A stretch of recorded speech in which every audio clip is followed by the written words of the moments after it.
ಪಾಠ ಮಾಡೋಂತಹ ಒಂದು ಅವಶ್ಯಕತೆ ಇದೆ ಆಲ್ವೇಸ್ ಅಂತ ಏನು ಮಾಡಲ್ರಿ ನಾನು ಫೀಲ್ ಮಾಡಲ್ಲ. ನಾನು ತುಂಬ ಅವಶ್ಯಕತೆ ಇದೆ ಆಲ್ವೇಸು. ರೆಗ್ಯುಲರಾಗಿ ನಾವು ಒಂದು ಪಾಠ ಮಾಡಲೇಬೇಕು ಮಾಡೋ ಅಂಥ ಒಂದು ಇದನ್ನು ಹೆಂಗೆ ಮಾಡ್ಕೊಂಬಿಟ್ಟಿರ್ತಾರೆ ಅಂದರೆ ಸಂಪ್ರದಾಯ ಥರ ಮಾಡ್ಕೊಂಬಿಟ್ಟಿರ್ತಾರೆ. ಆ ಥರ ಭಕ್ತಿ ನನಗೆ ಬಂದಿಲ್ಲ. ಅದೇ ಥರ ಪಾಠ ಯಾವಾಗಲೂ ಪಾಠ ಕೇಳ್ತಾನೇ ಇರಬೇಕು ಅನ್ನೋಂಥ ಒಂದು ಭಕ್ತಿ ಕೂಡ ನಾನು ನನ್ನ ದೃಷ್ಟಿಯಲ್ಲಿ ನನಗಿರೋ ಆತ್ಮಿಕ ತಿಳುವಳಿಕೆಯಲ್ಲಿ ಅದು ಕರೆಕ್ಟು ಅಲ್ಲ. ಹಾಗಾದರೆ ಮತ್ತೆ ನಾವು ಕೂಡಲೇಬೇಕಲ್ವಾ? ಏನಕ್ಕೆ ಅಂತ ನೋಡುವಾಗ ಬರೀ ಒಬ್ಬರು ಪಾಠ ಮಾಡೋದು, ಬರೀ ಒಬ್ಬರು ಕೇಳಿಸ್ಕೊಳ್ಳೋದು ಅಲ್ಲ. ಅದಕ್ಕೆ ನಾನು ಏನು ಮಾಡ್ತೀನಿ, ಪ್ರಶ್ನೆ ಕೇಳೋದಕ್ಕೆ ಮತ್ತು ಮಾತಾಡೋದಕ್ಕೆ ಏನು ಮಾಡ್ತೀನಿ, ಪರ್ಮಿಟ್ ಮಾಡಿರ್ತೀನಿ, ಅವಕಾಶ ಮಾಡಿರ್ತೀನಿ ನನ್ನ ಪಾಠದಲ್ಲಿ. ಉದ್ದೇಶ ಇಷ್ಟೇ, ನಾನು ಏನೋ 4 ವಿಷಯಗಳನ್ನು ದೇವ್ರ ವಾಕ್ಯದಲ್ಲಿ ಅಧ್ಯಯನ ಮಾಡಿರೋದು ನಾನು ಯಾವ ಭಕ್ತರ ಜೊತೆ ಹಂಚ್ಕೊಳ್ತೀನೋ ಅವರಿಗೆ ಅದು ರೀಚ್ ಆಗಿದೆಯಾ ಇಲ್ವಾ ಅನ್ನೋದು ನನಗೇನಾಗಬೇಕು, ತಿಳುವಳಿಕೆಗೆ ಬರಬೇಕು. ನಂಬರ್ 1.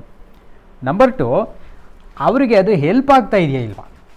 ನಾನು ಹೇಳೋದೆಲ್ಲ ರೀಚ್ ಆಗಿಬಿಟ್ರು ಎಲ್ಲ ರೀಚ್ ಆಯ್ತು ಬಿಡ್ರಿ ಅಂತಂದ್ಬಿಟ್ಟು ಅದ್ರ ಪಾಡ್ಗೆ ಅದು ಬಿಟ್ಬಿಟ್ಟು ಅದನ್ನು ಏನು ಇಂಪ್ಲಿಮೆಂಟ್ ಮಾಡದೇ ಇದ್ರೂ ಕೂಡ ನನಗೆ ಹೇಳೋಕ್ಕೆ ಇಂಟ್ರೆಸ್ಟ್ ಇರೋಲ್ಲ. ಕಾರಣ ನಾನು ಕಲಿಯೋ ಪಾಠಗಳು ಬೇರೆ ರೀತಿಯಲ್ಲಿ ನಾನು ಕಲಿಯಲ್ಲ. ಅಂದರೆ ಯಾವ ರೀತಿ ಹೇಳ್ತೀನಿ, ಈಗ ಬೇರೆ ಸಹೋದರಗಳಿದ್ದಾರೆ ಅಂತ ಇಟ್ಕೊಳ್ಳೋಣ, ತುಂಬ ಜನ ಸಹೋದರಗಳು. ಅವ್ರು ಹೆಂಗೆ ಮಾಡ್ತಾರೆ ಅಂದರೆ ಬೇರೆ ಪಾಠಗಳು ಮಾಡಿರೋವ್ರನ್ನ ನೋಡ್ಕೊಂಡು ಏನು ಮಾಡ್ತಾರೆ, ಡೆವಲಪ್ ಮಾಡ್ತಾರೆ. ಬಟ್ ನನ್ನ ಕತೆ ಹೆಂಗಾಗುತ್ತೆ ಅಂದರೆ ನಿಮಗೆ ಖಂಡಿತ ಗೊತ್ತಿರಲ್ಲ. ಆ ರೀತಿ ಕಷ್ಟ ತೊಗೊಂಡಿರ್ತೀನಿ ನಾನು, ಆ ರೀತಿ ಕಷ್ಟ ತೊಗೊಂಡಿರ್ತೀನಿ. ಒಂದು ಪಾಠ ಸಿದ್ಧ ಮಾಡಬೇಕಂದ್ರೂ ನನ್ನ ಮೆದುಳನ್ನು ಹಾಕ್ಬಿಟ್ಟು ಹಸೆಕಲ್ ಮೇಲೆ ಚಚ್ಬಿಡೋ ಅಷ್ಟು ಕಷ್ಟಪಡ್ತೀನಿ ನಾನು. ಅದಕ್ಕೆ ನಾನು ಇದನ್ನು ಹೇಳೋಕ್ಕೆ ಇಷ್ಟಪಡ್ತೀನಿ. ಸೊ ಹಂಗೆ ನಾನು ಏನಕ್ಕೆ ಕಷ್ಟಪಡ್ತೀನಿ ಅಂದರೆ, ಒಂದು ನಾನೂ ತಪ್ಪಿ ಹೋಗಬಾರ್ದು, ಎರಡನೇದು ನನ್ನ ಸಹೋದರರು ಕೂಡ ತಪ್ಪು ಹೋಗಬಾರ್ದು. ಆ ಇಂಟೆನ್ಷನ್ಗೋಸ್ಕರ ನಾನೇನು ಮಾಡ್ತೀನಿ, ಅಷ್ಟು ಸೀರಿಯಸ್ಸಾಗಿ ಸ್ಟಡಿ ಮಾಡೋ. ಒಂದು ಪಕ್ಷ ನಾನು ಯಾರು ಹೇಳಲಿಲ್ಲ ಅಂದರೂ ಪರವಾಗಿಲ್ಲ ನಾನು, ಬಟ್ ನನ್ನ ರಕ್ಷಣೆಗೂ ಏನಾಗಬಾರ್ದು, ಅದು ತೊಂದರೆ ಆಗಿರಬಾರ್ದು, ನಾನು ಬಿದ್ದೋಗಬಾರ್ದು. ಅಥವಾ ಬಿದ್ದೋಗಬಾರ್ದು ಅಂತಂದರೆ ತಪ್ಪೇ ಮಾಡಬಾರ್ದು ಅನ್ನೋ ಅರ್ಥದಲ್ಲ. ದೇವ್ರ ಕೃಪೆಯಿಂದ ನಾವೇನಾಗಬಾರ್ದು, ದೂರ ಆಗಿಬಿಡ್ಬಾರ್ದು, ಅಥವಾ ತಪ್ಪಾದ ಮಾರ್ಗಕ್ಕೆ ಹೋಗ್ಬಿಡ್ಬಾರ್ದು. ಯಾವುದು ಸತ್ಯ ಇದೆಯೋ, ಯಾವುದು ಬೆಳಕಿದೆಯೋ ಅದರಿಂದ ನಾನು ಕೂಡ ಏನಾಗಬಾರ್ದು, ತಪ್ಪಿ ಹೋಗಬಾರ್ದು. ಅದಕ್ಕೆ ಮೊದಲು ನನ್ನ ಜವಾಬ್ದಾರಿ ನನಗೆ. ಸೊ ಸೆಕೆಂಡ್ರಿ ನನ್ನ ಸಹೋದರಗಳು ಯಾರೆಲ್ಲ ನನ್ನ ಜೊತೆಯಲ್ಲಿ ಅಸೋಸಿಯೇಟ್ ಆಗಿರ್ತಾರೋ ಆ ಎಲ್ಲ ಸಹೋದರಗಳಿಗೆ ನಾನು ಮಾಡೋ ಸೇವೆಯಲ್ಲಿ ಒಂದು ನನ್ನ ಭಕ್ತಿ ಅಭಿವೃದ್ಧಿ ಆಗಬೇಕು, ಇನ್ನೊಂದು ಎಲ್ರಿಗೂ ಅಭಿವೃದ್ಧಿ ಆಗಬೇಕು. ಈ ಕಾರಣಕ್ಕೆ ನಾನೇನು ಮಾಡ್ತೀನಿ ಅಂದರೆ, ನನ್ನನ್ನಾಗಲಿ ನನ್ನ ಸಹೋದರರನ್ನಾಗಲಿ 1 ಕೋಟಿ ಜನ ಒಂದು ನ್ಯಾಯಾಲಯದಲ್ಲೋ ಅಥವಾ ಒಂದು ಕಚೇರಿಯಲ್ಲೋ ನಿಲ್ಲಿಸಿ ಪ್ರಶ್ನೆ ಕೇಳಿದ್ರು ಅವರೆಲ್ಲ ತಲೆ ತಗ್ಗಿಸ್ಕೊಳ್ಳೋ ರೀತಿಯಲ್ಲೇ, ವಾಕ್ಯ ಎದ್ದು ನಿಂತ್ಕೊಳ್ಳೋ ರೀತಿಯಲ್ಲಿ ಸ್ಟಡಿ ಮಾಡಬೇಕು ಅನ್ನೋದು ಆಲ್ವೇಸ್ ನನ್ನ ಗುರಿಯಾಗಿರ್ತದೆ.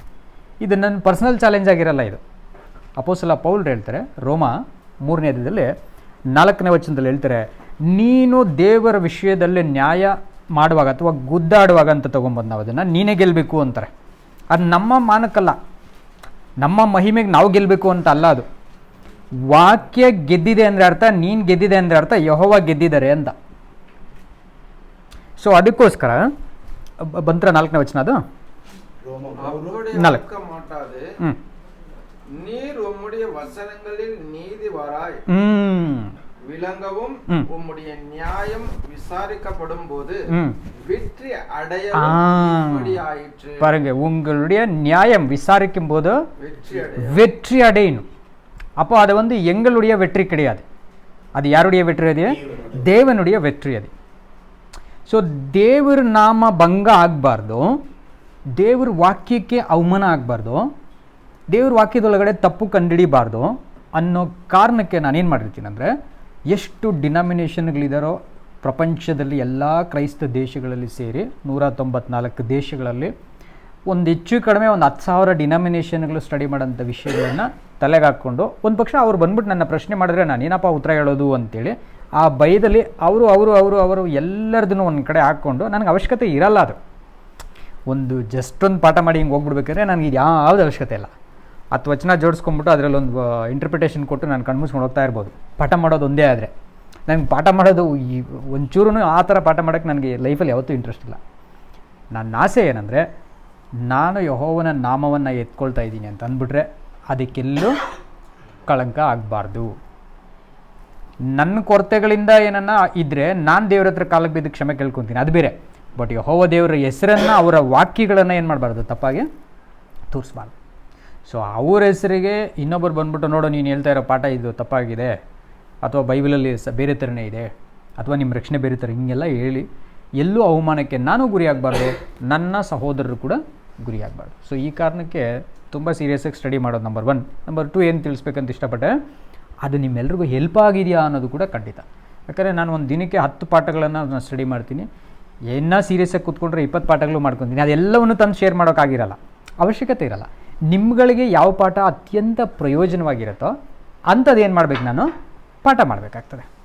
ಸೊ ಹಾಗಾಗಿ ಅರಣ್ಯ ಪ್ರಯಾಣಗಳಲ್ಲಿ ಎಲ್ಲ ಕ್ರೈಸ್ತರಿಗೆ ಮಾತ್ರ ಅಲ್ಲ, ಇದನ್ನು ಹೇಳ್ಬೇಕಂದ್ರೆ ಲೋಕದಲ್ಲಿರೋವಂಥ ಒಂದು ಮನುಷ್ಯನಿಗೂ ಕೂಡ ತಿಳುವಳಿಕೆ ಕೊಡೋದಕ್ಕೂ ಇದು ಪ್ರಯೋಜನ ಆಗ್ತದೆ.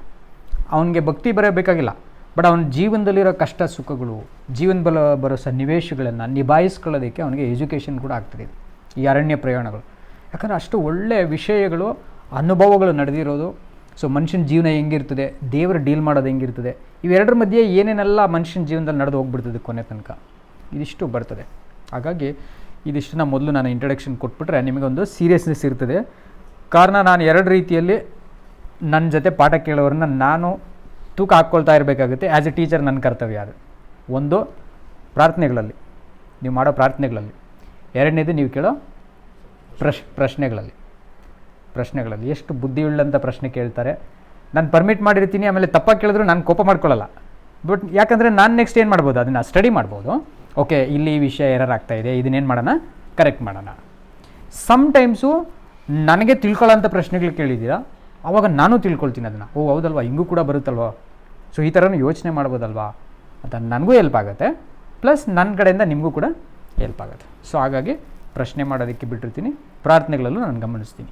ಇದಿಷ್ಟೆಲ್ಲ ಮಾಡೋಂಥ ಉದ್ದೇಶ, ಅಣ್ಣವ್ರ ಪಾಠ ತೊಗೊಂಡ್ರಲ್ಲ ಅದೇ ತುಂಬ ಮುಖ್ಯ. ಏನು ವಚನಗಳು ನಮ್ಮಲ್ಲಿ ಹೋಗ್ಬೇಕು ಅನ್ನೋಂಥ ಮೇಯ್ನ್ ಪಾಯಿಂಟ್ಸ್ ಅಲ್ರ ತೊಗೊಂಡಿರೋದು. ಅದೇ ದೇವ್ರ ಹತ್ರ ಹೋಗೋಕ್ಕೆ ಏನಾಗಬೇಕು, ದೇವ್ರ ಮನುಷ್ಯನಾಗಬೇಕು, ಅಭಿವೃದ್ಧಿ ಪಡಿಬೇಕಂದ್ರೆ ನೀನು ಯಾವ ರೀತಿ ಇರಬೇಕು ಅಂತ ಅಲ್ವರ. ಸೊ ನಾವು ವ್ಯರ್ಥವಾಗಿ ಸಮಯ ಕಳೆದಂಗೆ ಈ ರೀತಿ ಪಾಠಗಳನ್ನು ನಾವು ಹೃದಯದೊಳಗಡೆ ಹಾಕ್ಕೊಳ್ಳೋದ್ರಿಂದ ನಾವು ಹೃದಯದಲ್ಲಿ ತುಂಬಿರೋದನ್ನ ಏನು ಮಾಡ್ತೀವಿ, ಆಚೆಗೆ ತೆಗಿತೀವಿ. ಸೊ ಹೃದಯದಲ್ಲಿ ಯಾವಾಗಲೂ ಇದೇ ತುಂಬಿಕೊಂಡಿದ್ರೆ ಹೃದಯದಲ್ಲಿ ಯಾವಾಗಲೂ ಏನು ಬರುತ್ತೆ, ಇದೇ ಬರ್ತದೆ. ಫಾರ್ ಎಕ್ಸಾಂಪಲ್ ಕೆಲವರು ವ್ಯಾಪಾರಿಗಳನ್ನ ನೋಡಿದ್ದೀನಿ ರೀ ನಾನು, ಈ ರೋಡಲ್ಲಿ ಬಂದು ವ್ಯಾಪಾರ ಮಾಡ್ತಾ ಇರ್ತಾರೆ ನೋಡಿ, ತರಕಾರಿ ಅದು ಇದು ಏನೇನೋ. ರಾತ್ರಿ ಮಲಗಿರುವಾಗ ಏನು ಮಾಡ್ತಾರೆ ಅಂದರೆ ನಿದ್ದೆಯಲ್ಲಿ ಅದೇ ಹೇಳ್ತಾ ಇರ್ತಾರೆ, ಜೋರಾಗಿ ಕೂಗ್ತಾ ಇರ್ತಾರೆ. ಹಸಿಮೆಣಸಿನ್ಕಾಯಿ, ಈ ಕೊತ್ತಂಬರಿ ಅದು ಇದು ಅಂತ ಕೂಗ್ತಾ ಇರ್ತಾರೆ. ಯಾಕೆ ಈಗ ರಾತ್ರಿ ಎಲ್ಲ ಕೂಗ್ತಾರೆ ಅಂತ ನೋಡಿದ್ರೆ ಬೆಳಗ್ಗೆ 24 ಗಂಟೆ ಕೂಗಿ ಕೂಗಿ ಕೂಗಿ ಕೂಗಿ ಏನಾಗ್ಬಿಟ್ಟಿದೆ ಅವ್ರಿಗೆ, ಮೆಂಟಲಿ ಅಡಿಕ್ಟ್ ಆಗಿಬಿಟ್ಟಿದ್ದಾರೆ ಅದಕ್ಕೆ. ಸೊ ಆ ಥರ ಮನುಷ್ಯ ಬಾಯಲ್ಲಿ ಏನನ್ನ ಜಾಸ್ತಿ ಯೂಸ್ ಮಾಡ್ತಾನೋ ಹೃದಯದೆಲ್ಲ ತುಂಬ್ಕೊಂಡಿರ್ತದೆ. ಹೃದಯದಲ್ಲಿ ಏನು ಕಷ್ಟಪಟ್ಟು ತುಂಬಿಸ್ಕೊಂಡ್ಬಿಡ್ತಾನೋ ಬಾಯಲ್ಲಿ ಅದೇ ಬರ್ತದೆ. ಹಾಗಾದ್ರೆ ನಮ್ಮ ಬಾಯಲ್ಲಿ ಯಾವಾಗಲೂ ಹಿತವಚನ ದೇವ್ರ ಮಾತುಗಳೇ ಬರಬೇಕಂದ್ರೆ ಹೃದಯ ಏನು ಮಾಡ್ಕೊಬೇಕು, ನಾವು ಅದನ್ನು ತುಂಬಬೇಕು, ಅದನ್ನೇ ಮಾತಾಡಬೇಕು. ಸೊ ಇದೆಲ್ಲ ಇಲ್ಲದೆ ಇರೋದ್ರ ಕಾರಣಕ್ಕೆ ಇಸ್ರೇಲ್ ಜನಗಳು ಈ ಅರಣ್ಯ ಪ್ರಯಾಣದಲ್ಲಿ ತುಂಬ ಕಷ್ಟಪಡ್ತಾರೆ. ಸೊ ನಾವು ಆ ಪಾಠಕ್ಕೆ ಹೋಗ್ತೀವಿ. ನಾವು ಇವತ್ತು ಎಲ್ಲಿ ಹೋಗ್ತೀವಿ ಅಂತಂದರೆ, ಲಾಸ್ಟ್ ಟೈಮ್ ನಾವು ಕೆಂಪು ಸಮುದ್ರ ದಾಟಿ ಮಾರ ಹತ್ರ ಬಂದಿದ್ದೀನ ನೋಡಿದ್ವಿ. ಕೆಂಪು ಸಮುದ್ರ ದಾಟಿದ ಮೇಲೆ ಮಾರ ಫಸ್ಟ್ ಸ್ಟೇಷನ್. ಕಹಿಯಾಗಿ ಒಂದು ಅನುಭವ ಕೊಟ್ಟರು ದೇವ್ರಿವ್ರಿಗೆ ಅಂತ ಹೇಳ್ಬಿಟ್ಟು, ಕರೆಕ್ಟ್ರಾ? ಈ ಕಹಿ ಅನುಭವ ಯಾವಾಗ ಕೊಟ್ಟರು ದೇವರು ಅಂತಂದರೆ, ಇವರು ಕೆಂಪು ಸಮುದ್ರನ ದಾಟಿ ಖುಷಿಯಾಗಿ ಹಾಡಾಡ್ತಾ ಇದ್ದಿದ್ದಕ್ಕೆ ನೋಡೋಣ ಇವ್ರು ಹೆಂಗಿರ್ತಾರೋ, ಭಾಳ ಖುಷಿಯಾಗಿದ್ದಾರೆ, ಭಾಳ ಬಿಂದಾಸಾಗಿದ್ದಾರೆ ಇವರು, ಚೆನ್ನಾಗಿ ಆರಾಮಾಗಿರೋ ಟೈಮಲ್ಲಿ ಬಿಡುಗಡೆ ಸಿಕ್ಬಿಡ್ತು, ಆರಾಮಾಗಿ ಆಚೆ ಕರ್ಕೊಂಬಂದು ಅನ್ನೋ ಕಾಲದಲ್ಲಿ ಸ್ತುತಿ ಮಾಡೋದು, ಪ್ರಾರ್ಥನೆ ಮಾಡೋದು ದೊಡ್ಡ ವಿಷಯ ಅಲ್ಲ. ಬಟ್ ಇವರನ್ನು ಕರ್ಕೊಂಡೋಗಿ ಒಂದು ಟೆಸ್ಟಲ್ಲೂ ಬಿಟ್ಟರೆ ಇವ್ರು ಇಲ್ಲೇನು ಪ್ರಾರ್ಥನೆ ಮಾಡಿದ್ರು, ಇಲ್ಲಿ ಏನು ಆರಾಧನೆ ಮಾಡಿದ್ರು, ಇಲ್ಲಿ ಏನು ಭಕ್ತಿ ಇದ್ರೋ ಇದೇ ಅಲ್ಲೂ ಇರ್ತದಾ ಅಂತೇಳಿ ಏನು ಮಾಡಿದ್ರಂತೆ, ಕರ್ಕೊಂಡೋಗಿ ಮಾರಾಗಿ ಬಿಟ್ರು. ಸೊ ಮಾರಾದಲ್ಲಿ ಬಿಟ್ಬಿಡುವಾಗ ಅವ್ರದ್ದು ಕತೆ ನಮ್ಗೆ ಗೊತ್ತಾಗ್ಬಿಡ್ತು. ಪಾಪ ನಾವಿದ್ದಿದ್ದೆ ಮೇ ಬಿ ಅದಕ್ಕಿಂತ ಮೋಸವಾಗೇ ನಡ್ಕೊತಿದ್ವೇನೋ. ಅವ್ರ ಬಗ್ಗೆ ನಾವೇನು ಮಾಡ್ತೀವಿ ಅಂದರೆ, ನೋಡಿ ಹಿಂಗೆ ಮಾಡಿಬಿಟ್ರು ಅಂತ ಪಾಠ ತೆಗಿಯೋಕ್ಕಲ್ಲ ನಾವು ಸ್ಟಡಿ ಮಾಡ್ತಾ ಇರೋದು. ನಾವಿದ್ದರೆ ಖಂಡಿತ ಅವ್ರಿಗಿಂತೂ ಇನ್ನೇನು ಮಾಡ್ತಿದ್ವಿ, ಮೋಸವಾಗಿ ನಡ್ಕೊಳ್ಳೋ ಸಾಧ್ಯತೆಗಳಿತ್ತು ಖಂಡಿತ. ಯಾಕಂದರೆ ಇವಾಗಲೂ ನಮ್ಮ ಪ್ರಾಕ್ಟಿಕಲ್ ಲೈಫಲ್ಲಿ ಇಂಥದ್ದು ಬರುವಾಗ ನಮಗೂ ಏನಾಗ್ತಾಯಿದೆ, ಇದು ಸಂಭವಿಸ್ತಾ ಇದೆ. ನಾವು ಗುಂಗುಟ್ಟೋದು, ಬೇಜಾರು ಮಾಡ್ಕೊಳ್ಳೋದು, ಅಯ್ಯೋ ಇಂಥ ಪ್ಲೇಸಿಗೆ ಬಂದ್ಬಿಟ್ವಲ್ಲ, ಇಲ್ಲಿ ನೀರಿಲ್ಲ ಏನೂ ಇಲ್ಲ ಅಂತೇಳಿ ಬೇಜಾರಾಗಿ ಅಪ್ಸೆಟ್ಟಾಗಿ ಇದನ್ನ ಹೆಂಗನ ಚೇಂಜ್ ಮಾಡಿಬಿಡೋಕ್ಕೆ ಹೆಂಗೆ ಬೇಕಾದ್ರೂ ಹೋಗ್ಬಿಡೋಣ ಅಂತೇಳಿ ನಾವು ಪ್ರಯತ್ನ ಪಡೋದು, ಇದೆಲ್ಲ ನಮಗೂ ಬಂದು ಹೋಗ್ತಾ ಇರೋ ಕಾರಣ ಏನ್ರಿ, ಆ ಇಸ್ರೇಲ್ರ ಮಾತ್ರನೇ ಅಲ್ಲ, ನಾವಿದ್ದರೂ ಕೂಡ ಆ ಪ್ಲೇಸಲ್ಲಿ ಹಂಗೇ ನಡ್ಕೊಳ್ತೀವಿ. ಸೊ ಹಾಗಾದರೆ ನಮಗೆ ಈ ಪಾಠಗಳನ್ನ ಮತ್ತೆ ಏನಕ್ಕೆ ಸ್ಟಡಿ ಮಾಡ್ತೀವಿ ಅಂತಂದರೆ, ಹಂಗಾರೆ ಮನುಷ್ಯ ಅನ್ನೋನು ಇಷ್ಟೇ, ಅವನ ಮೇಲೆ ನಂಬಿಕೆ ಇಟ್ಕೊಂಡು ನಿಂತ್ಕೊಳ್ಳೋಕ್ಕಾಗಲ್ಲ. ಸೊ ಅವನು ದೇವ್ರನ್ನ ಏನು ಮಾಡಬೇಕು, ಎಲ್ಲ ಸಮಯದಲ್ಲೂ ಆಶ್ರಯಿಸ್ಕೊಳ್ಬೇಕು ಅನ್ನೋದೇ ಈ ಪಾಠಗಳ ಮೂಲ ಉದ್ದೇಶ. ಬಟ್ ಯಾವ ಥರ ಆಶ್ರಯಿಸ್ಕೊಳ್ಬೇಕು, ಎಂತೆಂಥ ಸನ್ನಿವೇಶಗಳು ಬರ್ತವೆ ಅನ್ನೋದು ಈ ಒಂದೊಂದನ್ನು ತಿಳಿಸ್ಕೊಂಡು ಹೋಗೋಣ. ಈಗ ನೋಡಿ, ಬಿಡುಗಡೆ ಬಂತು, ಬಿಡುಗಡೆ ಬಂದಾಗಿಂದ ಖುಷಿಯಿಂದ ಮಾರಾಗಿ ಬಂದುಬಿಟ್ರು, ಕಹಿ ಆಯಿತು ಫಸ್ಟ್ ಸ್ಟೇಷನ್. ಮಾರಾದಲ್ಲಿ ಎಲ್ಲ ಅಪ್ಸೆಟ್ ಆಗಿಬಿಟ್ರು, ಬೇಜಾರು ಮಾಡ್ಕೊಂಬಿಟ್ರು. ಸರಿ, ಹೆಂಗೋ ಒಂದು ನ್ಯಾಚುರಲ್ ಒಂದು ಆಯುರ್ವೇದ ಮೆಡಿಸಿನ್ ದೇವ್ರಿಗೆ ತಿಳಿಸ್ಕೊಟ್ಬಿಟ್ರು. ಆ ಕಡ್ಡಿ ತೊಗೊಂಡಾಗ ಹಾಕಿದ್ರೆ ನೀರೆಲ್ಲ ಸ್ವೀಟ್ ಆಗೋಯ್ತು. ಅದಾದಮೇಲೆ ಆ ಮಾರ ಅನುಭವ ಮರೆಸೋದಕ್ಕೆ ಅವ್ರಿಗೆ ಈಗ ಬೇರೆ ಸ್ವೀಟ್ ಆಗಿರೋ ಕಡೆ ಕರ್ಕೊಂಡು ಹೋಗ್ತಾರೆ. ಅದೇ ಇವತ್ತಿನ ಪಾಠ ನಮಗೆ 15ನೇ ಅಧ್ಯಾಯ ವಿಮೋಚನಾ ಕಾಂಡ. ಅದರಲ್ಲಿ 26, 27 2 ವಚನಗಳು ಓದೋಣ. ನೀವು ನಿಮ್ಮ ದೇವರಾದ ಯೆಹೋವನ ಮಾತನ್ನು ಶ್ರದ್ಧೆಯಿಂದ ಕೇಳಿ ಆತನ ದೃಷ್ಟಿಗೆ ಸರಿ ಬೀಳುವುದನ್ನು ಮಾಡಿ ಆತನ ಆಜ್ಞೆಗಳಿಗೆ ವಿಧೇಯರಾಗಿದ್ದು ಆತನ ಕಟ್ಟಳೆಗಳನ್ನೆಲ್ಲ ಅನುಸರಿಸಿ ನಡೆದರೆ ನಾನು ಐಗುಪ್ತರಿಗೆ ಉಂಟು ಮಾಡಿದ ವ್ಯಾಧಿಗಳಲ್ಲಿ ಒಂದನ್ನೂ ನಿಮಗೆ ಬರಮಾಡಿ ಗುಡಿಸುವುದಿಲ್ಲ. ಯೆಹೋವನೆಂಬ ನಾನೇ ನಿಮಗೆ ಆರೋಗ್ಯದಾಯಕನು. 27 ಕೂಡ. ತರುವಾಯ ಅವರು ಎಲೀಮಿಗೆ ಬಂದರು. ಅಲ್ಲಿ 12 ನೀರಿನ ಹೊರತಗಳು 70 ಖರ್ಜೂರದ ಮರಗಳು ಇದ್ದದ್ದರಿಂದ ಆ ನೀರಿನ ಬಳಿಯಲ್ಲಿ ಇಳಕೊಂಡರು. ನೋಡಿ, ಇಲ್ಲಿ ಕ್ಯಾಂಪ್ ಹಾಕ್ಕೊಂಡ್ಬಿಟ್ರು ಅವರು. ಸೊ 70 ಖರ್ಜೂರದ ಮರಗಳು. ಸೊ ಅವರಿಗೆ ಖರ್ಜೂರ ಅಂತಂದರೆ ಭಾಳ ಇಷ್ಟವಾಗಿರೋಂಥ ಪದಾರ್ಥ, ಆಹಾರ. ಸೊ ಅಲ್ಲೇನು ಮಾಡಿದ್ರು ಇವರು, ಸ್ಟೇ ಮಾಡಿದ್ರು. ಏಲಿಮ್ ಅಂದರೂ ಕೂಡ ಇಬ್ರಿಯ ಭಾಷೆಯಲ್ಲಿ ಖರ್ಜೂರದ ಮರಗಳು ಅಥವಾ ಪಾಮ್ ಟ್ರೀಸ್ ಅನ್ನೋಂಥ ಅರ್ಥವನ್ನೇ ಕೊಡುತ್ತೆ ನಮಗೆ. ಹಾಗಾಗಿ ಇವರು ಇಲ್ಲಿ ಬಂದಾಗ ಈ ಖರ್ಜೂರ ಮರಗಳು ನೋಡಿ, ಅಲ್ಲಿರೋ ಹಣ್ಣುಗಳನ್ನು ನೋಡ್ಬಿಟ್ಟು, ಆಮೇಲೆ 12 ಬಾವಿಗಳು ಇವ್ರಿಗಿದೆ ಅಂತ ಅಂದ್ಬಿಟ್ರೆ, ಸೊ ಅದರಿಂದ ಇವ್ರಿಗೇನು ರೀ, ನೀರು ಸಫಿಷಿಯೆಂಟ್ ಆಗಿದೆ, ಒಳ್ಳೆ ಹಣ್ಣುಗಳು ಇದೆ ಇಲ್ಲಿ. ಸೊ ಇಲ್ಲಿ ಸ್ವಲ್ಪ ಹೊತ್ತು ಕ್ಯಾಂಪ್ ಹಾಕಿ ರಿಲ್ಯಾಕ್ಸ್ ಆಗಿಬಿಡೋಣ. ಯಾಕಂದರೆ ಹಿಂದಿನ ಪ್ಲೇಸಲ್ಲಿ ಏನಾಯ್ತು, ಅವ್ರಿಗೆ ಭಾಳ ಕಹಿ ಅನುಭವ, ತುಂಬ ಕಹಿ ಅನುಭವ ಆಗ್ಬಿಟ್ಟು, ಅಯ್ಯೋ ಈ ನೀರು ಕುಡಿದ್ರೆ ಏನಾಗ್ಬಿಡ್ತದೋ, ಏನು ಕತೆ, ಹೆಂಗಪ್ಪ ಕುಡಿಯೋದು ಎದುರಿದ್ರು. ಅದಕ್ಕೆ ದೇವರಲ್ಲಿ ಪ್ರಾಮಿಸ್ ಮಾಡಿದ್ರು, ನೀವೇನು ಭಯಪಡೋ ಅವಶ್ಯಕತೆ ಇಲ್ಲ, ನನ್ನ ವಾಕ್ಯಗಳನ್ನ ಕರೆಕ್ಟಾಗಿ ಕೈಕೊಂಡು ನಡೆದ್ಬಿಟ್ರೆ ನಾನು ನಿಮ್ಗೇನು ಮಾಡಲ್ಲ, ಈ ಥರ ಐಗುಪ್ತಿರಿಗೆ ಕೊಟ್ಟಂಥ ಕಾಯಿಲೆಗಳನ್ನ ನಿಮಗೆ ಕೊಡಲ್ಲ, ನಾನು ವ್ಯಾಧಿಗಳನ್ನ ಕೊಡಲ್ಲ, ನಿಮಗೆ ನಾನೇ ಆರೋಗ್ಯದಾಯಕನು, ಜೆಹೋವಾ ರಾಫಾ ಅಂತ ಹೇಳ್ತಾರೆ. ಇದನ್ನು ನಾನೇ ನಿಮ್ಗೇನಾಗಿದ್ದೀನಿ, ಆರೋಗ್ಯದಾಯಕನು ಅಂತ ಹೇಳ್ಬಿಡ್ತಾರೆ. ರಾಫಾ ಅಂದ್ರ ರೂ ಅಂದ್ರ ಇದು ಇಬ್ರಿಯಾದಲ್ಲಿ ನೋಡ್ತೀನಿ ಒಂದು ನಿಮಿಷ, KJV ಎಲ್ಲ ಹಾಕಿ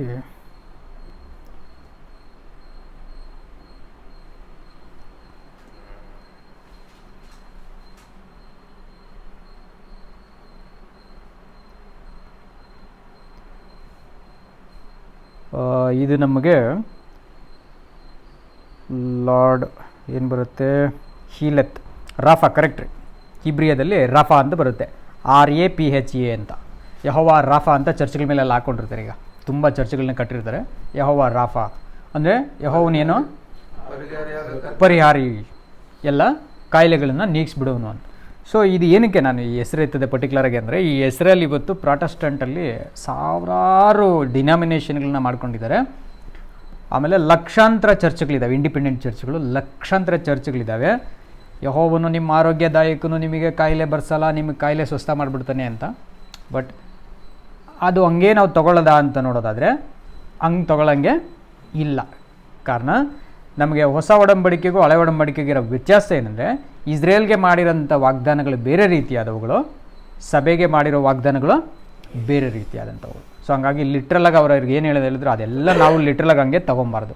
ಹಂಗಿರೋದ್ರಿಂದ ನಮಗೆ ಸಭೆಗೆ ಹೇಳ್ತಾರೆ ನೋಡಿ, ನಾವು ಹೆಂಗೆ ಆರೋಗ್ಯದಾಯಕರಾಗಿ ಹೆಂಗಿರ್ತೀವಿ ಅನ್ನೋದನ್ನು ನಮಗೆ ಏನು ರೀ, ಅಪೊಸ್ತಲ ಕೃತ್ಯಗಳು 14:22 ಹೇಳ್ತಾರೆ, ನೀವು ಬಹು ಸಂಕಟಗಳನ್ನು ಅನುಭವಿಸಿ ತಾಳ್ಕೊಂಡು ಅದರಲ್ಲಿ ದೇವರ ರಾಜ್ಯದಲ್ಲಿ ಸೇರಬೇಕು. ನಾವು ಬಹು ಸಂಕಟಗಳನ್ನು ತಾಳಿ ದೇವರ ರಾಜ್ಯದೊಳಗೆ ಸೇರಬೇಕೆಂಬುದಾಗಿ ಎಚ್ಚರಿಕೆಯ ಮಾತನ್ನು ಹೇಳಿ ಕ್ರಿಸ್ತ ನಂಬಿಕೆಯಲ್ಲಿ ಸ್ಥಿರವಾಗಿರ್ರಿ ಎಂದು ಅವರನ್ನು ಧೈರ್ಯಗೊಳಿಸಿದರು. ನೋಡಿ, ಹಂಗಾದ್ರೆ ಬಹು ಸಂಕಟಗಳನ್ನು ನಾವು ತಾಳಬೇಕು ಅಂತ ಹೇಳ್ಬಿಟ್ರು. ಇಲ್ಲಿ ಯಾಕೆ ಹೇಳಿಲ್ಲ ಯೆಹೋವನು ನಾನು ನಿಮಗೆ ಆರೋಗ್ಯದಾಯಕನೇ, ನಿಮಗೆ ಕಾಯಿಲೆ ಕೊಡಲ್ಲ ಅಂತ?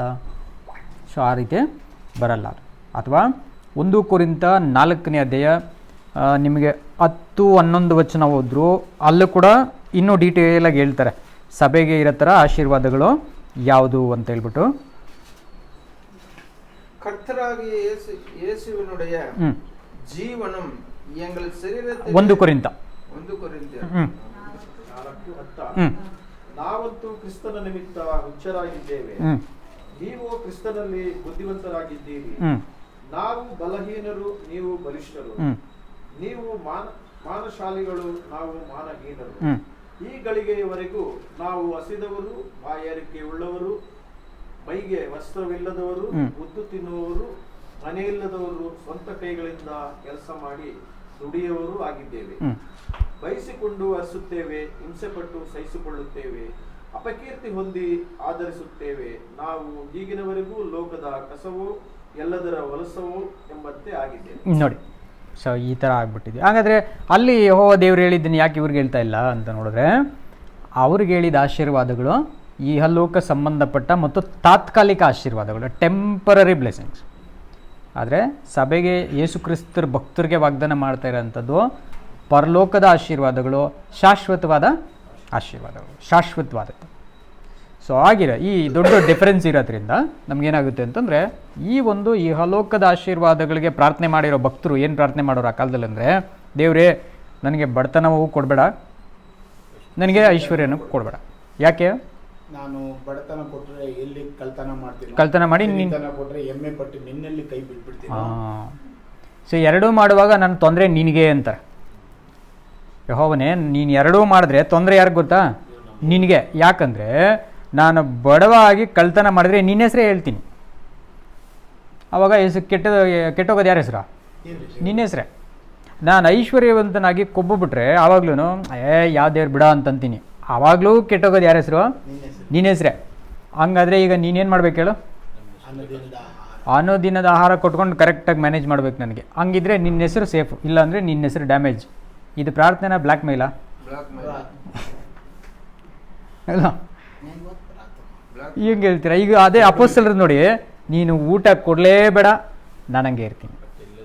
ನೀನು ಬಟ್ಟೆನೇ ಕೊಡಬೇಡ, ನಾನು ಅವಾಗಲೂ ಹಂಗೆ ಇರ್ತೀನಿ. ಜಾಸ್ತಿ ಕೊಟ್ಟರೆ ಹೆಸರು ಕೆಡ್ತಿದ್ದಲ್ಲ, ಅದು ಬೇಡ. ಹಾಂ, ಕಮ್ಮಿ ಕೊಡೋದು ಬೇಡ, ನ್ಯಾಯವಾಗಿ ಕೊಡೋದು, ಮೀಡಿಯಮ್ ಆಗಿ ಅಲ್ವರ. ಆದರೆ ಹೊಸ ಒಡಂಬಡಿಕೆ ಭಕ್ತರುಗಳಿಗೆ ಹೇಗಿದೆ ಅಂತಂದರೆ ನೋಡಿ, ಈ ವಚನಗಳು ಏನು ಓದ್ವಿ ನಾವು, ಅವ್ರು ಹೇಳ್ತಾರೆ, ಪೌಲ್ರು ಹೇಳ್ತಾರೆ, ನಾನು ಬಡವನಾಗಿರಲೂ ಸರಿ, ಐಶ್ವರ್ಯವಂತನಾಗಿದ್ದರೂ ಸರಿ, ಹೆಂಗಿದ್ರು ನಿನ್ನ ನಾಮ ಮಾತ್ರ ಏನಾಗಬೇಕು? ಮಹಿಮೆ ಹೊಂದಬೇಕಷ್ಟೇ. ದೇವ್ರೆ ಹೌದು, ಪರವಾಗಿಲ್ಲ ಹೋಗ್ಲಿ, ನನಗೆ ದೇವ್ರು ಕಾಪಾಡಿಲ್ಲ ಅಂದರೆ ಏನು ಮಾಡಲಿ? ನನಗೆ ರಕ್ಷಣೆ ಕೂಡ ಕೊಟ್ಟಿಲ್ಲ ಅಂದರೆ ಪರವಾಗಿಲ್ಲ, ನನಗೆ ಯೆಹೋವನ ನಾಮ ಮಾತ್ರ ಮುಗಿಯಲ್ಲ, ಅಪಕೀರ್ತಿಗೆ ದೇವ್ರ ಹೆಸರನ್ನ ಗುರಿ ಮಾಡಲ್ಲ ನಾನು. ಸೊ ಹಾಗಾದರೆ ಈ ಹೊಸ ಒಡಂಬಡಿಕೆ ಭಕ್ತರುಗಳು ಹಳೆ ಒಡಂಬಡಿಕೆ ಭಕ್ತರಿಗಿರೋ ದೊಡ್ಡ ವ್ಯತ್ಯಾಸ ಏನಂದರೆ, ಅವ್ರದ್ದು ಟೆಂಪರರಿ ಬ್ಲೆಸ್ಸಿಂಗ್ಸ್, ತಾತ್ಕಾಲಿಕ, ಸ್ವಲ್ಪ ಕಾಲನೇ. ಬಟ್ ಸಭೆ ಬ್ಲೆಸ್ಸಿಂಗ್ಸ್ ಬಂದು ಶಾಶ್ವತವಾಗಿ, ಎಂಡೇ ಇಲ್ಲ, ಇವ್ರದ್ದು ಕೊನೆನೇ ಇಲ್ಲ, ಇವ್ರದ್ದು ಅಂತ್ಯನೇ ಇಲ್ಲ ಅಂಥ ಆಶೀರ್ವಾದಗಳು. ಸೊ ಅದರಿಂದ ಇವರನ್ನು ಜಾಸ್ತಿ ಟೆಸ್ಟ್ ಮಾಡಬೇಕಾಗುತ್ತೆ. ಇವ್ರನ್ನ ಹೆಂಗೆ ಟೆಸ್ಟ್ ಮಾಡ್ತಾರೆ ಅನ್ನೋದನ್ನು ಅವ್ರನ್ನಿಟ್ಟು ತೋರಿಸ್ತಾರೆ. ಹಾಗಂತ ನಮಗೆ ಸಂತೋಷನೇ ಇಲ್ವಾ ಅಂದರೆ ಖಂಡಿತ ಇದೆ. ಆ ಸಂತೋಷ ಏನಂತ ಇವತ್ತಿನ ಪಾಠದಲ್ಲಿ ನಾವು ನೋಡ್ತೀವಿ. ಏನು ಆ ಸಂತೋಷ ಅಂತಂದರೆ ನೋಡಿ, ಅಲ್ಲಿ ಒಂದು ಮರ ಅನ್ನೋ ಪ್ಲೇಸು ದುಃಖದಿಂದ ಅವರು ದಾಟ್ಕೊಂಡು ಆಚೆಗೆ ಬಂದಾಗ ಅವರು ಏಲಿಮನ್ ಅಂತ ಪ್ಲೇಸಲ್ಲಿ ಒಂದು 70 ಖರ್ಜೂರದ ಮರಗಳು ಇವರಿಗೆ ಇದೆ, 12 ನೀರಿನ ಬಾವಿಗಳು ಕೂಡ ಇದೆ. ಆ ಪ್ಲೇಸಲ್ಲಿ ಕ್ಯಾಂಪ್ ಮಾಡ್ಕೊಂಡು ಸ್ವಲ್ಪ ದಿನ ಇವರು ಆನಂದ ಪಟ್ಟಿರ್ತಾರೆ. ಅಂದರೆ ಏನಿರ್ಬೋದು ಇದು, ಈ ಪ್ಲೇಸಲ್ಲಿ ಇವರಿಗೆ ಏನು ಅನುಭವ ಆಗಿರುತ್ತೆ ನೋಡಿ. ಇವ್ರಿಗೆ ಒಂದು ಎಕ್ಸ್ಪೀರಿಯೆನ್ಸ್ ಹೆಂಗೆ ಬರಬೇಕಂದ್ರೆ, ಮೋಶವಾಗಿ ಫಸ್ಟ್ ಇವ್ರನ್ನ ಬಿಡುಗಡೆ ಮಾಡ್ತೀನಿ ಅಂತ ಕರ್ಕೊಂಡು ಬರುವಾಗ ಫಸ್ಟು ಹೇಳ್ತಾರೆ, ವಿಮೋಚನಾಕಾಂಡ 3ನೇ ಅಧ್ಯಾಯದಲ್ಲಿ ಸ್ಟಾರ್ಟ್ ಮಾಡ್ಕೊಳ್ಳೋದು ಮೊದಲು. 3:8 ಮೊದಲು ಮಾತಾಡ್ತಾರೆ ದೇವರು ಮೋಶೆ ಹತ್ರ. ಆಮೇಲೆ ಅವರು 4ನೇ ಅಧ್ಯಾಯದಲ್ಲಿ ಹೋಗಿ ಇವ್ರ ಹತ್ರ ಹೇಳ್ತಾರೆ, ನಿಮ್ಮ ಅಣ್ಣನ ಕರ್ಕೊಂಡು ಹೋಗಪ್ಪ ಆಗಿಲ್ಲ ಅಂತಂತಾರೆ. 5ರಲ್ಲಿ ಕರ್ಕೊಂಡು ಹೋಗ್ಬಿಟ್ಟು ಫರೋಹನ ಹತ್ರ ಮಾತಾಡೋಕೆ ಹೋಗ್ತಾರೆ. ಫರೋಹ ಅದಕ್ಕೆ ಒಪ್ಕೊಳ್ಳಲ್ಲ. ಇವ್ರು ಬಂದು ಅದ್ಭುತವನ್ನು ಮಾಡಿ ತೋರಿಸ್ತಾರೆ ಇಸ್ರೇಲ್ ಜನಗಳಿಗೆ. ಇಸ್ರೇಲ್ ಜನ ಪಾಪ ನಂಬಿಡ್ತಾರೆ ಮೋಶೆ ಆರೋನ್ರನ್ನ. ಆಮೇಲೆ 6ನೇ ಅಧ್ಯಾಯ ನಿಮಗೆ ವಂಶಾವಳಿ ಕೊಡ್ತಾರೆ. 7ನೇ ಅಧ್ಯಾಯದಲ್ಲಿ ಏನು ಮಾಡ್ತಾರೆ ಇವ್ರದ್ದು ಹಿಸ್ಟ್ರಿ ಎಲ್ಲ ಕೊಟ್ಟು ತಿರ್ಗಾ ಹೋಗಿ ಫರೋಹನ ಹತ್ರ ಮಾತಾಡಂತ ಹೇಳ್ತಾರೆ. ಹೋಗಿ ಮಾತಾಡಿದ್ರೆ ಅವನೇನು ಮಾಡಲ್ಲ, ಒಪ್ಕೊಳ್ಳಲ್ಲ. ಇದ್ರ ಮಧ್ಯದಲ್ಲಿ ಒಂದು ಸಾರಿ ಆಲ್ರೆಡಿ ಇಸ್ರೇಲ್ ಜನಗಳಿಗೆ ಕೋಪ ಬಂದ್ಬಿಡುತ್ತೆ ಮೋಶೆ ಮೇಲೆ, ಆರೋನ್ ಮೇಲೆ. ಏನು ಕೋಪ ಅಂತಂದರೆ, ಸದ್ಯ ನೀವು ಬರದೇ ಇರೋದಕ್ಕೆ ಮುಂಚೆ ನಮಗೆ ಚೆನ್ನಾಗಿತ್ತು, ಅಟ್ಲೀಸ್ಟ್ ಒಂದು ಸ್ವಲ್ಪ ಫ್ರೀಡಮ್ ಅನ್ನೋಯಿತ್ತು. ಈಗ ಸ್ವಲ್ಪ ಫ್ರೀಡಮ್ ಕೂಡ ಓಟಾಯಿತು. ಏನದು, ಅವರು ಇಟ್ಟಿಗೆ ಮಾಡೋದಕ್ಕೆ ಒಂದು ಹುಲ್ಲು ಕೊಡ್ತಿದ್ರು, ಈಗ ಹುಲ್ಲು ಕೂಡ ಕೊಡಲ್ಲ, ನೀವೇ ಹುಲ್ಲು ಕುಯ್ಕೊಂಡು ನೀವೇ ಇಟ್ಟಿಗೆನೂ ಮಾಡ್ಕೊಳ್ರಿ ಅಂತ ಹೇಳ್ತಾ ಇದ್ದಾರೆ. ಹಂಗಂದರೆ ಇವ್ರಿಗೆ ಕಷ್ಟನೇ ಜಾಸ್ತಿ ಬಂತು ಅನ್ನೋದು. ಫಸ್ಟು ಹೋಗಿ ದೇವ್ರ ಕರೆ ಕೊಟ್ಟಾಗ ಕೇಳಿದ ತಕ್ಷಣ ಸಂತೋಷ, ಬಟ್ ಬಂದಿದ್ದವ್ರಿಗೆ ಕಷ್ಟ. ಅರ್ಥ ಆಯ್ತಲ್ವ? ವಿಷಯ ಕೇಳಿದಾಗ ಏನು ಬಂತು? ಸಂತೋಷ ಬಂತು. ಬಟ್ ಅದನ್ನು ಮಾಡೋಕ್ಕೆ ಹೋಗುವ ಕೈಯಲ್ಲಿ ಕಷ್ಟ ಬಂತು. ಆಮೇಲೆ ನೆಕ್ಸ್ಟ್ ಒಂದು ಏನ್ರಿ ಫರೋಹಂದು ಫುಲ್ ಒಂದು ಹಿಸ್ಟ್ರಿ ನಡೆಯುತ್ತೆ. ಕಠಿಣ ಆಗ್ತಾನೆ, ಸ್ಮೂತ್ ಆಗ್ತಾನೆ, ಕಠಿಣ ಆಗ್ತಾನೆ, ಮತ್ತು ಸ್ಮೂತ್ ಆಗ್ತಾನೆ, ಆಗಿ ಕೊನೆಗೆ ಬಿಡಿಸ್ಕೊಂಡು ಆಚೆ ಬರಬೇಕು. ಆಚೆ ಬರುವಾಗ ಒಂದು ಕಷ್ಟ ಅವರಿಗೆ ಏನು, ಪಸ್ಕದ ಕುರಿಮರಿಯನ್ನು ಕುಯ್ಯೋಕ್ಕೆ ಅವ್ರ ಜನಗಳಿಗೆ ಆಗದೆ ಇರೋಂಥದ್ದನ್ನು ಇವ್ರು ಅವ್ರ ಮುಂದೆ ಏನು ಮಾಡಬೇಕು, ಕುಯ್ಬೇಕು. ಸೊ ಇದೊಂದು ಕಷ್ಟ. ಬಟ್ ನೈಟೆಲ್ಲ ತಿಂದ್ಬಿಟ್ಟು ಇವ್ರು ಆಚೆ ಬಿಡಿಸ್ಕೊಂಡು ಬರುವಾಗ ಏನೋ ಸಂತೋಷ, ಸಮುದ್ರ ದಾಟ ಆಚೆ ಬಂದುಬಿಡುವಾಗ ಒಂದು ಸಂತೋಷ. ಬಂದ್ಬಿಟ್ಮೇಲೆ ಅಲ್ಲಿ ಹಾಡು ಹಾಡ್ಕೊಂಡು ಖುಷಿಯಾಗಿ ಹಬ್ಬ ಸದ್ಯ ವಿಮುಕ್ತಿ ಆಗೋಯ್ತಪ್ಪ, ಬಿಡುಗಡೆ ಆಯ್ತಪ್ಪ ಅನ್ನೋಷ್ಟೊತ್ತಿಗೆ ತಿರ್ಗಾ ಇಲ್ಲಿ ಕುಡಿಯೋಕ್ಕೇನಿಲ್ಲ, ನೀರಿಲ್ಲ. 3 ದಿನ ಪ್ರಯಾಣ ಬೇರೆ, ತಿರ್ಗಾ ಕಷ್ಟ. ಅಯ್ಯೋ ಇನ್ನಿಷ್ಟೇ ಸುಮ್ಮನೆ ಏನಕ್ಕನ್ನ ಬಂದ್ವು ಅಥವಾ ವಾಪಸ್ಸನ್ನ ಹೋಗಿದ್ರೆ ಚೆನ್ನಾಗಿತ್ತು ಅಂತ ಬೇಜಾರು ಮಾಡ್ಕೊಳ್ಳೋಷ್ಟೊತ್ತಿಗೆ ತಿರ್ಗಾ ಒಂದು ಸಂತೋಷ. ಏನದು, ಒಳ್ಳೆ ನೀರು, 12 ಬಾವಿಗಳದೂ, 70 ಮರಗಳು, ಹಣ್ಣಿನ ಮರಗಳು. ಇದರಲ್ಲಿ ಏನು ಒಂದು ಗೊತ್ತಾಯ್ತು ಅಂತಂದರೆ, ಕಷ್ಟ ಆಗ್ತದೆ, ಮೊದಲು ಸುಖ ಬರ್ತದೆ, ಆಮೇಲೆ ಕಷ್ಟ ಆಗ್ತದೆ, ಸುಖ ಬರ್ತದೆ, ಕಷ್ಟ ಆಗ್ತದೆ, ಸುಖ ಬರ್ತದೆ, ಕಷ್ಟ ಆಗ್ತದೆ. ಸೊ ಒಂದೊಂದು ಹೆಜ್ಜೆಯಲ್ಲೂ ಇವರಿಗೆ ದೇವರು ಸುಖ ಬಂದಾಗ ಹೆಂಗಿದ್ರು ನೋಡೋಣ, ಕಷ್ಟ ಬಂದಾಗ ಹೆಂಗಿದ್ರು ನೋಡೋಣ, ಸುಖ ಬಂದಾಗ ಹೆಂಗಿದ್ರು ನೋಡೋಣ, ಕಷ್ಟ ಬಂದಾಗ ಹೆಂಗಿದ್ರು ನೋಡೋಣ, ಈ ಥರನೇ ಟೆಸ್ಟ್ ಮಾಡ್ಕೊಂಡು ಬಂದ್ಬಿಟ್ಟು. ಸೊ ಆಗ ಇಲ್ಲಿ ಬರುವಾಗ ಇವರಿಗೆ ಒಂದು ದೊಡ್ಡ ರಿಲ್ಯಾಕ್ಸೇಷನ್ ಆ್ಯಕ್ಚುಲಿ ಈ ಪ್ಲೇಸ್ ಇವರಿಗೆ. ಸೊ ಇಲ್ಲಿ ಸ್ವಲ್ಪ ದಿನ ಅವ್ರು ಏನು ಮಾಡ್ತಾರೆ, ಸ್ಟೇ ಮಾಡ್ತಾರೆ. ಹಾಗಾದರೆ ಇದರಿಂದ ನಾವು ಏನು ಪಾಠ ಕಲಿಬೋದು? ಭಾಳ ಚಿಕ್ಕದಾಗಿರುತ್ತೆ ಈ ಪಾಠ, ಆದರೆ ತುಂಬ ಮುಖ್ಯವಾಗಿರುತ್ತೆ ಈ ಪಾಠ. ಕಾರಣ ಈ ಒಂದು 70 ಅನ್ನೋಂಥ ಒಂದು ನಾವು ಯಾವ ರೀತಿ ಇರಬೇಕು ಅನ್ನೋಂಥ ಒಂದು ಮುಖ್ಯ ಪಾಠ. ಈ 70 ನಮ್ಗೆ ಏನು ಸೂಚಿಸುತ್ತೆ ಮತ್ತು ಈ 12 ನಮಗೆ ಏನು ಸೂಚಿಸುತ್ತೆ ಅಂತೇಳಿ ಏನು ಮಾಡೋಣ, ನಾವು ಒಂದು ಸ್ವಲ್ಪ ಹೊತ್ತು ಮೆಡಿಟೇಟ್ ಮಾಡೋಣ. ಅದಕ್ಕೆ ಆ ವಚನ ಇನ್ನೊಂದು ಸರಿ ಓದ್ಬಿಡಿ ನೀವು, 15:27. ತರುವಾಯ ಅವರು ಎಲೀಮಿಗೆ ಬಂದರು. ಅಲ್ಲಿ 12 ನೀರಿನ ಒರತೆಗಳು 70 ಖರ್ಜೂರದ ಮರಗಳು ಇದ್ದದ್ದರಿಂದ ಆ ನೀರಿನ ಬಳಿಯಲ್ಲಿ ಇಳಿಕೊಂಡರು. ನೋಡಿ, ನೀರುಗಳು ಅಲ್ಲಿ ತುಂಬ ಸಂತುಷ್ಟವಾಗಿತ್ತು ಇವರಿಗೆ. ಆದ್ದರಿಂದ ಆ ನೀರುಗಳ ಹತ್ರ ಇವ್ರು ಏನು ಮಾಡಿದ್ರು, ಉಳ್ಕೊಂಡ್ರು. ಆವಾಗ ಇದು ಸಭೆಗೆ ಯಾವ ರೀತಿ ಪ್ರಯೋಜನ ಆಗುತ್ತೆ ಇದರಿಂದ ಅಂತಂದರೆ, ಆ ವಚನಗಳನ್ನ ಪುನಃ ನಾವು ಓದೋದು ಬೇಕಿರಲ್ಲ. ನಮಗೆ ಆ ವಚನಗಳೆಲ್ಲ ಆಲ್ರೆಡಿ ಗೊತ್ತಿದೆ, ತುಂಬ ಸರಿ ಓದ್ಕೊಂಡಿದ್ದೀವಿ. ಏನು ಅವರಿಗೆ ಸಂಭವಿಸಿದ್ದೆಲ್ಲ ನಮಗೇನಾಗಿದೆ, ಪಾಠಗಳು, ಬುದ್ಧಿವಾದಗಳು, ನಿದರ್ಶನಗಳು ಈ ಥರ ಇದ್ದಾವೆ ಅಂತೇಳಿ. ಹಾಗಾದರೆ ಇದನ್ನು ಡೈರೆಕ್ಟಾಗಿ ತೊಗೊಂಡ್ಬಿಟ್ಟು ನಾವು ಹಿಂಗೆ ಈಗ ಬೇರೆ ಬೇರೆ ಚರ್ಚ್ಗಳಲ್ಲಿ ನೋಡುವಾಗ ಇದನ್ನ ಹಿಂಗೇ ಲಿಟ್ರಲಾಗಿ ತೊಗೊಂಡ್ಬಿಟ್ಟು, ನಿಮ್ಮ ಕಷ್ಟ ನೆನ್ನೆ ಹಿಂಗಿತ್ತು, ದೇವ್ರು ಇವತ್ತು ನಿಮ್ಗೆ ಸುಖ ಕೊಟ್ಬಿಡ್ತಾನೆ, ನಿಮ್ಮ ಕಷ್ಟ ಆ ಥರ ಇತ್ತು, ದೇವ್ರು ಇನ್ಮೇಲೆ ನಿಮಗೆ ಸಂತೋಷ ಕೊಟ್ಬಿಡ್ತಾನೆ, ನೀವು ನಿನ್ನೆ ಅನಾರೋಗ್ಯವಾಗಿದ್ದರೆ ಇವತ್ತು ದೇವ್ರು ನಿಮಗೆ ಆರೋಗ್ಯ ಕೊಟ್ಬಿಡ್ತಾನೆ ಅಂತೇಳಿ ಸುಮ್ಮನೆ ಬ್ಲೋ ಹೊಡೆದಂಗೆ ಹೊಡಿತಾರೆ. ಏನ್ರಿ, ಸುಮ್ಮನೆ ಬ್ಲೋ ಹೊಡಿತೀವಿ ನೋಡಿ, ವೇಸ್ಟ್ ಗಾಳಿನ ಆ ಥರ. ಅಥವಾ ಇನ್ನೊಂದು ಒಳ್ಳೆ ಮಾತುಗಳಲ್ಲಿ ಹೇಳ್ಬೇಕಾದ್ರೆ ನುಗ್ಗೆ ಮರ ಹತ್ಸೋದು ಅಂತಾರೆ ನೋಡ್ರಿ. ಮಾತಲ್ಲೇ ಏನು ಮಾಡಿಬಿಡ್ತಾರೆ, ನುಗ್ಗೆ ಮರ ಹತ್ಸೋದು, ದೇವ್ರು ಹಂಗೆ ಮಾಡಿಬಿಡ್ತಾರೆ, ಹಿಂಗೆ ಮಾಡಿಬಿಡ್ತಾರೆ, ಹಿಂಗೆ ಮಾಡಿಬಿಡ್ತಾರೆ ಅಂತ ಸುಮ್ಮನೆ ಇಲ್ಸೆಲ್ಲದು. ದೇವ್ರ ಹತ್ರ ಹೇಳಲೇ ಇಲ್ಲ, ನಾವೇ ಏನು ಮಾಡಿಬಿಡ್ತೀವಿ ದೇವ್ರ ಪರವಾಗಿ, ಸುಮ್ಮನೆ ಸುಳ್ಳು ಹೇಳಿ ಇವ್ರನ್ನ ನುಗ್ಗೆ ಮರ ಹತ್ತಿಸ್ಬಿಟ್ಟು ಅಲ್ಲೆಲ್ಲೋ ಇರೋ ಥರ ಮಾಡೋದು. ಲಾಸ್ಟ್ಗೆ ದೇವರು ನಾನು ಹೇಳಿಲ್ಲ ಈ ವಿಷಯನ, ನಾನು ಹೇಳಿರೋದು ನೀನು ನನ್ನ ವಾಜ್ಞೆಗಳನ್ನ ಕೈಕೊಂಡು ಹಿಂಗೆ ನಡೆದ್ರೆ ಹಿಂಗಿರ್ತೀನಿ ನಾನು ಅಷ್ಟು ನಾನು ಹೇಳಿದ್ದೀನಿ, ನೀನು ಏನೇನೋ ಇಮ್ಯಾಜಿನ್ ಮಾಡ್ಕೊಂಡ್ರೆ ಅದಕ್ಕೆ ನಾನು ಜವಾಬ್ದಾರಿ ಅಲ್ಲ ಅಂತೇಳುವಾಗ ನುಗ್ಗೆ ಮರದಿಂದ ಸೀದಾ ನಾವೇನಾಗ್ತೀವಿ, ನೆಲಕ್ಕೆ ಬೀಳ್ತೀವಿ. ಸೊ ಈ ಥರ ಅಲ್ಲದಂತೆ ಈ ವಚನಗಳನ್ನು ನಾವು 2 ತಿಮೋಥಿ 2:15 ಹೇಳಿರೋ ಪ್ರಕಾರ ಸತ್ಯವಾಕ್ಯವನ್ನು ಸರಿಯಾಗಿ ನಾವೇನು ಮಾಡಬೇಕು, ವಿಭಾಗಿಸ್ಬೇಕು, ಪರಿಶೀಲನೆ ಮಾಡಬೇಕು, ವಿಭಾಗಿಸಬೇಕು.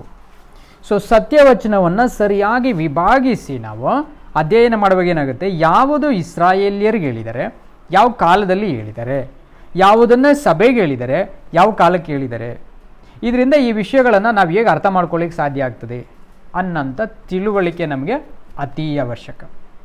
ಇದನ್ನೇ rightly dividing the word of truth ಅಂತ ಹೇಳ್ತಾರೆ ಆಂಗ್ಲದಲ್ಲಿ. ರೈಟ್ಲಿ ಡಿವೈಡಿಂಗ್ ಅಂತಾರೆ, ಸರಿಯಾಗಿ ವಿಭಾಗಿಸ್ಬೇಕು ಇದನ್ನು. ಯಾವ ವಚನಗಳನ್ನು ಯಾವ ಕಾಲಕ್ಕೆ ಯಾರಿಗೆ ಹೇಳಿದ್ದಾರೆ ಫಸ್ಟು, ಅದು ಕಾಂಟೆಕ್ಸ್ಟಲ್ಲಿ ಓದಿಲ್ಲ ಅಂದರೆ ನಮ್ಗೆ ಗೊತ್ತಾಗಲ್ಲ. ಆ ಫುಲ್ ಪ್ಯಾಸೇಜ್ ಓದಿಲ್ಲ ಅಂದರೆ ನಮ್ಗೆ ಗೊತ್ತಾಗಲ್ಲ. ಎಲ್ಲ ಪ್ಯಾಸೇಜ್ಗಳು ಬೈಬಲಲ್ಲಿ ಅಂತ 39 ಪುಸ್ತಕಗಳನ್ನು ನಾವು ಮೊದಲು ಸ್ಕ್ರಿಪ್ಚರ್ಸ್ ಅಂತ ಅದನ್ನೇ ಹೇಳೋದು, ದೇವ್ರ ವಾಕ್ಯ ಅಂತ ಫಸ್ಟು ನಾವು ಹೇಳೋದು ಯಾವುದಕ್ಕೆ, ಆ 39 ಬುಕ್ಸ್ಗೆ. ಅದಾದಮೇಲೆ ಬರೋದು 4 ಬಂದು ಯೇಸು ಕ್ರಿಸ್ತರ ಸುವಾರ್ತೆಗಳು. ಅಂದರೆ ಯೇಸು ಕ್ರಿಸ್ತರು ಹೇಳ್ಕೊಟ್ಟಿರೋದು ಯಾವುದನ್ನು, ಪುನಃ ಅದೇ ಶಾಸ್ತ್ರಗಳನ್ನೇ ಬೋಧಿಸಿರೋದು ಯೇಸು ಕ್ರಿಸ್ತರು, ಬೇರೆ ಏನೂ ಬೋಧಿಸಲಿಲ್ಲ. ಅದು ನಮ್ಗೆ ಗೊತ್ತಿದೆ ವಚನ, ಯೋಹಾನ 7:16 ನಾವು ಓದ್ತೀವಿ, ನನ್ನ ಬೋಧನೆಯು ನನ್ನದು ಅಲ್ಲ, ಯಾರ್ದದು, ನನ್ನ ತಂದೆದು. ಸೊ ಹಂಗಾರೆ ಯೇಸು ಕ್ರಿಸ್ತರು ಬಂದು ಬೇರೆ ಪುಸ್ತಕನ ಆ್ಯಡ್ ಮಾಡಲಿಲ್ಲ. ಅವರು ಇರುವಂಥ 39 ಪುಸ್ತಕಗಳನ್ನೇ ನಮ್ಗೇನು ಮಾಡಿದ್ರು, ಪಾಠ ಹೇಳ್ಕೊಟ್ರು, ನೆರವೇರ್ಸಕ್ಕೆ ಬಂದರು. ಸೊ ಅದನ್ನು ಒಳ್ಳೆ ರೀತಿಯಲ್ಲಿ ನಮ್ಗೆ ಅರ್ಥ ಆಗೋ ರೀತಿಯಲ್ಲಿ ನೆರವೇರಿಸಿದ್ರು ಜೀವನದಲ್ಲಿ. ಅವರ ಜೀವನ ನಮಗೆ ಬೋಧನೆಯಾಗಿದೆ ಅನ್ನೋದನ್ನು ಅಪೊಸ್ತಲರುಗಳು ಪತ್ರಿಕೆಗಳಲ್ಲಿ ಬರೀತಾರೆ ನಮಗೆ. ಹಾಗಾದರೆ ಈ ಇಷ್ಟು ಏರ್ಪಾಟು ಹೊಸ ಒಡಂಬಡಿಕೆದು ಈ ಥರ ಇದೆ ಅನ್ನೋ ಅಂಥದ್ದನ್ನು ಡಿವೈಡ್ ಮಾಡೋದಕ್ಕೆ ಯೇಸು ಕ್ರಿಸ್ತರು ಒಂದು ಕಡೆಯಲ್ಲಿ ಒಂದು ಸಾಮ್ಯ ಹೇಳಿರ್ತಾರೆ. ಎಲ್ಲ ಸಾಮ್ಯಗಳಾದಮೇಲೆ ಒಂದು ಸಾಮ್ಯ ಏನು, ಒಂದು ಪಾಠಗಳನ್ನು ಕೇಳೋನು ಒಂದು ಮನೆ ಯಜಮಾನನ ರೀತಿಯಲ್ಲಿ ಈ ಸಾಮ್ಯಗಳಿಂದ ಆ ಹಳೇದನ್ನು ಹೆಂಗೆ ತೊಗೊಬೇಕು ಅಂತ ಬುದ್ಧಿ ಇರಬೇಕು ಅವನಿಗೆ, ಆ ಹಳೇದ್ರೊಳಗಿಂದ ಹೊಸದು ಹೆಂಗೆ ತೆಗಿಬೇಕು ಅನ್ನೋ ಬುದ್ಧಿನೂ ಅವನಿಗೆ ಇರಬೇಕು. ಎರಡು ಬುದ್ಧಿ ಇರಬೇಕು, ಇಲ್ಲ ಅನ್ನೋದನ್ನು ಇದನ್ನು ಬಳಸೋಕ್ಕೆ ಆಗಲ್ಲ ಅಂತ ಹೇಳ್ತಾರೆ. ಹಾಗಾದರೆ ಇದನ್ನು ನಮಗೇನು ಸೂಚಿಸುತ್ತೆ ಅಂತ ಏನು ಮಾಡೋಣ, ನಾವು ಸ್ವಲ್ಪ ಹೊತ್ತು ಮೆಡಿಟೇಟ್ ಮಾಡೋಣ. ಫಾರ್ ಎಕ್ಸಾಂಪಲ್ ಈ 12 ಮತ್ತು 70 ಬಂದು ಇಸ್ರೇಲ್ ಚರಿತ್ರೆಯಲ್ಲಿ ಭಾಳ ಇಂಪಾರ್ಟೆಂಟ್ ಆಗಿರೋ ನಂಬರು. ಅದೇ ಥರ ಸಭೆಗೂ ಕೂಡ ಭಾಳ ಇಂಪಾರ್ಟೆಂಟ್ ಆಗಿರೋಂಥ ಒಂದು ನಂಬರ್. ಆಮೇಲೆ ಇಲ್ಲಿನ ಪರಿಸ್ಥಿತಿ ಇನ್ನೂ ಇಂಪಾರ್ಟೆಂಟ್. ಏನಪ್ಪ ಅಂತ ನೋಡುವಾಗ ನೋಡಿ, ನಮ್ಮ ಯಾಕೋಬನು ಕುಟುಂಬ ಈಜಿಪ್ಟ್ಗೆ ಬರುವಾಗ ಅವ್ರು ಎಷ್ಟು ಜನ ಬಂದರು ಅಂತ ನೋಡಿದ್ರೆ 70 ಜನ. ಅವರ ಕುಟುಂಬದವರು 70, ಮಿಕ್ಕಿರೋರು 5 ಜನ ಸೇರಿ 75 ಜನ. ವಚನ ನೀವು ಓದ್ಕೊಳ್ಬೇಕಂದ್ರೆ ಆದಿಕಾಂಡ 46:27.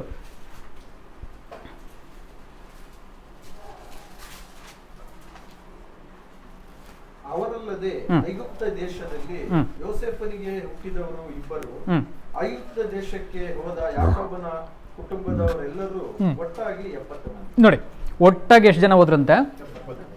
70 ಜನ ಹೋದ್ರು. ಆ 70 ಅನ್ನೋದು ಆವಾಗಿಂದ ಅವ್ರಿಗೆ ನೋಡಿ ಒಂದು ನಂಬರ್ ತಲೆಯಲ್ಲಿ ಉಳ್ಕೊಂಡ್ಬಿಡ್ತು. ಯಾರಿಗೆ? ಇಸ್ರೇಲ್ರಿಗೆ. 70 ಜನ ಅಲ್ಲಿಂದ ಬಂದ್ರಲ್ವಾ ಅನ್ನೋದು ಒಂದು ಸಂತೋಷವಾಗಿ ಉಳ್ಕೊಂಡ್ಬಿಡ್ತು ಅವ್ರ ತಲೆಯಲ್ಲಿ. ಆ್ಯಕ್ಚುಲಿ ಅವರು ಬಂದಿದ್ದು ಎಲ್ಲಿಂದ? ಯಾಕೋಬನು ಅವರ ಇವರು ಬಂದಿದ್ದು ಎಲ್ಲಿಂದ? ಕಾನಾನಿಂದ ಹೋದ್ರು. ಕಾನಾನಿಂದ ಐಗುಪ್ತಕ್ಕೆ ಹೋದ್ರು. ಅವಾಗ ಕಾನಾನ್ ದೇಶ ಯಾವುದು? ಆ್ಯಕ್ಚುಲಿ ನಾವು ನೋಡುವಾಗ ಲಾಸ್ಟ್ ಟೈಮ್ ನಾವು ಒಂದು ಪಾಠದಲ್ಲಿ ನೋಡಿದ್ವಿ.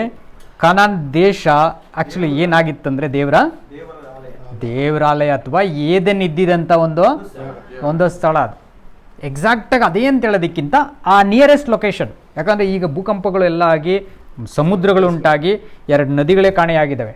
ಪಿಶೋನ್ ಗಿಯೋನ್ ಅನ್ನೋಂಥ ನದಿಗಳೇ 2 ಕಾಣೆಯಾಗಿದ್ದಾವೆ. ಹಂಗಾಗಿ 2 ನದಿಗಳೇ ಮುಚ್ಕೊಂಡು ಹೋಗಿದ್ದಾವೆ. ಒಂದು ದೊಡ್ಡ ಸಮುದ್ರ ಉಂಟಾಗಿದೆ ಅಂದರೆ ಸ್ವಲ್ಪ ಜಾಗ ಆ ಕಡೆ ಈ ಕಡೆ ಏನಾಗಿರ್ಬೋದು, ಮೂವ್ ಆಗಿರ್ಬೋದು, ಸ್ಲೈಡ್ ಆಗಿರ್ಬೋದು, ಲ್ಯಾಂಡ್ ಸ್ಲೈಡ್ ಆಗಿರ್ಬೋದು. ಸೊ ಹಂಗಿರೋದ್ರಿಂದ ಆ ಪ್ಲೇಸ್ ಏನು ಕಾನಾನ್ ಅಂತ ಇವರು ಈಗ ಕಾನಾನ್ಯರು ಹೋದ್ಮೇಲೆ ಕರಿತಿದ್ರು, ಅದಕ್ಕಿಂತ ಮುಂಚೆ ಅದು ಆದಾಮ ಅವಳಿದ್ದಿರೋಂಥ ಒಂದು ಸ್ಥಳ. ಅದೇ ಸ್ಥಳದಲ್ಲಿ ಏದೇನ್ ತೋಟದಲ್ಲೇ ದೇವರ ಅಬ್ರಹಾಮ್ನ ಊರನ್ನೋ ಅಂತ ಒಂದು ಪ್ಲೇಸಿಂದ ಕರ್ಕೊಂಡೋಗಿ ಅಲ್ಲಿ ಇಟ್ಟಿದ್ರು. ಸೊ ಅಲ್ಲಿಂದ ಅವರು ಇಳಿದು ಡೌನ್ಗೆ ಈಜಿಪ್ಟ್ಗೆ ಗುಲಾಮ್ರಾಗಕ್ಕೆ ಹೋದ್ರು. ಅವರು ದೇವ್ರ ಆಶೀರ್ವಾದ ಇದ್ದಿರೋ ಒಂದು ಪ್ಲೇಸಿಂದ ಯಾವ ಥರ ಆದಾಮನ್ನ ಆಚೆಗೆ ಕಳಿಸ್ಬಿಟ್ರು, ಅದೇ ಥರ ಯೂಸೆಫನ್ನು 70 ಜನ ಏನು ಮಾಡಿದ್ರು, ನಮ್ಮ ಯಾಕೋಬನ 70 ಜನ ಕುಟುಂಬನ ಕಳಿಸ್ತಾರಲ್ಲ. ಆಗ 70 ಜನ ಹೋಗಿದ್ದು ಇವ್ರು ತಲೆಯಲ್ಲಿ ಇಟ್ಕೊಂಡ್ಬಿಡ್ತಾರೆ. 70 ಇವ್ರಿಗೆ ಎಷ್ಟು ಕರೆಕ್ಟ್ ನಂಬರಾಗಿ ಉಳ್ಕೊಂಡಿದೆ ಅನ್ನೋದನ್ನು ನೆಕ್ಸ್ಟ್ ನೋಡಿ ಅವ್ರ ಲೈಫಲ್ಲಿ ಏನು ನಡೆಯುತ್ತೆ ಅಂದರೆ 50ನೇ ಅಧ್ಯಾಯ 3ನೇ ವಚನ ಓದಿ. ಆದಿಕಾಂಡ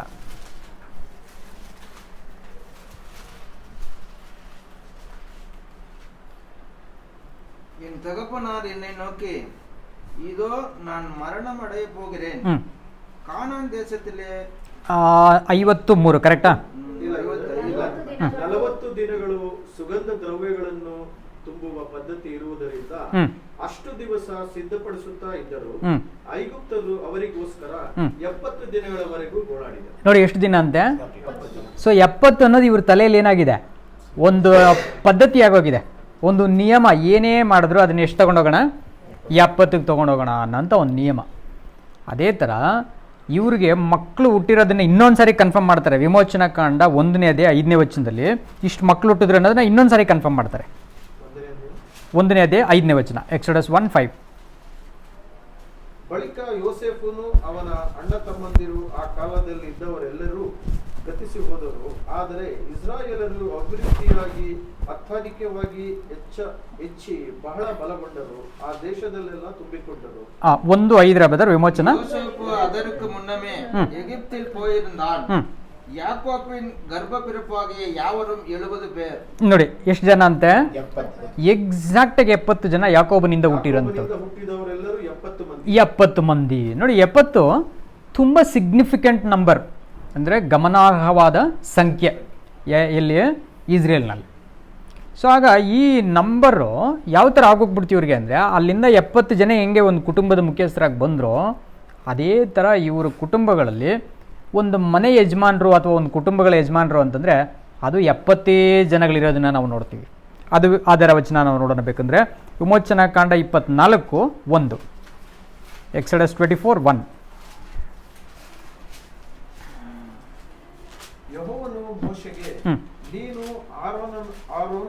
ನಾದಾಬ್ ಅಬಿಹೋ ಎಂಬಿವರು ಇಸ್ರಾಯೇಲರ ಹಿರಿಯರಲ್ಲಿ 70 ಮಂದಿಯು ಈ ಬೆಟ್ಟವನ್ನು ಹತ್ತಿ ಯೆಹೋವನ ಬಳಿಗೆ ಬಂದು ದೂರದಲ್ಲಿ ನಿಂತು ಅಡ್ಡ ಬೀಳಬೇಕು. ನೋಡ್ರಿ ಎಷ್ಟು ಜನ ಕರೆಕ್ಟಾಗಿ 70 ಜನ ಎಲ್ಡರ್ಸ್ಗಳನ್ನು ಮಾಡ್ಕೊಂಡ್ರಿ ಇವರು 70 ಎಲ್ಡರ್ಸ್ ಇರ್ಬೇಕಂತ ಹೆಂಗೆ ಇದಾಗಿರುತ್ತೆ ಅಂತಂದರೆ, ಐಗುಪ್ತಕ್ಕೆ ನಮ್ಮ ಪಿತೃಗಳು ಎಷ್ಟು ಜನ ಬಂದರು? 70 ಬಂದರು. 70 ಜನ ಸಾಕು ಕುಟುಂಬಗಳಿಗೆ ಹಿರಿಯರು. 69 ಆಗಬಾರ್ದು, 71 ಆಗಬಾರ್ದು. ಅದು ಕರೆಕ್ಟಾಗಿ ಎಷ್ಟಿರಬೇಕು? 70 ಇರಬೇಕು. ಸೊ ವಚನ 24 1 ಓದ್ರಲ್ರ ನೀವು, 24 9 ಕೂಡ ಓದಿದ್ದಾರೆ. ಮೋಶೆ, ಆರೋನ್, ನಾದಾಬ್, ಅಬಿಹೋ ಎಂಬವರು ಇಸ್ರಾಯೇಲರ ಹಿರಿಯರಲ್ಲಿ 70 ಮಂದಿಯು ಬೆಟ್ಟವನ್ನು ಹತ್ತಿದರು. ನೋಡಿ 70 ಜನರು ಕೂಡ ಏನು ಮಾಡಿದ್ರಂತೆ? ಬೆಟ್ಟನು ಕೂಡ ಹತ್ಬಿಟ್ಟು ಬಂದರು. ಏನು ದಿನ ಇದು ಅಂತಂದರೆ ಒಡಂಬಡಿಕೆ ಮಾಡ್ಕೊಳ್ತಾ ಇರೋ ದಿನ ಇದು. 24ನೇ ಅದೇ ಏನು ದಿನ? ಸೀನಾಯಿ ಬೆಟ್ಟದಲ್ಲಿ ದೇವರು ಇಸ್ರಾಯೇಲಿಯರೊಟ್ಟಿಗೆ ಮಾಡ್ಕೊಳ್ತಾರಂತ ಒಡಂಬಡಿಕೆಯ ಒಂದು ದಿನ. ಸೊ ಈ ಒಡಂಬಡಿಕೆಯ ದಿನ ಯೆಹೋವನ ಧರ್ಮಶಾಸ್ತ್ರದ ವಚನಗಳನ್ನು ನೀಸ್ಕೊಂಡು ಅದನ್ನೆಲ್ಲ ಓದಿ ಅದನ್ನು ಕೇಳಿಕೊಂಡು ಇದರಂತೆ ನಡಿತೀವಿ ಅಂತೇಳಿ ಪ್ರಮಾಣ ಮಾಡೋಂಥ ಒಂದು ದಿನ. ಅಂದರೆ ಇಸ್ರಾಯೇಲ್ ಜನಗಳು 6 ಲಕ್ಷ ಜನಗಳು ಎಲ್ಲರೂ ಇದ್ದಾರೆ. 6 ಲಕ್ಷ ಜನಗಳನ್ನು ದೇವರು ಮಾತಾಡೋಕ್ಕಾಗಲ್ಲ ಒಬ್ಬೊಬ್ಬರನ್ನು ಕರೆದು. ಅವರ ಪ್ರತಿನಿಧಿಗಳಾಗಿ ಎಷ್ಟು ಜನ ಇದ್ದಾರೆ? 70 ಜನ ಎಲ್ಡರ್ಸ್. ಆ ಥರ ಚೂಸ್ ಮಾಡ್ತಾರೆ ದೇವರು. ಸೊ ಆ 70 ಜನಕ್ಕೆ ಮುಖ್ಯಸ್ಥರು, ಅತಿ ಮುಖ್ಯವಾಗಿ ಪ್ರಧಾನರು ಅಂತಂದರೆ ಮೋಶೆ ಮತ್ತು ಆರೋನ್. ಇವರಿಬ್ಬರು ಮುಂದೆ ನಿಂತ್ಕೊಂಡಿರ್ತಾರೆ. ಯೇಸು ಕಾಲದಲ್ಲೂ 70 ಜನ ಸೆಲೆಕ್ಟ್ ಮಾಡಿ ಹೋಗಿ ಕಳಿಸ್ಕೊಡ್ತಾರೆ ಯೇಸು ಕ್ರಿಸ್ತರು ಕೂಡ ಅಲ್ವರಾ? ಸೊ ಹಾಗಾದರೆ ಅದು ಕೂಡ ತುಂಬ ಸಿಗ್ನಿಫಿಕೆಂಟ್, ಅದು ಇಂಪಾರ್ಟೆಂಟ್ ಆಗಿರೋಂಥದ್ದು. ಸೊ ಅದನ್ನು ನಾವೇನು ಮಾಡೋಣ, ವಚನ ಬೇಕಂದರೆ ಓದೋಣ. ಅದಕ್ಕಿಂತ ಮೊದಲು ಇನ್ನೊಂದು 2 ವಚನ ಓದಿ ಅಲ್ಲಿ ಬಂದ್ಬಿಡೋಣ.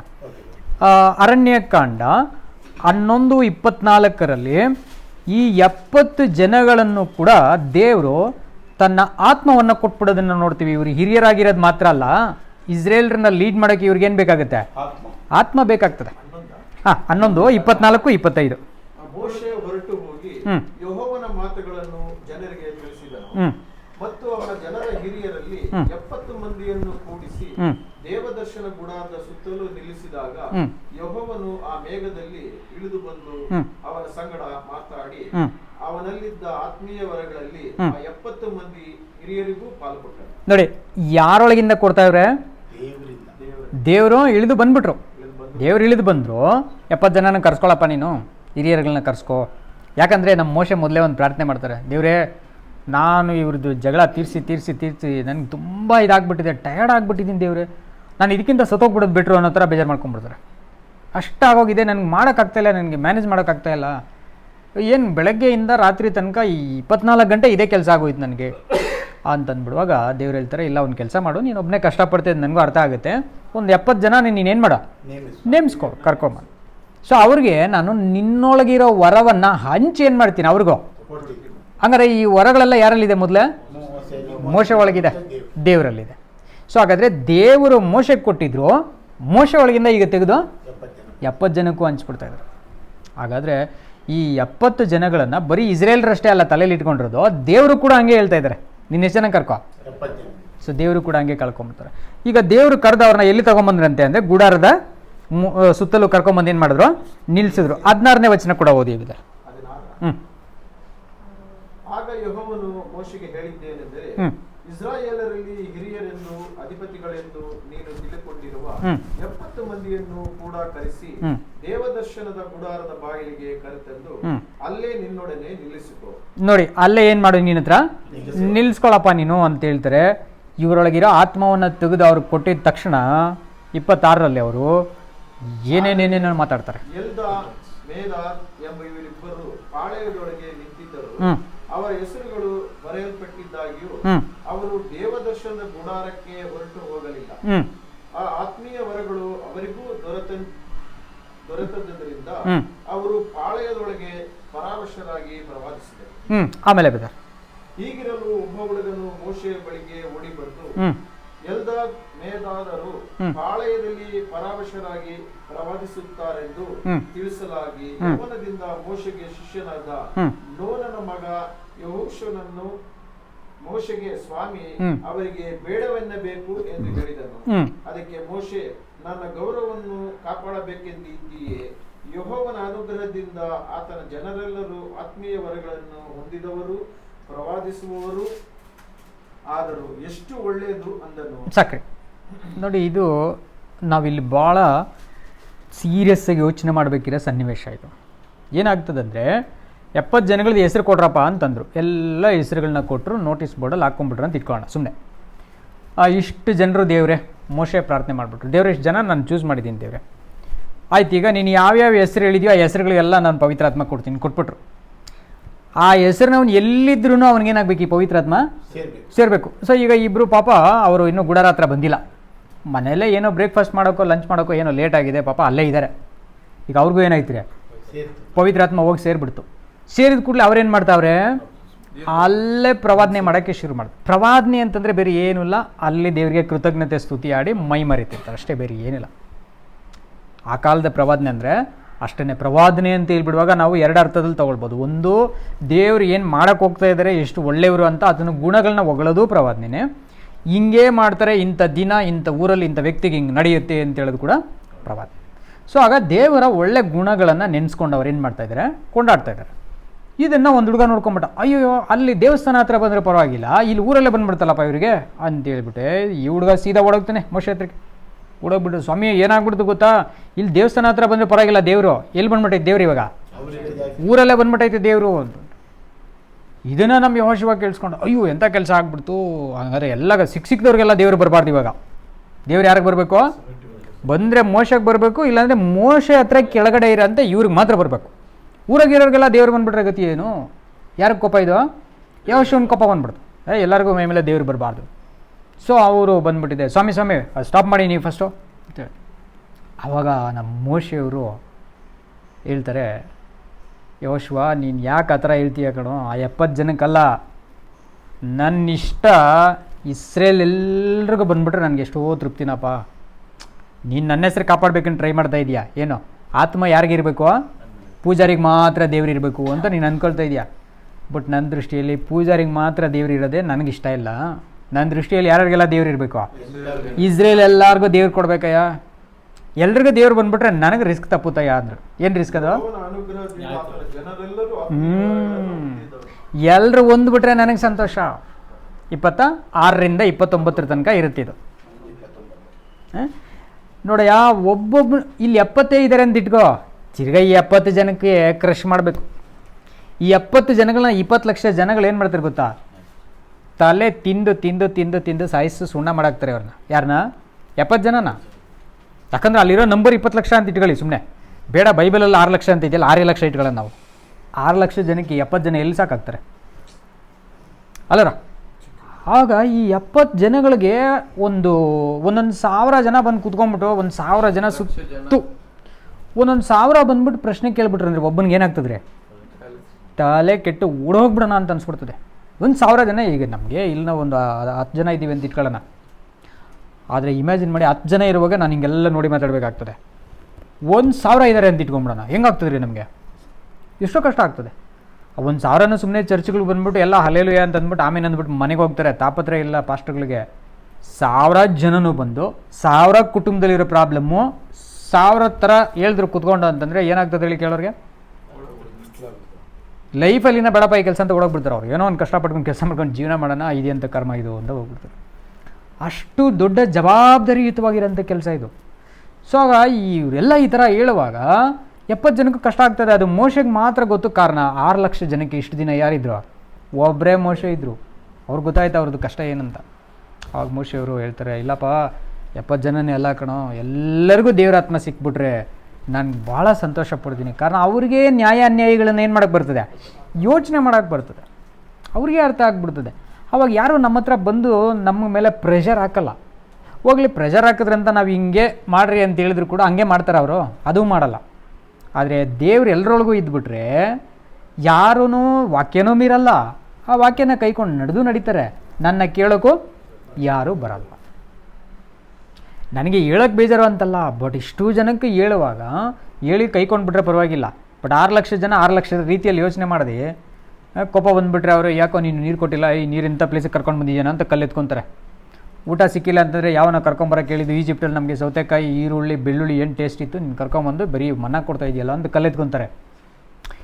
ಏನು ಸಿಕ್ಕಿಲ್ಲ ಅಂದರೂ ಕಲ್ಲೆತ್ಕೊತಾರೆ. ಆಸ್ತಿ ಕೊಟ್ಟಿಲ್ಲ ಅಂತ ಒಂದು ಜಾಗದಲ್ಲಿ ಹೊಡಿಯೋಕೆ ಹೋಗ್ತಾರೆ. ಆಸ್ತಿ ಕೊಡಲಿಲ್ಲ ನಮಗೆ ಅಂತ ಹೇಳ್ಬಿಟ್ಟು ಹೊಡಿಯೋಕೆ ಹೋಗ್ತಾರೆ. 17ನೇ ಅಧ್ಯಾಯದಲ್ಲಿ ಇದರಲ್ಲೇ ನಮ್ಗೆ ಯಾಕೆ ನೀನು ಆಸ್ತಿ ಕೊಟ್ಟಿಲ್ಲ ಅಂತ ಹೊಡಿಯೋಕೆ ಹೋಗ್ತಾರೆ. ಸೊ ಈ ಥರ ಇದ್ದಾರೆ. ಅವಾಗ 6 ಲಕ್ಷ ಜನ ಯಾವಾಗಲೂ ಹಿಂಗೆ ಪ್ರಾಬ್ಲಮ್ ಬಂದಾಗೆಲ್ಲ ಬಂದು ಹಿಂಗೆ ಗಲಾಟೆ ಮಾಡ್ತಾ ಹೋದ್ರೆ ಏನು ಮಾಡೋದು? ಅದಕ್ಕೆ ಮೋಶೆಯವ್ರು ಹೇಳ್ತಾರಿಲ್ಲಪ್ಪ, 70 ಜನಕ್ಕೂ ದೇವರಾತ್ಮ ಬಂದಿರೋದು ಸಂತೋಷಕ್ಕಿಂತ ನನಗೆ ಎಲ್ರಿಗೂ ಬಂದರೆ ಸಂತೋಷ. ನನಗೆ ಈ 70 ಒಂದು ನಂಬರ್ ಆಯಿತು, ನಮಗೆ ತುಂಬ ಇಂಪಾರ್ಟೆಂಟ್ ನಂಬರ್. ಈ 70 ನೆಕ್ಸ್ಟ್ ಬೇರೆ ಎಲ್ಲೆಲ್ಲಿ ಬರ್ತದೆ ಅಂತ ನೋಡುವಾಗ ನಮಗೆ 10ನೇ ಅಧ್ಯಾಯ 22ನೇ ವಚನ ಧರ್ಮೋಪದೇಶ ಕಾಂಡ, ಅಲ್ಲಿ ನೋಡಿ 70 ಮಂದಿ ಮಾತ್ರ ಬಂದರು, ಬಟ್ ಈಗ ಅವ್ರ ನಂಬರ್ ಎಷ್ಟಿದ್ದಾರೆ ಅಂದರೆ ಅಂತ ಹೇಳ್ತಾರೆ. ಧರ್ಮೋಪದೇಶ 10:22. ನಿಮ್ಮ ಪಿತೃಗಳು 70 ಮಂದಿ ಮಾತ್ರ ಐಗುಪ್ತ ದೇಶಕ್ಕೆ ಹೋದರು. ಈಗಲೂ ನಿಮ್ಮ ದೇವರಾದ ಯೆಹೋವನು ನಿಮ್ಮನ್ನು ಆಕಾಶದ ನಕ್ಷತ್ರಗಳಷ್ಟು ಅಸಂಖ್ಯರಾಗಿರುವಂತೆ ಮಾಡಿದ. ನೋಡಿ ಇಲ್ಲಿ ಬಂದಿದ್ದು ಎಷ್ಟು ಜನ? ಬರೀ 70ಪ್ಪ, ಬಟ್ ಇವಾಗ ಎಷ್ಟು ಜನ ಇದ್ದೀರಾ ನೀವು?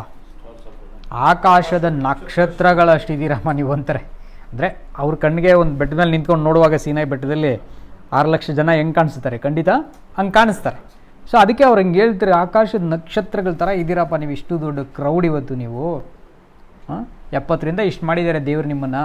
ಸೊ ನೀವೆಷ್ಟು ಕೃತಜ್ಞತೆ ಉಳ್ಳವರಾಗಿ ಆತನ ನಾಮಕ್ಕೆ ನೀವು ಭಯಪಡಬೇಕು, ಭಕ್ತಿಯಿಂದ ಇರಬೇಕು ಅಂತ ಮಾತಾಡ್ಕೊಂಡು ಮೆನ್ಷನ್ ಮಾಡ್ಕೊಂಡು ಬರ್ತಾರೆ. ಸೊ ಹಾಗಾದರೆ ಅಷ್ಟು ಜನರುಗಳಿಗೆ ದೇವ್ರದ್ದು ತಿಳುವಳಿಕೆ ಇಲ್ಲ ಅಂತಂದ್ಬಿಟ್ರೆ ಇಮ್ಯಾಜಿನ್ ಮಾಡಿ ಎಷ್ಟು ದೊಡ್ಡ ದುಃಖದ ವಿಷಯ. ಸಮುದ್ರ ತೀರದ ಮರಳು ಥರ ಅಥವಾ ಆಕಾಶದ ನಕ್ಷತ್ರಗಳ ಥರನೋ ಒಂದು ದೊಡ್ಡ ಕ್ರೌಡ್ಗೆ ವಚನಗಳೇ ಗೊತ್ತಿಲ್ಲ, ದೇವರ ಆಜ್ಞೆಗಳು ಗೊತ್ತಿಲ್ಲ, ಹೇಳಿದ್ರೆ ಕೇಳೋದು ಇಲ್ಲ, ಮಂಡು ಸ್ವಭಾವಿಗಳು, ಒಳಗಡೆಗೆ ಹಾಕೊಳ್ಳೋದು ಇಲ್ಲ ಹೃದಯದಲ್ಲಿ, ಹಿಂಗೆ ಇದ್ದುಬಿಡ್ತಾರೆ ಅಂತಂದರೆ ಖಂಡಿತ ಇದು ಮೋಶೆಗೂ ಮತ್ತು ಯೆಹೋಶುವನಿಗೂ ತಲೆನೋವಿನ ವಿಷಯ, ಆರೋನನಿಗೆ ಇನ್ನೂ ತಲೆನೋವಿನ ವಿಷಯ, ಆತ ಮಹಾಯಾಜಕನ ಕೆಲಸ ಮಾಡೋಕ್ಕೆ, ಮತ್ತು 70 ಜನ ಹಿರಿಯರುಗಳು ಕೂಡ ಒಂದು ಕಷ್ಟವಾಗಿರೋ ಕೆಲಸ. ಸೊ ಅದಕ್ಕೆ 70 ಜನ ಹಿರಿಯರದೊಂದು ಸಭೆ ಆವಾಗಿಂದ ಎಸ್ಟಾಬ್ಲಿಷ್ ಆಗಿ ಯೇಸು ಸ್ವಾಮಿಯವ್ರ ಕಾಲ ತನಕ ಇರ್ತದೆ. 70 ಜನರ ಸಭೆಯನ್ನು ಸಿನಗೋಗ್ ಅಂತ ಕರಿತಾಯಿದ್ರು ಅವರು, ಸಿನಗಾಗ್ ಅಂತ. ಸೊ ಸಿನಗಾಗಲ್ಲಿ ಇದ್ದಂಥ ಒಬ್ಬ ಎಲ್ಡರು ಯೇಸು ಸ್ವಾಮಿಯವ್ರ ಹತ್ರ ಬಂದು ಮಾತಾಡ್ತಾರೆ. ಯೋಹಾನ 3ನೇ ಅಧ್ಯಾಯದಲ್ಲಿ ಯಾರು ಆತ? ನಿಕೋದೇಮಸ್ ಅಲ್ಲೂರಾ? ಸೊ ಅವರು ಬಂದು ಸ್ವಾಮಿ ಹತ್ರ ಮಾತಾಡ್ತಾರೆ. ಅಂದರೆ ಆ 70 ಜನ ಹಿರಿಯರಲ್ಲಿ ಈ ಥರ ಒಂದು ಇದು ಆ ಕಾಲದಲ್ಲಿ ಸ್ಟಾರ್ಟ್ ಆಗಿರೋದು ಇಲ್ಲಿ ತನಕ ಬರ್ತದೆ ನೋಡ್ರಿ ನಮಗೆ. ಎಲ್ಲಿ ತನಕ? ಯೇಸು ಸ್ವಾಮಿಯವ್ರ ಕಾಲದ ತನಕ ಇದೆ. ಆವಾಗ ಇಷ್ಟು ವರ್ಷಗಳು 70 ಅನ್ನೋದು ಇವರಿಗೆ ತುಂಬ ದೊಡ್ಡ ನಂಬರ್. ಆದರೆ 70 ಜನ ಹಿರಿಯರು ಏನು ಕೆಲಸ ಮಾಡಬೇಕಾಗಿತ್ತು ಆ ಕೆಲಸನ ಇವರು ಮಾಡೋಕ್ಕೆ 70 ಜನರ ಕೈಯಲ್ಲೂ ಆಗಲಿಲ್ಲ. ಯಾಕಂದರೆ ಅಲ್ಲಿ ಕೊಟ್ಟಾಗ ದೇವ್ರ ಆತ್ಮವನ್ನು ಕೊಟ್ಟರು, ಬಟ್ ಅದೇ ಆತ್ಮವನ್ನು ಪುನಃ ಅವರು ಉಳಿಸ್ಕೊಂಡು ಹಂಗೆ ಏನು ಮಾಡಲಿಲ್ಲ, ಬಂದಿಲ್ಲ. ಹಂಗಾಗಿ ಈ 70 ಜನರದ್ದು ಒಂದು ಕಡೆ ಆದರೆ 70 ಜನ ಬಂದಿದ್ದು ಯಾಕೋಬನ ಮೂಲಕ ಅಂತಂದರೆ ಫಸ್ಟ್ ಬರುವಾಗ ಯಾಕೋಬನಿಗೆ 12 ಜನ ಮಕ್ಕಳು. ಎಷ್ಟು? 12 ಜನ ಮಕ್ಕಳು. ಆ 12 ಮಕ್ಕಳಲ್ಲಿ ಅಂದರೆ ಕುಲಕ್ಕೆ ಮುಖ್ಯರಾಗಿ 12 ಜನ ಮಕ್ಕಳು. ಸೊ ಆ 12 ಮಕ್ಕಳಲ್ಲಿ 12 ಕುಲಗಳಾಗಿ ಮಾಡಿ ಒಂದೊಂದು ಕುಲಗಳಿಂದ 12 ಸಾವಿರಗಳನ್ನು ಏನು ಮಾಡ್ತಾರೆ, ಚೂಸ್ ಮಾಡ್ತಾರೆ. 2-3 ಕಡೆಗಳಲ್ಲಿ ಮಾಡ್ತಾರೆ. ಇಸ್ರೇಲ್ ಹಿಸ್ಟ್ರಿಯಲ್ಲಿ ನಾವು ಪ್ರಕಟಣೆ ಬಗ್ಗೆ ಮಾತಾಡ್ತಿಲ್ಲ, ಇಸ್ರೇಲ್ ಹಿಸ್ಟ್ರಿಯಲ್ಲೇ ಯುದ್ಧಕ್ಕೆ ಹೋಗುವಾಗ ಒಂದು ಸಾರಿ, ಆಮೇಲೆ ಅರಣ್ಯದಲ್ಲಿ ಲೆಕ್ಕ ಮಾಡುವಾಗ ಒಂದು ಸಾರಿ, ಆವಾಗ ಪ್ರತಿಯೊಂದು ಕುಲದಿಂದನೂ 12 ಸಾವಿರನ, ಆಮೇಲೆ ಪ್ರತಿಯೊಂದು ಕುಲದಿಂದ 1,000 ಒಂದೊಂದು ಸಾರಿ ಲೆಕ್ಕ ಮಾಡ್ತಾರೆ. ಸೊ ಹಂಗೆ ಇವರಿಗೆ ಈ 12 ಅನ್ನೋದು ಕೂಡ ಇಸ್ರೇಲ್ರಿಗೆ ತುಂಬ ಮುಖ್ಯವಾದ ನಂಬರ್. ಅದೇ ಥರ 70 ಅನ್ನೋದು ಕೂಡ ಮುಖ್ಯವಾದ ನಂಬರ್. ಆವಾಗ ಈ ನಂಬರ್ ಮುಖ್ಯ ಇದೆಯಾ ಇಲ್ವಾ ಅಂತಂದರೆ ನಮ್ಮ ರಕ್ಷಕರಾಗಿರೋ ಯೇಸು ಕ್ರಿಸ್ತರು ಕೂಡ ಏನು ಮಾಡ್ತಾರೆ ಅಂದರೆ ಬಂದು ಶಿಷ್ಯರನ್ನು ಎಷ್ಟು ಎಲೆಕ್ಟ್ ಮಾಡ್ತಾರೆ ಅಂದರೆ 12 ಮಾಡ್ತಾರೆ. ಫಸ್ಟ್ ಓದ್ಕೊಂಬಿಡೋಣ ಅದನ್ನು ವಚನ ನಾವು. ಲೂಕಾ ಸುವಾರ್ತೆ 10ನೇ ಅಧ್ಯಾಯ 1ನೇ ವಚನ. ಇದಾದ ಮೇಲೆ ಸ್ವಾಮಿಯು ಇನ್ನು 70 ಮಂದಿಯನ್ನು ನೇಮಿಸಿ ಅವರನ್ನು ಇಬ್ಬಿಬ್ಬರಾಗಿ ತಾನು ಹೋಗಬೇಕೆಂದಿದ್ದ ಪ್ರತಿಯೊಂದು ಊರಿಗೂ ಪ್ರತಿಯೊಂದು ಸ್ಥಳಕ್ಕೂ ಮುಂದಾಗಿ ಕಳಿಸಿದನು. ನೋಡಿ 70 ಜನನೇ ಜೀಸಸ್ ಕೂಡ ಏನು ಮಾಡ್ತಾರೆ, 12 ಜನನ ಫಸ್ಟ್ ಚೂಸ್ ಮಾಡಿದ್ರು, ಆಮೇಲೆ ಏನು ಮಾಡ್ತಾರೆ 70 ಜನನ ಚೂಸ್ ಮಾಡ್ತಾರೆ. ಸೊ ಈ 12 ಜನ ಚೂಸ್ ಮಾಡೋದು ನಮಗೆ ಏನ್ರಿ ಮತ್ತೆಯ 10ನೇ ಅಧ್ಯಾಯ 5-6 ವಚನಗಳಲ್ಲಿ 12 ಜನಕ್ಕೆ ಏನು ಕಮಿಷನ್ ಕೊಡ್ತಾರೆ ಅನ್ನೋದನ್ನು ಕೂಡ ಹೇಳ್ತಾರೆ. ಅಂದರೆ ಜವಾಬ್ದಾರಿ ಏನು ಕೊಟ್ಟರು ಅಂತ. 10:5-6 12 ಮಂದಿಯನ್ನು ಯೇಸು ಕಳುಹಿಸಿದನು. ಕಳುಹಿಸುವಾಗ ಅವರಿಗೆ ಅಪ್ಪಣೆ ಕೊಟ್ಟಿದ್ದೇನೆಂದರೆ ಅನ್ಯ ಜನಗಳ ಕಡೆಗೆ ಹೋಗಬೇಡಿರಿ, ಸಮಾರ್ಯರ ಊರುಗಳಿಗೆ ಕಾಲಿಡಬೇಡಿರಿ, ಇವರನ್ನು ಬಿಟ್ಟು ತಪ್ಪಿಸಿಕೊಂಡ ಕುರಿಗಳಂತಿರುವ ಇಸ್ರಾಯೇಲಿನ ಮನೆತನದವರ ಬಳಿಗೆ ಹೋಗಿರಿ, ಪರಲೋಕ ರಾಜ್ಯವು ಸಮೀಪವಾಯಿತೆಂದು ಸಾರಿ ಹೇಳುತ್ತಾ ಹೋಗಿರಿ.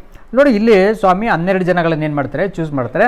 ಅವರು ತನ್ನ ಜೊತೆಯಲ್ಲೇ ಇರಬೇಕು ಅಂತ ಹೇಳ್ತಾರೆ. ಮಾರ್ಕ 3:14ರಲ್ಲಿ ಈ ಅಪೋಸ್ತಲರು 12 ಜನ ಏನು ಮಾಡ್ಬೇಕಂತೆ, ತನ್ನ ಜೊತೆಯಲ್ಲೇ ಇರಬೇಕು ಇವರು. ಮಾರ್ಕ 3:14. ಆತನು 12 ಮಂದಿಯನ್ನು ಆರಿಸಿ ಹ್ಞೂ ಅವರು ತನ್ನ ಸಂಗಡ ಇರಬೇಕೆಂತಲೂ ಹ್ಞೂ ದೆವ್ವಗಳನ್ನು ಬಿಡಿಸುವ ಅಧಿಕಾರವುಳ್ಳವರಾಗಿ ಸುವಾರ್ತೆಯನ್ನು ಸಾರುವುದಕ್ಕೂ ಹ್ಮ್. ತಾನು ಅವರನ್ನು ಕಳಿಸುವನೆಂತಲೂ ಹ್ಮ್. 12 ಮಂದಿಯನ್ನು ಆರಿಸಿ ನೇಮಿಸಿದನು. ನೋಡಿ ಮಾರ್ಕ 3:14 ನಾವು ಓದ್ತಾ ಇದ್ದೀವಿ. ಏನ್ರಿ, ತಾನು ಆರಿಸ್ಕೊಂಡಿರೋರು ಯಾರ ಜೊತೆ ಇರಬೇಕು? ಜೊತೆ ಇರಬೇಕು. ಸೊ 70 ಜನನೂ ಹಂಗಾದ್ರೆ ಅದೇ ಉದ್ದೇಶ ಇರ್ತದೆ.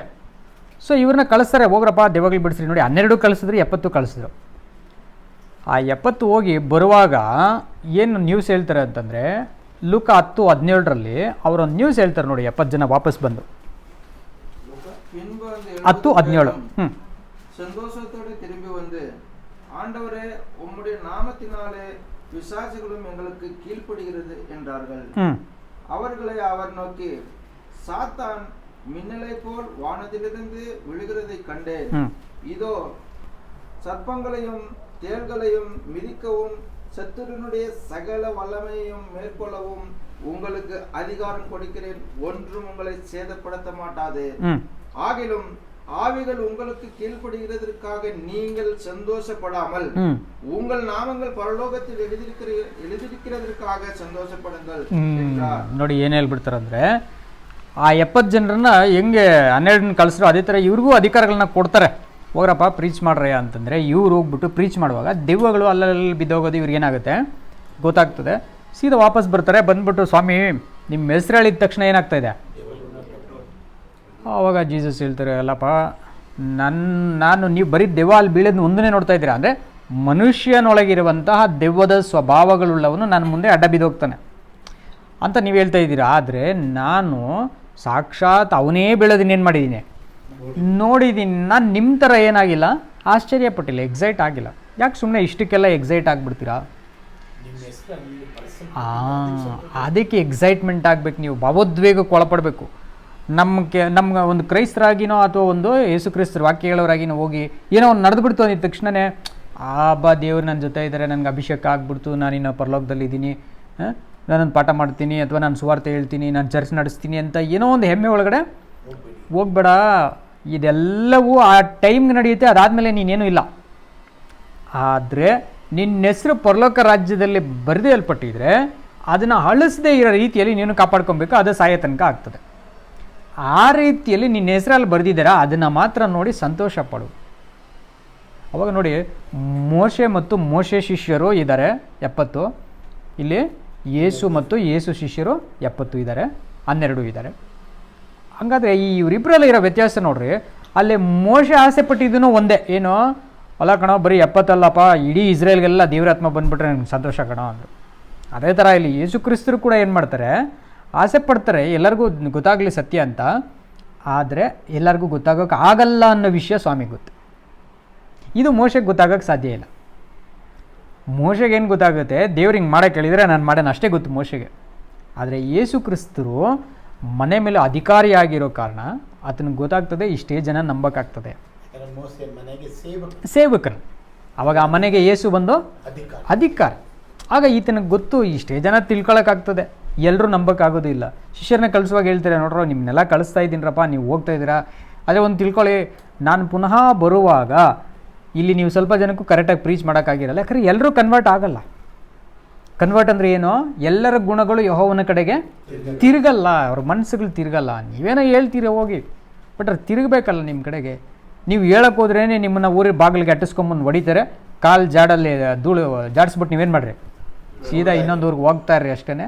ಲಾಸ್ಟಲ್ಲಿ ಯೆರೂಸಲೇಮ್ನ ಅಟ್ಯಾಕ್ ಮಾಡಿಸ್ತೀನಿ ನಾನು, ಆವಾಗ ನೀವೇನು ಮಾಡಿರಿ, ಸೀದಾ ಯೆರೂಸಲೇಮ್ ಬಿಟ್ಟು ಆಚೆಗೆ ಹೋಗ್ಬಿಟ್ಟು ಬೇರೆ ಬೇರೆ ಜನಗಳಿಗೆಲ್ಲ ಪ್ರೀಚ್ ಮಾಡ್ಕೊಂಡು ಹೋಗ್ತಾ ಇರಿ. ಬಟ್ ಈ ಜನಗಳು ನಂಬಲ್ಲ, ನನಗೆ ಗೊತ್ತದು ಅಂತ ಹೇಳ್ಬಿಡ್ತಾರೆ. ಯಾಕಂದರೆ ಇವರು ಅಷ್ಟು ಹಠ ಸ್ವಭಾವಿಗಳು. ಈ ಹಠ ಅನ್ನೋದು ಮೋಶೆಗೂ ಗೊತ್ತಿರುತ್ತೆ. ನೀವು ಜನ್ಮದಿಂದ ನೀವು ಇಂಥ ಜನಗಳೇ ಅಂತೇಳ್ಬಿಟ್ಟು ಮೋಶೆ ಕೂಡ ಇವ್ರನ್ನ ಖಂಡಿಸ್ತಾರೆ. ನೀವು ಹುಟ್ಟಿದಾಗಿಂದ ನೀವು ಹಠ ಮಾರಿಗಳು, ನೀವು ಮುಂಡ್ರು, ನೀವು ಬದಲಾಗದ ಸ್ಟಿಫ್ ನೆಕ್ಡ್ ಅಂತ ಹೇಳ್ತಾರೆ. ಸ್ಟಿಫ್ ನೆಕ್ಡ್ ಆ ಥರ ಜನಗಳು ನೀವು. ಸೊ ಹಂಗಿರೋದ್ರಿಂದ ನಿಮ್ಮ ಗುಣ ಏನಂತ ನನಗೆ ಗೊತ್ತು ಅಂತ ಹೇಳ್ತಾರೆ. ಆದರೆ ಲಿಮಿಟೆಡ್ ನಾಲೆಡ್ಜ್ ಮೋಸಸ್ದು, ಅನ್ಲಿಮಿಟೆಡ್ ನಾಲೆಡ್ಜು ಜೀಸಸ್. ಹಂಗಾಗಿ ಈ 70 ಜನರು ಯಾವ ರೀತಿ ವಿಚಲಿತರಾದರೂ ಸಣ್ಣ ಸಣ್ಣ ವಿಷಯಗಳನ್ನ ನೋಡಿ ಆ ಥರ 12 ಜನ ಆಗಲಿಲ್ಲ. 12 ಜನ ತುಂಬ ಸ್ಟ್ರಾಂಗ್ ಆಗಿದ್ದರು. ಬಟ್ ಅವರು ಪುನರುತ್ಥಾನ ತನಕ ಸ್ವಲ್ಪ ಹಂಗೆ ಹಿಂಗೆ ಇರ್ತಿದ್ರು. ಪುನರುತ್ಥಾನ ಆದಮೇಲೆ ಸ್ವಾಮಿ 12 ಜನ ಏನಾಗ್ತಾರೆ, ಭಾಳ ಸ್ಟ್ರಾಂಗಾಗಿ ನಿಂತ್ಬಿಡ್ತಾರೆ. ಹಾಗಂದರೆ ಈ 70, 12 ಎಷ್ಟು ಇಂಪಾರ್ಟೆಂಟ್ ನಂಬರ್ ಆಯ್ತಲ್ವಾ ಅಂತ ನೋಡುವಾಗ, ಸೇಮ್ ಅಲ್ಲಿ ಮೋಶೆ ಅವ್ರ ಜೀವನದಲ್ಲಿ ಹೆಂಗೆ ನಡೀತೋ ಅದೇ ಥರ ಯೇಸು ಜೀವನದಲ್ಲೂ ನಡೀತು. ಅಲ್ಲಿ ಕುಲಾಧಿಪತಿಗಳು 12 ಇದ್ದಂಗೆ, ಮುಖ್ಯ ಕುಲಗಳು 12 ಇದ್ದಂಗೆ ಇಲ್ಲೂ 12 ಅಪೋಸ್ತಲರು, ಅಲ್ಲಿ ಹಿರಿಯರು 70 ಇದ್ದಂಗೆ ಇಲ್ಲೂ ಕೂಡ 70 ಜನ ಶಿಷ್ಯರುಗಳನ್ನು ಮಾಡಿ ಕಳಿಸ್ತಾರೆ. ಅವಾಗ ಇವರಿಬ್ಬರದು ಗೋಲ್ ಏನು ಅಂತ ನೋಡುವಾಗ 1 ಕೊರಿಂಥ 10ನೇ ಅಧ್ಯಾಯ 1-2 ವಚನಗಳು ನೋಡ್ತೀವಿ. ಅಲ್ಲಿ ಮೋಶೆಗೆ ಶಿಷ್ಯರಾಗೋದಕ್ಕೆ ಅವರು ಸಮುದ್ರದಲ್ಲೂ ಮೇಘದಲ್ಲೂ ಸ್ನಾನ ತಗೊಂಡು ಹೋದ್ರಂತೆ. ಸಹೋದರರೇ, ಮುಂದಿನ ಸಂಗತಿಯಲ್ಲಿ ನೀವು ಲಕ್ಷ್ಯವಿಡಬೇಕೆಂದು ನಾನು ಅಪೇಕ್ಷಿಸುತ್ತೇನೆ. ಅದೇನೆಂದರೆ, ನಮ್ಮ ಪಿತೃಗಳೆಲ್ಲರೂ ಮೇಘದ ನೆರಳಿನಲ್ಲಿದ್ದರು, ಅವರೆಲ್ಲರೂ ಸಮುದ್ರವನ್ನು ದಾಟಿ ಹೋದರು. ಅವರೆಲ್ಲರೂ ಮೋಶೆ ಶಿಷ್ಯರಾಗುವುದಕ್ಕಾಗಿ ಮೇಘದಲ್ಲಿಯೂ ಸಮುದ್ರದಲ್ಲಿಯೂ ದೀಕ್ಷಾ ಸ್ನಾನವನ್ನು ಹೊಂದಿದರು. ಅವರೆಲ್ಲರೂ ದೈವಿಕವಾದ ಒಂದೇ ಆಹಾರವನ್ನು ತಿಂದರು, ಅವರೆಲ್ಲರೂ ದೈವಿಕವಾದ ಒಂದೇ ನೀರನ್ನು ಕುಡಿದರು. ಹೇಗೆಂದರೆ, ಅವರ ಹಿಂದೆ ಹೋಗುತ್ತಿದ್ದ ದೈವಿಕವಾದ ಬಂಡೆಯೊಳಗಿಂದ ಬಂದ ನೀರನ್ನು ಕುಡಿಯುತ್ತಿದ್ದರು. ಆ ಬಂಡೆ ಕ್ರಿಸ್ತನೇ. ನೋಡಿ, ಸೊ ಆ ಬಂಡೆ ಕ್ರಿಸ್ತನೇ ಅದು. ಹಾಗಾಗಿ ಮೋಶೆಯಲ್ಲಿ ಸೇರೋದಕ್ಕೆ, ಅವರು ಶಿಷ್ಯರಾಗೋದಕ್ಕೆ ಸಮುದ್ರದಲ್ಲೂ ಮೇಘದಲ್ಲಿ ಏನು ಮಾಡಿದ್ರಂತೆ, ದೀಕ್ಷಾ ಸ್ನಾನ. ಇದು ಹೆಂಗೆ ಹೇಳ್ಬೋದು ನಾವು, ದೀಕ್ಷೆ ಅಂತ ಹೆಂಗಾಗುತ್ತದು? ನಮ್ಗೆ ದೀಕ್ಷಾ ಸ್ನಾನ ಅಂದರೆ ನೀರಲ್ಲಿ ಅದ್ದು ತೆಗಿಯೋದಲ್ರ ಅಲ್ರ? ನಮ್ಮ ಕಥೋಲಿಕದಲ್ಲಿ ದೀಕ್ಷಾ ಸ್ನಾನ ಅಂತಂದ್ರೆ ಏನು? ಮಗುಗೆ ಓಲಿ ವಾಟರ್ ಹಾಕಿದ್ರೆ ಬ್ಯಾಪ್ಟಿಸಮ್ ಆಯಿತು ಅಲ್ವರ ಮಕ್ಕಳಲ್ಲಿ. ಆಮೇಲೆ ಒಂದು 18 ಇಯರ್ಸ್ ಬರುವಾಗ ಏನು ಮಾಡ್ತಾರೆ, ಕನ್ಫರ್ಮೇಷನ್ ಅಂತ ಕೊಡ್ತಾರೆ. ಮೇ ಬಿ ಒಂದು 12 ಇಯರ್ಸ್ ಏಜ್ಗೆ ಇನ್ನೊಂದು ಮಾಡ್ತಾರೆ, ಏನದು ಓಲಿ ಕಮೀನ್ ಅಂತ ಒಂದು ಕೊಡ್ತಾರೆ. ಸೊ ಇದು 3 ದೊಡ್ಡ ಸೆಲೆಬ್ರೇಷನ್ಸ್ ಅವರಲ್ಲಿ. ಬಟ್ ತುಂಬ ಇಂಪಾರ್ಟೆಂಟ್ ಸೆಲೆಬ್ರೇಷನ್ ಬಂದು ಓಲಿ ಕಮ್ಯೂನಿಯನ್ ತಗೊಳ್ಳೋಂಥದ್ದು. ಎಲ್ಲಿ ನಮ್ಮ ಕ್ಯಾಥಲಿಕ್ಕು ಮತ್ತು CSI, ಆಮೇಲೆ ಕೆಲವು ಬೇರೆ ಪ್ರೊಟೆಸ್ಟೆಂಟ್ ಚರ್ಚ್ಗಳು. ಅದು ಬಿಟ್ಬಿಟ್ರೆ ಇನ್ನು ರಿಮೈನಿಂಗ್ ಅದರ್ ಪೆಂಟೆಕಾಸ್ಟಲ್ಸ್ ಎಲ್ಲ ಹೆಂಗಂದರೆ ನೀರಲ್ಲಿ ಏನು ಮಾಡಬೇಕು, ಮುಳುಗಿಸಿ ತೆಗಿಬೇಕು. ಇದನ್ನೇ ಸ್ನಾನಗಳು ಅಂತ ಹೇಳೋದು. ಬಟ್ ಇಲ್ಲಿ ತಗೊಂಡಿರೋದು ಭಾಳ ವಿಶೇಷವಾಗಿರೋ ರೀತಿಯಲ್ಲಿದೆ. ಏನದು, ಮೇಘದಲ್ಲೂ ಸಮುದ್ರದಲ್ಲೂ ತೊಗೊಂಡ್ಬಿಟ್ರು ಅಂತ. ಇದನ್ನ ಹೆಂಗೆ ಸ್ನಾನ ಅಂತ ಕನ್ಸಿಡರ್ ಮಾಡಿರ್ತಾರೆ ಪೌಲ್ರು ಆ ಕಾಲಕ್ಕೆ. ಆವಾಗ ಪೌಲ್ರ ತಲೆಯಲ್ಲಿ ಏನು ಯೋಚನೆ ಇತ್ತು ಅಂತ ಏನು ಮಾಡ್ಬೇಕು, ನಾವು ಆಚೆಗೆ ತೆಗಿಬೇಕು. ಪೌಲ್ರು ಇದನ್ನು ಹೇಳುವಾಗ ಯಾವ ಚಿಂತೆಯನ್ನು ಇಟ್ಕೊಂಡು ಇವ್ರು ಹೇಳಿರ್ತಾರೆ ಅಂತಂದ್ಬಿಟ್ರೆ, ಈ ದೀಕ್ಷಾ ಸ್ನಾನ ಅನ್ನೋವಂಥದ್ದು ಹೋಗುವಂಥ ಆ ಒಂದು ಕಾರ್ಯದ ಬಗ್ಗೆ ಎಲ್ಲ ಇವರು ಮಾತಾಡ್ತಾ ಇರೋಂಥದ್ದು ಅವ್ರ ಮನಸ್ಸಲ್ಲಾಗೋ ಬದಲಾವಣೆ, ಅವ್ರ ಮನಸ್ಸಲ್ಲಾಗೋ ಪರಿವರ್ತನೆ. ಆ ಮೇಘನ ನೋಡ್ಕೊಂಡು ಬರ್ತಾ ಇರುವಾಗ ಅವರಿಗೆ ಸುತ್ತಲೂ ಅನಿಸಿರುತ್ತೆ, ಇನ್ನು ಮೇಲೆ ಈ ರೀತಿಯಲ್ಲಿ ನನ್ನನ್ನು ನಡ್ಸ್ಕೊಂಡು ಬರ್ತಾರೆ ದೇವ್ರಿಗೆ, ನನ್ನ ಜೀವನದಲ್ಲಿ ಏನಾಗಬೇಕು, ನಾನು 100% ನನ್ನ ಶಿಷ್ಯನಾಗಬೇಕು. ಅವ್ರ ಮೈಂಡಲ್ಲಿ ಬಂದಿದ್ದು ಒಂದೇ ನೀರನ್ನು ಕುಡಿದ್ರು ಅಂದರೆ ಅದು ಸತ್ಯ. ಆ ಒಂದೇ ಆ ದೈವಿಕ ಯೋಚನೆಯಲ್ಲಿ ಇವರು ನಡೆದ್ರು ಅಂದರೆ ಅವ್ರ ವಾಕ್ಯಗಳನ್ನ ಕೈಗೊಂಡು ನಡೀತಾ ಇದ್ರು. ಹಂಗೆ ಮನ್ಸು ಮಾಡಿದ್ರು. ಯಾವಾಗ ಮೇಘದಲ್ಲಿ ಮತ್ತು ಸಮುದ್ರದಲ್ಲಿ ಬರುವಾಗ ಆ ಮನ್ಸು ಬಂದ್ಬಿಡ್ತದೆ. ಏನೋ ಇನ್ಮೇಲೆ ನಾನೇನು ಮಾಡೋಣ, ಇವ್ರು ಹೇಳ್ದಂಗೆ ನಡೆಯೋಣಪ್ಪ, ಅದು ಅವ್ರಿಗೆ ದೀಕ್ಷಾ ಸ್ನಾನ. ಅದು ಸ್ನಾನ. ಇವ್ರು ಹೇಳ್ದಂಗೆ ನಡೆಯೋಣ, ಇನ್ಮೇಲೆ ನಾನೇನಾಗಬಾರ್ದು, ಇನ್ನು ಬದಲಾವಣೆ ಆಗಬಾರ್ದು, ಅತ್ತ ನೋಡಬಾರ್ದು ನಾನು. ಅದಕ್ಕೆ ನೋಡಿ 26ನೇ ವಚನ ಆವಾಗಲೇ ಓದಿದ್ವಿ ನಾವು. ಏನು, ವಿಮೋಚನಕಾಂಡ 15ನೇ ಅಧ್ಯಾಯ 26ನೇ ವಚನ ಓದಿದ್ವಿ. 25, 26, 2ರಲ್ಲಿ 4 ವಿಭಾಗಗಳಾಗಿ ಅಲ್ಲೇ ಧರ್ಮಶಾಸ್ತ್ರವನ್ನು ಕೊಡ್ತೀನಿ ಅಂತ ಹೇಳ್ತಾರೆ ದೇವರು. ಎಕ್ಸೋಡಸ್ 15, 25, 26. ಮೋಶೆಯು ಯೆಹೋವನನ್ನು ಪ್ರಾರ್ಥಿಸಿದನು. ಆಗ ಯೆಹೋವನು ಅವನಿಗೆ ಒಂದು ಗಿಡವನ್ನು ತೋರಿಸಿದನು. ಓಕೆ, ಅದನ್ನು ಆ ನೀರಿನಲ್ಲಿ ಹಾಕಿದಾಗ ನೀರು ಸಿಹಿಯಾಯಿತು. ಅಲ್ಲಿ ಯೆಹೋವನು ಇಸ್ರಾಯೇಲರಿಗಾಗಿ ಒಂದು ನಿಯಮವನ್ನು ನೋಡಿ, ಒಂದು ನಿಯಮ ಅಂದ್ರೆ ಒಂದು ಧರ್ಮಶಾಸ್ತ್ರ. ಏನಂತೆ ಅದು ನಿಯಮ? ಅವರನ್ನು ಪರೀಕ್ಷಿಸಿ ಹೀಗೆಂದನು, ನೀವು ನಿಮ್ಮ ದೇವರಾದ ಯೆಹೋವನ ಮಾತನ್ನು ಶ್ರದ್ಧೆಯಿಂದ ಅವ್ರ ಮಾತು ಕೇಳಬೇಕು, ದೃಷ್ಟಿಗೆ ಸರಿ ಬೀಳುವುದನ್ನು ಮಾಡಿ, ಅವ್ರ ದೃಷ್ಟಿಗೆ ಸರಿಯಾಗಿರೋದನ್ನೇ ಮಾಡಬೇಕು, ಆತನ ಆಜ್ಞೆಗಳಿಗೆ ವಿಧೇಯರಾಗಿದ್ದು ಆತನ ಕಟ್ಟಳೆಗಳನ್ನೆಲ್ಲ ಅನುಸರಿಸಿ ನೋಡಿ, ನಾನು ಐಗುಪ್ತರಿಗೆ ಉಂಟು ಮಾಡಿದ ವ್ಯಾಧಿಗಳಲ್ಲಿ ಒಂದನ್ನು ನಿಮಗೆ ಬರಗೊಡಿಸುವುದಿಲ್ಲ. ಗುಣ ಸ್ವಭಾವ ಯಾರು ಧರಿಸ್ಕೊಂತಾರೆ ಅವ್ರ ದೀಕ್ಷಾ ಸ್ನಾನ ಅದಾಗಿ. ನೋಡಿ, ಸೊ ಆ ಮನಸ್ಸು ಈಗ ಈ ನೀರಿನಲ್ಲಿ ಹಿಂಗೆ ಹೋಗ್ತಾ ಇದ್ದಾರೆ, ನಾವು ಹಿಂಗೆ ಇಮ್ಯಾಜಿನ್ ಮಾಡ್ಕೊಳ್ಳೋಣ ಅವ್ರನ್ನ. ಈ ಗೋಡೆ ನೀರು, ಆ ಗೋಡೆ ನೀರು ಹಿಂಗೆ ಬಂದರು, ಕಾಲಿಡ್ತಾರೆ, ನೋಡಿದ್ರು, ಅಬ್ಬಾ ಏನಿದು ಸಮುದ್ರಕ್ಕೆ. ನೆನ್ನೆ ನೋಡುವಾಗ ಏನಿತ್ತಿಲ್ಲ ಸಮುದ್ರ, ನೆನ್ನೆ ನೋಡುವಾಗ ಭಯಂಕರವಾದ ಅಲೆಗಳು. ನಿನ್ನೆಯಿಂದ ಇವತ್ತಿಗೆ ನೋಡ್ತೀನಿ ಇಲ್ಲೇನಿಲ್ಲ, ನೀರೇ ಇಲ್ಲ, ಬರೀ ಲ್ಯಾಂಡ್ ಆಗಿದೆ. ಈಗ ಆ ಕಡೆ ನೀರು, ಈ ಕಡೆನೂ ಮುಟ್ಟು ನೋಡಿದ್ರೆ ಏನಿದೆ, ನೀರು ಮಂಜು ಗಡ್ಡೆಯಾಗಿ ನಿಂತೈತೆ. ಆಮೇಲೆ ಮೇಲೆ ನೋಡಿದ್ರೆ ಏನಿದೆ, ಮೇಘ ಇದೆ. ಈಗ ಹೆಂಗಿರುತ್ತೆ ಹೇಳಿ ಅವ್ರಿಗೆ ಸನ್ನಿವೇಶ. ಇದು ಅಕಸ್ಮಾತ್ ಈ ಗ್ಯಾಪ್ ಬರೀ ಒಂದು 500 ಮೀಟ್ರ್ ಇದೆ ಅಂತ ಇಟ್ಕೊಳ್ಳೋಣ ಸಾಕು ಸುಮ್ಮನೆ, ಅಥವಾ 1 ಕಿಲೋಮೀಟ್ರ್ ಇದೆ ಅಂತ ಇಟ್ಕೊಳ್ಳೋಣ. ಏನೋ ಈ ಕಡೆ ದಡದಿಂದ ಆ ಕಡೆಗೆ 1 ಕಿಲೋಮೀಟ್ರ್ ಇದೆ ಅಂತ ಇಟ್ಕೊಳ್ಳೋಣ. 1 ಕಿಲೋಮೀಟ್ರೂ ಆ ಕಡೆ ಈ ಕಡೆ ಹಿಂಗೆ ಗೋಡೆನ ಹಿಂಗೆ ಟಚ್ ಮಾಡುವಾಗ, ನಡ್ಕೊಂಡು ಹೋಗ್ತಾ ಇರುವಾಗ ಮನಸ್ಸಲ್ಲಿ ಏನೇನೆಲ್ಲ ಭಾವನೆಗಳು ಬರ್ತದೆ. ಪಾ ಏನು ದೇವ್ರು, ನಮ್ಮ ದೇವರು ಈ ನೀರು ನೆನ್ನೆ ಹೆಂಗೆ ಅಲೆ ಹೊಡ್ಕೊಂಡು ನಮ್ಮನ್ನು ಸಾಯಿಸೋ ಥರ ಐತಲ್ವ, ಇಂಥ ನೀರನ್ನ ದೇವರು ಗಟ್ಟಿ ಮಾಡಿ ನಿಲ್ಲಿಸ್ಬಿಟ್ಟು ನಮ್ಮನ್ನು ಕರ್ಕೊಂಡು ಹೋಗ್ತಾ ಇದ್ದೀನಿ ಅಂದರೆ ಈ ಭೂಲೋಕದಲ್ಲಿ ಇಂಥ ವಿಷಯ ಯಾವತ್ತೂ ನಡೆದಿಲ್ಲ. ಇನ್ನು ಮುಂದಕ್ಕೆ ನಡೆಯುತ್ತೋ ಇಲ್ವಾ ಗೊತ್ತೂ ಇಲ್ಲ ನಮಗೆ. ಇಂಥ ರೀತಿ ಮಾಡಿಬಿಟ್ರಲ್ಲಪ್ಪ, ಆ ಬಾಬಾ ನಮ್ಮ ದೇವರಿಗೆ ಖಂಡಿತ ನಾವೇನು ಮಾಡೋಣ ಇನ್ಮೇಲೆ ಈ ವಾಕ್ಯಗಳು ಕೈಕೊಂಡು ನಡೆದ್ಬಿಡೋಣ ಅಂಥೇಳಿ ಆತನ ಮಾತಿಗೆ ವಿಧೇಯರಾಗ್ಬಿಡೋಣ, ಆತನ ಮಾತು ಕೈಕೊಳ್ಳೋಣ ಅನ್ನೋಂಥ ಮನಸ್ಸು ಬಂತು ನೋಡಿ. ಆ ಮನಸ್ಸು ದೀಕ್ಷಾ ಸ್ನಾನ. ಆ ಮನಸ್ಸೇನದು ದೀಕ್ಷಾ ಸ್ನಾನ. ಇನ್ನು ಮೇಲೆ ಇದನ್ನೆಲ್ಲ ನಮ್ಮನ್ನು ಮಾಡ್ಕೊಂಡು ಹೋಗ್ತಾರ ಪರ್ಸನ್ ಮುಂದೆ ಹೋಗ್ತಾ ಇದ್ದಾನಲ್ಲ, ಇಂಥ ಮಹಾಪುರುಷನಪ್ಪ ಆಯ್ತ ಮೋಶೆ.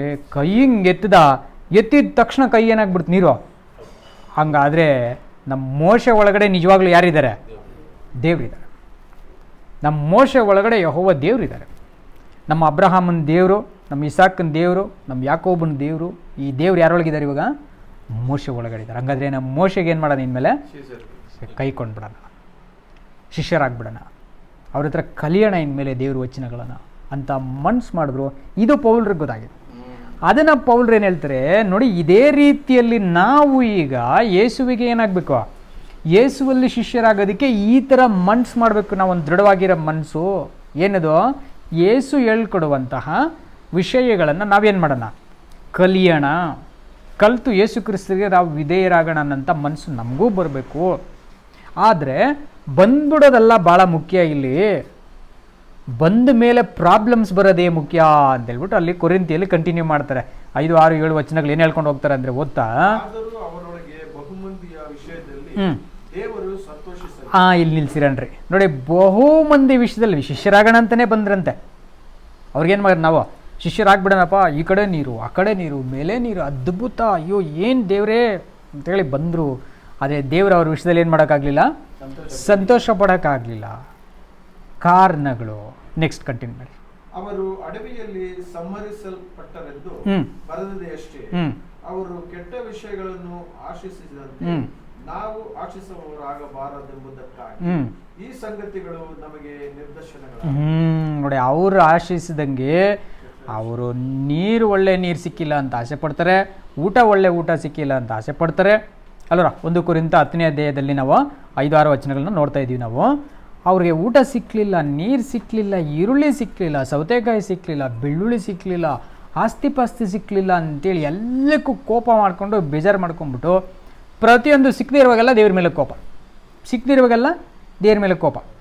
ಹಂಗಾದರೆ ಇವರಿಗೆ ನಾಲ್ಗೆ ರುಚಿ ಯಾವ ಥರ ಇದ್ರೆ ಅಂದರೆ, ಇವ್ರ ಪಿತೃಗಳಲ್ಲಿ ಇಬ್ಬರು ಇದ್ರು ನೋಡಿ, ಯಾಕೋಬ್ ಮತ್ತು ಅವನ ಸಹೋದರ ಯಾರ್ರೀ? ಏಸಾವ್. ಇಬ್ಬರೂ ಇದ್ದಾರೆ ಮನೇಲಿ. ಯಾಕೋಬ್ನೊಂದಿನ ಒಳ್ಳೆ ಊಟ, ಅವನಿಗೂ ಟೇಸ್ಟ್ ಗೊತ್ತು, ಯಾವ ಊಟ ಹೊಡ್ಕೊಂಬಂದ್ರೆ ಚೆನ್ನಾಗಿರುತ್ತೆ ಟೇಸ್ಟು. ಇಬ್ಬರೂ ಟೇಸ್ಟ್ ಇದ್ದಾರೆ. ಆದರೆ ಒಂದು ಟೇಸ್ಟ್ಗೋಸ್ಕರವಾಗಿ ಇನ್ನೊಂದನ್ನು ನೆಗ್ಲೆಕ್ಟ್ ಮಾಡೋ ಅಂಥವನು ಒಬ್ಬನಿದ್ದಾನೆ. ಯಾಕೋಬನಿಗೆ ಟೇಸ್ಟೇ ಗೊತ್ತಿರಲ್ಲ, ಅವನು ಏನೋ ಸಿಕ್ಕಿದೆಲ್ಲ ತಿಂದುಬಿಡೋಣ, ಏನೋ ಕೊಡ್ಲಪ್ಪ ದೇವ್ರು, ಮಣ್ಣು ತಿಂದರೂ ತಿಂದುಬಿಡ್ತೀನಿ ಅನ್ನೋ ಪರ್ಸನ್ ಆಗಿದ್ದರೆ ಇಷ್ಟು ಟೇಸ್ಟ್ ಆಗಿರೋ ಫುಡ್ ಏನಕ್ಕೆ ತರ್ತಿದ್ದ? ಅವನು ತರ್ತಿರ್ಲಿಲ್ಲ. ಅವನು ಹೋಗಿ ಟೇಸ್ಟ್ ಆಗಿರೋದೇ ತಂದವನೇ ಅಂದರೆ ಅವನಿಗೂ ಏನು ಬೇಕಿದೆ? ಟೇಸ್ಟ್ ಬೇಕಿದೆ ಅವನಿಗೂ. ಬಟ್ ಟೇಸ್ಟ್ಗೋಸ್ಕರ ಬದುಕಿಲ್ಲ ಅವನು. ಟೇಸ್ಟು ಇರಬೇಕು, ಬಟ್ ಅದಕ್ಕಿಂತ ಮುಖ್ಯವಾಗಿರೋ ಇನ್ನೊಂದು ಬೇಕು ನನಗೆ, ಆಶೀರ್ವಾದ. ಯಾರ್ದು? ನಮ್ಮ ತಂದೆಯ ತಾಯಿಯ ಆಶೀರ್ವಾದ ಮುಖ್ಯ. ಆದರೆ ಇವನು ಏನು ಮಾಡ್ಬಿಟ್ಟ ಅವ್ರನ್ನ, ಏನು ಟೇಸ್ಟು ಕಣೋ ಫುಡ್ಡು, ದಯವಿಟ್ಟು ಕೊಡೋ ನನಗೆ ಅಂತೇಳಿ. ಇಲ್ಲ ಕೊಡೋಕ್ಕಾಗಲ್ಲ ನೀನು. ಏನನ್ನ ಕೇಳ್ಕೊಪ್ಪ ಕೊಟ್ಬಿಡ್ತೀನಿ ನಿನಗೆ, ಏನನ್ನ ಕೇಳೋಕೆ ಕೊಟ್ಬಿಡ್ತೀನಿ ಕಣ, ಬಟ್ ದಯವಿಟ್ಟಿಲ್ಲ ಅಂದ್ಬಿಡ, ಅದು ಕೊಟ್ಬಿಡ ನನಗೆ. ಏನು ಕೇಳಿದ್ರು ಇಲ್ಲ ಅಂತ ಕೊಟ್ಬಿಡ್ತೀಯ ನೀನು? ಕೇಳೋ ಏನೋ ಇದೆ ನನ್ನ ಹತ್ರ, ನೀನು ತಾನೇ ದೊಡ್ಡವನು, ಇನ್ಮೇಲೆ ನೀನಲ್ಲ ದೊಡ್ಡವನು ನಾನು, ನೀನು ಒಪ್ಕೊಳ್ತೀಯಾ? ಅಷ್ಟೇ, ನಾನು ದೊಡ್ಡವನು ಇನ್ಮೇಲೆ, ಬಿಟ್ಬಿಡು ನನಗೆ. ಅಯ್ಯೋ ನೀನು ದೊಡ್ಡವನು ನಾನು ದೊಡ್ಡವನು, ನನಗೇನಾಗಬೇಕು ತಗೋವಾಗಲ್ಲ ಅಂತಂದು. ಆದರೆ ಆ ದೊಡ್ಡವನಾಗೋದ್ರದ್ದು ಆಶೀರ್ವಾದ ಏನಂತಾನೆ ಅವನಿಗೆ ಅದನ್ನು ಯೋಚನೆ ಮಾಡೋಕ್ಕೆ ಹೋಗಿಲ್ಲ. ಅವನು ಬರೀ ಯಾವಾಗಲೂ ಅವನ ರುಚಿ ಎಲ್ಲಿತ್ತು? ಊಟದ ರುಚಿಯಲ್ಲೇ ಇತ್ತು ಅವನಿಗೆ. ಸೊ ಅದೇ ಕ್ಯಾರೆಕ್ಟರ್ ಅಗೇನ್ ಇಲ್ಲೂ ಬಂದ್ಬಿಡ್ತೀವಿ ಇವ್ರಿಗಳಿಗೂ. ಇಸ್ರೇಲ್ ಜನರುಗಳಿಗೆ ಅವ್ರ ಕಂಪ್ಲೇಂಟ್ ಎಲ್ಲ ನೋಡಿ ಬರೀ ಇದೇ ಜಾಸ್ತಿ ಇರೋದು. ಊಟ ಕೊಡಲಿಲ್ಲ, ಊಟದಲ್ಲಿ ವೆರೈಟೀಸ್ ಆಫ್ ಊಟ ಕೊಡಲಿಲ್ಲ, ಅದರಲ್ಲೂ ಲಾಸ್ಟ್ಗೆ ಇನ್ನೂ ಏನು ಕೊಟ್ಟಿಲ್ಲ, ಆಸ್ತಿ ಕೊಟ್ಟಿಲ್ಲ ಅಂತ ಇನ್ನೊಂದು ಕಡೆ ಜಗಳ ಮಾಡ್ತಾರೆ. ಅದು ತೋರಿಸ್ತೀನಿ ನಾನು. ನಮ್ಗೆ ಆಸ್ತಿನೇ ಕೊಡಲಿಲ್ಲ, ಹಾಲು ಜೇನು ಅರಿಯೋ ದೇಶ ಕೊಡಿಸ್ತೀನಿ ಅಂತ ಕರ್ಕೊಂಬಂದ್ಬಿಟ್ಟು ಕಾಲಿಡೋ ಅಷ್ಟು ಜಾಗ ಕೊಟ್ಟಿಲ್ಲಲ್ಲ ನೀನು ಅಂತೇಳ್ಬಿಟ್ಟು ಮೋಶ ಮೇಲೆ ತಿರುಗಿ ಬೀಳ್ತಾರೆ. ಸೊ ಆಗ ಊಟ, ಬಟ್ಟೆ, ಆಮೇಲೆ ಜಾಗ, ಆಸ್ತಿ, ಇದಿಷ್ಟಕ್ಕೆ ಜಗಳ ಮಾಡಿದ್ರೆ ಹೊರತು ನನಗೆ ನೀನು ವಚನ ಹೇಳ್ಕೊಟ್ಟಿಲ್ಲ, ನನಗೆ ನೀನು ಪವಿತ್ರಾತ್ಮ ಕೊಟ್ಟಿಲ್ಲ, ನನ್ನ ಹೆಸರಿನ ದೇವರ ರಾಜ್ಯದಲ್ಲಿ ನೀನು ಮಾಡಲಿಲ್ಲ, ಅಥವಾ ನಿನ್ನ ಜೊತೆಯಲ್ಲಿ ನಾನು ಕೂಡ ದೇವದರ್ಶನ ಗುಡಾರದಲ್ಲಿ ಬರೋ ಥರ ಮಾಡಲಿಲ್ಲ. ಇಂಥ ವಿಷಯಗಳಿಗೆ ಇವರೇನು ಮಾಡ್ತಾಯಿಲ್ಲ, ಜಗಳ ಮಾಡ್ತಿಲ್ಲ. ಅಂದರೆ ದೇವ್ರ ಕೃಪೆಯಲ್ಲಿ ಬರೋ ಥರ ಗುಡಾರದಲ್ಲಿ ಬಂದ್ಬಿಟ್ಟು ಮಾಡಬೇಕು ಅಂತ ಆಸೆ ಪಡ್ತಾರೆ. ಆದರೆ ಗುಡಾರದಲ್ಲಿ ಬರೋದಕ್ಕೆ ದೇವ್ರ ಕೃಪೆ ಬೇಕಲ್ವ, ಆ ಕೃಪೆ ಬೇಡ್ಕೊಳ್ಳೋದಿಲ್ಲ ಇವರು. ಆವಾಗ ಇಂಥವುಗಳನ್ನ ಬರೀ ಈ ಲೋಕ ಸಂಬಂಧಪಟ್ಟಿದ್ದು ಆಡಂಬರವಾಗಿರೋಂಥ ವಿಷಯಗಳು ಇವುಗಳನ್ನ ಕೇಳಿದ್ದಕ್ಕೆ ದೇವ್ರ ಕೋಪ ಬಂದು ಅವ್ರ ವಿಷಯದಲ್ಲಿ ದೇವ್ರು ಏನು ಮಾಡಲಿಲ್ವಂತೆ, ಸಂತೋಷ ಪಟ್ಟಿರೋ. ಏನು ಇಷ್ಟೇನೇನಯ್ಯ ನಿಮ್ಮದು, ಅಲ್ಲ ನಾನು ಎರಡೂ ಬೇಕಂದರೆ ಕೊಡ್ತೀನಿ ಗಂಡ್ರೋ, ಹಿಂದೆನೇ ಅದನ್ನು ನೀರು ಕಹಿ ಮಾಡಕ್ಕೆ ಬಿಡ್ತೀನಿ, ಒಂದು ನಿಮಿಷದಲ್ಲೇ ಆ ನೀರು ಬೇಕಾದ್ರೆ ಏನು ಮಾಡ್ತೀನಿ, ಸಿಹಿ ಮಾಡ್ತೀನಿ. ಹಂಗೆ ಸುಮ್ಮನೆ ಮೋಡ ನಿಂಗೆ ಕಲಿಸಿದ್ದೀನಿ ಅಂತಂದರೆ ನಿಮ್ಗೆ ಸೂರ್ಯ ನಿಮ್ಮನ್ನು ಸುಟ್ಟು ಬಿಸಾಕ್ಬೇಕು, ಹಂಗೆ ಮಾಡ್ತೀನಿ. ಬೇಕಾದ್ರೆ ಸುಡ್ತಾ ಇರೋ ಸೂರ್ಯನ ಒಂದು ನಿಮಿಷದಲ್ಲಿ ಬೇಕಾದ್ರೆ ಹಂಗೆ ಏನು ಮಾಡ್ತೀನಿ ನಾನು, ಈ ಎರಡು ನಾನು ಮಾಡ್ತೀನಿ ಬೇಕಂದರೆ. ಬಟ್ ನನ್ನ ಒಂದು ಇದು ನಿಮಗೆ ಗೊತ್ತಿಲ್ದಂಗೆ ನೀವೇನು ಮಾಡ್ತಾಯಿದ್ದೀರಾ, ಯಾವಾಗ ಬಿಸಿಲಾದರೆ ಅದಕ್ಕೂ ಗೊಣಗಾಡ್ತೀರಾ, ಯಾವಾಗ ಕೋಲ್ಡ್ ಆದರೆ ಅದಕ್ಕೂ ಗೊಣಗಾಡ್ತೀರಾ, ಏನು ಕಷ್ಟ ಬಂದರೆ ಅದಕ್ಕೂ ರೇಗಾಡ್ತೀರಾ. ಸುಖವಾಗಿ ಇಟ್ಕೊಂಡಿದ್ರೆ ಮಾತ್ರ ಅವಾಗೇನು ಮಾಡ್ತೀರಾ, ಜೈ ಅಂತೀರ. ಇದು ಏನರ ನಿಮ್ಮದು ಭಕ್ತಿ ಅಂತ ಹೇಳ್ಬಿಟ್ಟು ದೇವ್ರೇನು ಮಾಡಲಿಲ್ವಂತೆ, ಸಂತೋಷ ಪಡಲಿಲ್ಲ. ಹಂಗಾದರೆ ಇದು ಶಿಷ್ಯರಾಗೋದಲ್ಲ ಅಂತ ಪೌಲ್ರು ಹೇಳ್ತಾರೆ. ಮೋಶೆಗೆ ಶಿಷ್ಯರಾದರೂ ದೇವ್ರು ಸಂತೋಷ ಪಡಲಿಲ್ಲ. ನಾವು ಕೂಡ ಶಿಷ್ಯರಾಗಿದ್ದೀವಿ ಅಂತ ಅಂದ್ಕೊಂಬಿಟ್ರೆ ತಪ್ಪು ಮಾಡ್ತೀವಿ ಅಂತಾರೆ 12ನೇ ವಚನದಲ್ಲಿ. ಅದೇ 1 ಕೊರಿಂಥ. ನೋಡ್ರಿ, ನಿಂತ್ಕೊಂಡ್ಬಿಟ್ಟಿದೆ ನಾನು ಶಿಷ್ಯ ಬಿಡಪ್ಪ ಅಂತ ನೀನು ಅಂದ್ಕೊಂಡ್ಬಿಟ್ರೆ, ಮೋಶೆ ಶಿಷ್ಯರೇ ಈ ಥರ ಮಣ್ಣು ತಿಂದವ್ರೆ, ನೀನು ಯಾವ ದೊಡ್ಡದಣ, ನೀನು ಹೆಂಗೇನು ಅಂದ್ಕೊಂಬೇಡ, ನೀನು ಬಿದ್ದೋಗೋದೇ ಇರೋದೇನು ದೊಡ್ಡ ವಿಷಯ ಅಲ್ಲ. ಯಾವಾಗ ಬೇಕಾದ್ರೂ ನೀನು ಬಿದ್ದೋಗ್ತೀಯ. ಎಲ್ಲಿವರೆಗೂ ನೀನು ಇರ್ತೀಯ ಅಂತಂದರೆ, ಮೋಶೆ ಅಷ್ಟೆಲ್ಲ ಅಧಿಕಾರ ಕೊಟ್ಟಿದ್ರು ಎಷ್ಟು ಭಯದಿಂದ ಇರ್ತಿದ್ರು ಅಂತಂದರೆ, ಅವರು ನಡುಗ್ತಾ ಇದ್ದೀನಿ ಅಂತನೋರು, ನಡುಗ್ತಾ ಇದ್ದೀನಿ ದೇವರೇ, ಅವರು ದೂತನ ಬಂದು ಮಾತಾಡೋಗಿ ಇವರು ನಡುಗ್ತಾ ಇರೋ, ಭಯವಾಗುತ್ತದೆ ಅಂತನ್ನೋರು. ಆಮೇಲೆ ಅವ್ರ ಜನಗಳ ವಿಷಯದಲ್ಲಿ ಪ್ರಾರ್ಥನೆ ಮಾಡೋಕ್ಕೆ ದೇವ್ರು ಕೋಪ ಮಾಡ್ಕೊಂಬಿಡುವಾಗ ಇವರು ಪ್ರಾರ್ಥನೆ ಹೆಂಗೆ ಮಾಡ್ತಾರೆ ಅಂದರೆ, ದೇವರೇ ಅವ್ರಿಗೆ ಬೇಡ ಅಂದರೆ ನನಗೇನಕ್ಕೆ ದೇವ್ರೆ, ನನಗೂ ತೆಗೆದಾಕ್ಬಿಡು. ಹಾಗಂದರೆ ಅವರಿದ್ರೇ ನಾನು, ಅವರೆಲ್ಲ ಇದ್ದು ಅವ್ರ ಜೊತೆಯಲ್ಲಿ ಸೇವೆ ಮಾಡೋಕ್ಕೆ ನಾನು ಇಟ್ಟಿದ್ರೇ ಅಲ್ವಾ ನನಗೂ ಏನೋ ನಿನ್ನ ಹತ್ರ ಕೆಲಸ, ಇಲ್ಲನೇ ನನಗೆ ತಾನೇ ಏನು ಕೆಲಸ ಇರುತ್ತೆ, ನನ್ನ ಲೈಫು ತೆಗೆದುಬಿಡು ದೇವ್ರೆ ಬೇಡ. ಅವಾಗ ಅವನ ಲೈಫ್ನ ಕೂಡ ಅವನೇನು ಮಾಡೋಕ್ಕೆ ರೆಡಿ ಇದ್ದಾನೆ, ತ್ಯಾಗ ಮಾಡೋದಕ್ಕೆ ರೆಡಿ ಇದ್ದಾನೆ ತನ್ನ ಜನಗಳಿಗೋಸ್ಕರ. ತನ್ನ ಜನಗಳ ಕಷ್ಟದ ನಿಮಿತ್ತವಾಗಿ ತನ್ನ ಸುಖಗಳನ್ನೆಲ್ಲ ಬೇಕಾದ್ರೆ ಏನು ಮಾಡ್ತಾನೆ ಅವನು ಬಿಟ್ಬಿಡೋದಕ್ಕೆ ರೆಡಿಯಾಗಿದ್ದಾನೆ. ಅದು ಬಿಟ್ಬಿಟ್ಟು ನನಗೆ ಸುಖ ಬಂದಿಲ್ಲ ಅದಕ್ಕೆ ನಾನು ದ್ವೇಷಿಸ್ತಾ ಇದ್ದೀನಿ, ನನಗೆ ಸುಖ ಕೊಟ್ಟಿಲ್ಲ ನೀನನ್ನು ಶಪಿಸ್ತಾ ಇದ್ದೀನಿ, ನನಗೆ ಸುಖ ಕೊಟ್ಟಿಲ್ಲ ನೀನು ನನ್ನ ಜೊತೆ ಸೇರಬೇಡ, ನನ್ನ ಆಶೀರ್ವಾದಗಳಿಗೆ ಅಡ್ಡವಾಗಿದೆಯಾ, ನನ್ನ ಸಂತೋಷಗಳಿಗೆ ನೀನು ಅಡ್ಡವಾಗಿದೆಯಾ ಅಂತೇಳ್ಬಿಟ್ಟು ಶಪಿಸೋದು, ಕೋಪ ಮಾಡ್ಕೊಳ್ಳೋದು, ಗುಣಗುಟ್ಟೋದು ಯಾವುದೂ ಮಾಡದೇ ಇದ್ದಂಥ ಮೋಶೆ ಥರ ಇದ್ಬಿಟ್ರೆ ಇಲ್ಲಿ ಯೇಸು ಶಿಷ್ಯರಾಗೋದಕ್ಕೆ ಅವನು ಯೋಗ್ಯನಾಗ್ತಾನೆ. ಅಲ್ಲಿ ಮೋಶೆ ಶಿಷ್ಯನೇ ಆಗೋಕ್ಕಾಗಿಲ್ಲ ಅಂದರೆ ಇಲ್ಲಿ ಯೇಸು ಶಿಷ್ಯನಾಗೋದು ಇನ್ನೂ ಕಷ್ಟ. ಕಾರಣ ಮೋಶೆ ಶಿಷ್ಯನಿಗೆ ಅಟ್ಲೀಸ್ಟ್ ಈ ಲೋಕದಲ್ಲಿ ಇನ್ನೊಂದು ಲೈಫ್ ಇದೆ, ಬಟ್ ಯೇಸು ಶಿಷ್ಯನಿಗೆ ಇಲ್ಲವೇ ಇಲ್ಲ.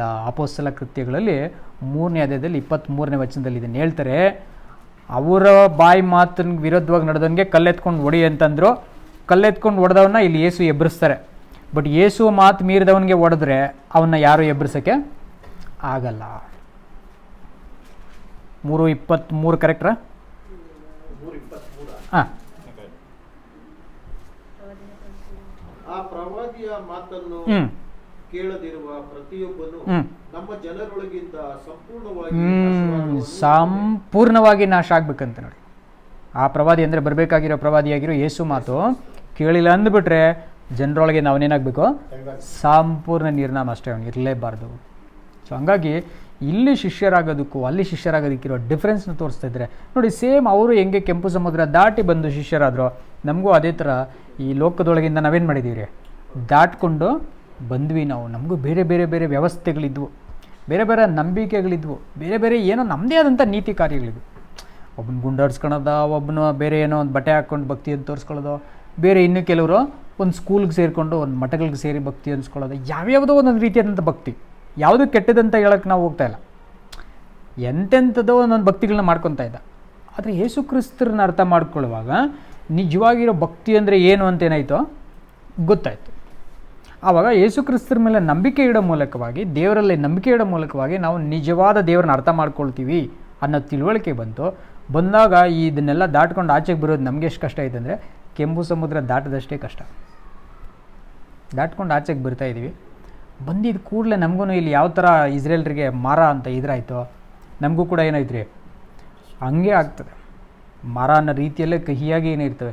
ಇಲ್ಲಿ ಬಂದ್ಬಿಟ್ಮೇಲೆ ಎಲ್ಲ ಕಡೆ ನೋಡಿ, ಈಗ ಕ್ರಿಶ್ಚಿಯನ್ ಆಗಿ ಆದರೂ ಅಂತ ಇಟ್ಕೊಳ್ಳೋಣ, ಚರ್ಚಿಗೆ ಬರೋ ಥರ ಆದರೂ ಅಂತ ಇಟ್ಕೊಳ್ಳೋಣ, ಖುಷಿಯಾಗಿ ಬಂದುಬಿಡ್ತಾರೆ ಚರ್ಚಿಗೆ ಬರುವಾಗ. ಬಂದು ಒಂದು ಸ್ವಲ್ಪ ದಿನ ಇರಲಿ, ಆಮೇಲೆ ನೋಡಿ ಕಂಪ್ಲೇಂಟ್ಗಳು ನಿಧಾನಕ್ಕೆ ಶುರುವಾಗ್ತವೆ. ಅಯ್ಯೋ ಏನೋ ಅಂತ ಅಂದ್ಕೊಂಡು ಬಂದ್ವಿ, ಇಲ್ಲಿ ಎಂಥವ್ರು ಗೊತ್ತಾ ಎಲ್ಲ ಅಂತ ಶುರುವಾಗ್ಬಿಡ್ತದೆ. ಇದು ಕ್ರಿಶ್ಚಿಯಾನಿಟಿಯಲ್ಲಿ, ಅಂದರೆ ಬೇರೆ ಚರ್ಚ್ಗಳಲ್ಲೆಲ್ಲ ನಡೆಯುವಂಥ ಕೆಲಸಗಳು. ಸರಿ, ಅಲ್ಲಿಂದ ದಾಟ್ಕೊಂಡು ಸ್ವಲ್ಪ ತಿಳುವಳಿಕೆಗೆ ಬಂದುಬಿಟ್ರು, ಟ್ರೂತಲ್ಲಿ ಬಂದ್ಬಿಟ್ಟು ಇಲ್ಲಿ ಬಂದ್ವಿ. ಇಲ್ಲಿ ಬಂದ್ಬಿಟ್ಮೇಲೆ ಬರೋವಾಗ ಇಲ್ಲಿ ತುಂಬ ಖುಷಿ. ಅಯ್ಯೋ ನಾವು ಆ್ಯಕ್ಚುಲಿ ಬಂದಾಗ ಕ್ರಿಶ್ಚಿಯನ್ ಅಂತ ಅಂದ್ಕೊಂಡಿಲ್ಲ, ಅದೇ ನಿಜ ಕ್ರಿಶ್ಚಿಯನ್ ಅಂದ್ಕೊಂಡ್ವಿ, ಅದು ಸುಳ್ಳೋದು. ಅದರೊಳಗಿಂದ ಇವಾಗ ಇನ್ನೊಂದು ಬೇರೆದ್ರಲ್ಲಿ ಬಂದ್ಬಿಟ್ಟು ನೋಡಿ, ಇದಂತೂ ಇದೆ ಸ್ವರ್ಗ ಇದು ಅಂತ ಅಂದ್ಕೊಳ್ತೀವಿ. ಆಮೇಲೆ ಸ್ವಲ್ಪ ದಿನಕ್ಕೆ ಇದರಲ್ಲೂ ಏನಾಗ್ತದೆ, ಪ್ರಾಬ್ಲಮ್ಸ್ ಅರ್ಥ ಆಗ್ಬಿಡುವಾಗ ಇಲ್ಲೂ ಏನು ಅಂದ್ಕೊಳ್ತೀವಿ, ಅಯ್ಯೋ ಅವ್ರಿಗೂ ಇವ್ರಿಗೂ ಏನು ವ್ಯತ್ಯಾಸನ ಇಲ್ಲ, ಇಲ್ಲೂ ಇಷ್ಟೇನೆ ಅಂತ ಬಂದ್ಬಿಡ್ತದೆ ನಮಗೆ.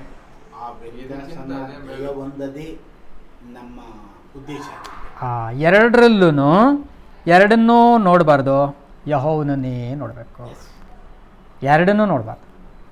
ಸುಖ ಬಂದಾಗ ಫುಲ್ ಖುಷಿನೂ ಪಡಬಾರ್ದು, ಕಷ್ಟ ಬಂದಾಗ ಫುಲ್ಲು ಕೊರಗಲೂಬಾರ್ದು.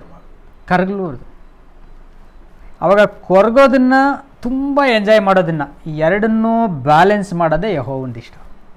ಯೆಹೋವನ ಇಷ್ಟ ಏನಂದರೆ 6ಕ್ಕೆ ಏರಬಾರ್ದು, 3ಕ್ಕೆ ಇಳಿಬಾರ್ದು. ಏನೋ ಸಿಕ್ಬಿಡ್ತಲ್ಲ ಅಂತ ಫುಲ್ ಎಂಜಾಯ್ ಮಾಡಿಬಿಟ್ಟು ಎಲ್ಲರನ್ನ ಮರೆತು ಬಿಟ್ರೆ ಗೋಡೆ ಮೇಲೆ ಬಂದು ಒಂದು ಕೈ ಬರೆದು ಬಿಡ್ತದೆ, ನಿನ್ನನ್ನು ತಕ್ಕಡಿಯಲ್ಲಿ ತೂಕ ಹಾಕ್ಬಿಟ್ಟೆ, ನೀನು ಇಷ್ಟೇ, ನಿನಗೊಂದು 100 ಕೋಟಿ ಕೊಟ್ಟ ಅಂತಂದರೆ ಯಾರ ಯಾವನು ಗೊತ್ತಿಲ್ಲ ಹೋಗ ಅಂತ ಅಂದ್ಬಿಡ್ತೀಯಾ ಅಂತ ಮೇನೆ ತೇಕೇಲ್ ಫರ್ ಸೇನ್ ಅಷ್ಟೇ, ನೀನು ಹೋಗಿ ನೀನು ಹಣೆ ಬರ ಇಷ್ಟೇ. ಅಥವಾ ತೀರಾ ಬಡತನ ಕೊಟ್ಬಿಟ್ಟಿದ್ದೀನಿ ಅಂತಂದ್ಬಿಟ್ರೆ ಆಕಾನ್ ಏನು ಮಾಡಿಬಿಟ್ಟ, ಶಾಪಗ್ರಸ್ತವಾಗಿರೋ ಎರಿಕೋನಲ್ಲಿ ಹೋಗ್ಬಿಟ್ಟಿದ್ದೇನೆ, ಬಟ್ಟೆನೆಲ್ಲ ಕದ್ದುಬಿಟ್ಟು, ಅಯ್ಯೋ ನನ್ನ ಜನ್ಮದಲ್ಲಿ ಇಂಥ ಒಂದು ಶರ್ಟ್ ಕೊಂಡ್ಕೊಳಕ್ಕಾಗಲ್ಲ, ಸಿಕ್ಬಿಡ್ತು, ಏನು ಮಾಡೋಣ ಇದನ್ನು ಕದ್ಕೊಂಬಿಟ್ಟು ಮುಚ್ಚಿಟ್ಬಿಟ್ಟ. ಸೊ ಬಡವನಾಗಿರುವಾಗ ಅದಕ್ಕೋಸ್ಕರ ಹೋಗಿ ಯೆಹೋವನ ಹೆಸರನ್ನ ಅಯೋಗ್ಯ ಕಾರ್ಯಕ್ಕೆ ಎತ್ತಬೇಡ. ಐಶ್ವರ್ಯವಂತನಾದರೆ ಯೆಹೋವನ ಪಾತ್ರೆಗಳನ್ನೆಲ್ಲ ನಂದಂತ ಉಪಯೋಗಿಸ್ಬಿಟ್ಟು ಚೆನ್ನಾಗಿ ಮಾಡ್ಕೊಂಬಿಟ್ಟು ಗೋಡೆ ಮೇಲೆ ಬರ್ಸ್ಕೊಂಡ್ಲು ಬೇಡ. ಇದು ತಪ್ಪು ಕಣಪ್ಪ. ಪೌಲ್ರ ಮಾತನ್ನು ಕಲ್ತ್ಕೋ. ಏನು, ಐಶ್ವರ್ಯವಂತನಾಗಿರಲು ಬಲ್ಲೆ, ಬಡವನಾಗಿರಲು ಬಲ್ಲೆ. ನನ್ನ ಸುತ್ತಲೂ ಎಂಥದೇ ಪರಿಸ್ಥಿತಿಗಳು ಬದಲಾಗಲಿ, ಕೆಂಪು ಸಮುದ್ರ ಮಧ್ಯೆ ಇದ್ರಾಗ ಸ್ತೋತ್ರ ಬರ್ತದೆ, ಆಚೆ ಮಾರ ಹತ್ರ ಬರುವಾಗಲೂ ಸ್ತೋತ್ರ ಬರೋಂಗಿಲ್ಲ. ಆದರೆ ಕಲಿತೀನಿ ನಾನು. ಯಾವ ಮೂಲಕ? ಈ ಪಾಠಗಳನ್ನ ಓದೋ ಮೂಲಕ ಕಲಿತೀನಿ. ನ್ಯಾಚುರಲಾಗಿ ನಮ್ಮಲ್ಲಿ ಬರಲ್ಲ. ಯಾಕೆ ಹೇಳಿ, ನ್ಯಾಚುರಲಾಗಿ ದೇವರು ನಮ್ಮನ್ನು ಮಾಡಿರೋದು ಗುಣಗುಟ್ಟ ಥರನೇ ಉಂಟು ಮಾಡಿರೋದು. ನಮ್ಮನ್ನು ಉಂಟು ಮಾಡಿರೋದು ಹೆಂಗೆ? ಗುಣಗುಟ್ಟಬೇಕು ನಾವು, ಅದ್ರಲ್ಲಿ ಪಾಸ್ ಆಗ್ಬೇಕು. ಗುಣಗುಟ್ಟಕ್ಕೆ ಪರಿಸ್ಥಿತಿಗಳನ್ನು ಕೊಡೋದು ಯೆಹೋವ ದೇವರು. ಅದೇ ಪರೀಕ್ಷೆ,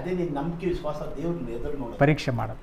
ಹಾಗಾದರೆ ನಮ್ಮನ್ನು ಅದರೊಳಗಡೆ ಹಾಕಬೇಕು, ಅದರೊಳಗಡೆ ಬರೆಸ್ಬೇಕು, ಒಳ್ಳೆ ಮಾರ್ಕ್ಸ್ ಕೊಡಬೇಕು ಇವನಿಗೆ. ಲಾಸ್ಟಲ್ಲಿ ನಾನು ಇವನಿಗೊಂದು ಪತ್ರಿಕೆ ಕೊಡಬೇಕು. ಬಲ ನಂಬಿಗಸ್ತನಾದ ಒಳ್ಳೆ ಆಳು ನೀನು, 5 ಕೊಟ್ಟೆ ನೀನು 10 ಸಂಪಾದನೆ ಮಾಡ್ಕೊಂಡಿದ್ದೀಯ, ಬಾಯಿಲಿ ಅಂತ ಕರಿಬೇಕು ನೀನನ್ನು ನಾನು. ಸೊ ನನಗೆ ನಿನ್ನ ಬಗ್ಗೆ ಹೆಮ್ಮೆ ಬರಬೇಕು, ಪ್ರೌಡ್ ಆಫ್ ಯು ಅಂತ ಹೇಳ್ಬೇಕು ನಾನು. ಬಾ ಅಂತ ಹೇಳ್ಬಿಟ್ಟು ನಮಗೆ ಪರೀಕ್ಷೆಗಳನ್ನು ಕೊಡುವಾಗ ನಾವು ಖಂಡಿತ ಇಸ್ರೇಲ್ರಿಗಿಂತ ವೀಕಾಗಿ ನಾವು ಗುಣಗುಡ್ತೀವಿ, ಕೋಪ ಮಾಡ್ಕೊಳ್ತೀವಿ, ಬೇಜಾರಾಗ್ತೀವಿ, ಅಪ್ಸೆಟ್ ಆಗ್ತೀವಿ, ಎಲ್ಲ ಸಹಜ. ಇದು ಯಾವುದು ಅಬ್ನಾರ್ಮಲ್ ಅಲ್ಲ. ನಮ್ಮ ಪಕ್ಕದಲ್ಲಿರೋ ಒಂದು ಸಹೋದರ ಹಂಗಾಗುವಾಗ ನಮ್ಮ ನೋಡಿ, ನೋಡ್ದಾ ಸ್ವಲ್ಪ ಏನೋ ದೇವ್ರಿಗೆ ಕಷ್ಟ ಕೊಡ್ತಾಯಿದ್ದಾರೆ ಅಂತಂದು ಅವರು ದೇವ್ರನ್ನೇ ಬಿಟ್ಬಿಟ್ರು, ಅವ್ರಿಗೆ ಬರ್ತಾನೇ ಇಲ್ಲ ಚರ್ಚ್ಗೆ, ಅವ್ರು ಪ್ರಾರ್ಥನೆ ಮಾಡ್ತಾಯಿಲ್ಲ ಅಂತೇಳಿ ಇನ್ನೊಬ್ರನ್ನ ಹೇಳಂಗೂ ಇಲ್ಲ. ಯಾಕಂದರೆ ಕಷ್ಟ ಬಂದಾಗ ಮನುಷ್ಯ ಹಂಗೆ ತಾನೇ ಹೇಳೋಕ್ಕಾಗ್ತದೆ. ಯಾರಿಗಾದ್ರೂ ಕಣ್ಣಿಗೆ ಕಾರ್ದು ಪುಡಿ ಹಾಕ್ಬಿಟ್ಟು ಭಜನೆ ಮಾಡ್ರಿ ನಗ್ರಿ ಇವಾಗ ಅಂತೇಳಿ ನೋಡೋಣ, ಹೆಂಗಿರ್ತದೆ ಹೇಳಿ? ಅದು ಭಯಂಕರ ಕೋಪ ಬಂದುಬಿಡ್ತದೆ. ಕಣ್ಣಿಗೆ ಕಾರ್ದು ಪುಡಿ ಹಾಕಿದ್ರೆ ಯಾವ ನಗಾಗ್ತದೆ? ಹುಚ್ಚಿನ ಕೂಡ ನಗಲ್ಲ ಆ ಟೈಮಲ್ಲಿ, ಹುಚ್ಚಿನಗೂ ಆಟೋಮೆಟಿಕ್ಕಾಗಿ ಏನು ಬರ್ತದೆ. ಹಾಗಾದ್ರೆ ಕಷ್ಟ ಬಂದಾಗ ಮನುಷ್ಯನ ಗುಣ ಏನು? ಕೋಪ, ಬೇಜಾರು, ನೋವು ಅನುಭವಿಸೋದೇ ಒಂದು ನ್ಯಾಚುರಲ್ ಗುಣ, ತಪ್ಪಿಲ್ಲ ಅದರೊಳಗೆ. ಆದರೆ ಇವುಗಳನ್ನೆಲ್ಲ ಅಧ್ಯಯನ ಮಾಡ್ತಾ ಮಾಡ್ತಾ ಮಾಡ್ತಾ ಮಾಡ್ತಾ ಮಾಡ್ತಾ ನಾವು ಬದಲಾಗಬೇಕು. ನಾವು ಏನಾಗಬೇಕು? ಬದಲಾಗಬೇಕು. ನೋಡಿ, ಅವರಲ್ಲಿ ಏನು ಮಾಡಿದ್ರಂತೆ? ಸಮುದ್ರದಲ್ಲೂ ಮೇಘದಲ್ಲೂ ಸ್ನಾನ ಹೊಂದ್ಕೊಂಡ್ರು, ದೀಕ್ಷಾ ಸ್ನಾನ. ಮೆಂಟಲಿ ಸಿದ್ಧ ಆಗ್ಬಿಟ್ರು. ದೀಕ್ಷೆ ತೊಟ್ಟರು ಅಂತ ಕನ್ನಡದಲ್ಲಿ ನಾವು ಹೇಳ್ತೀವಲ್ರ, ಅದಕ್ಕೆ ಪ್ರತಿಜ್ಞೆ ಮಾಡಿದ್ರು ಅಂತ ಅರ್ಥ.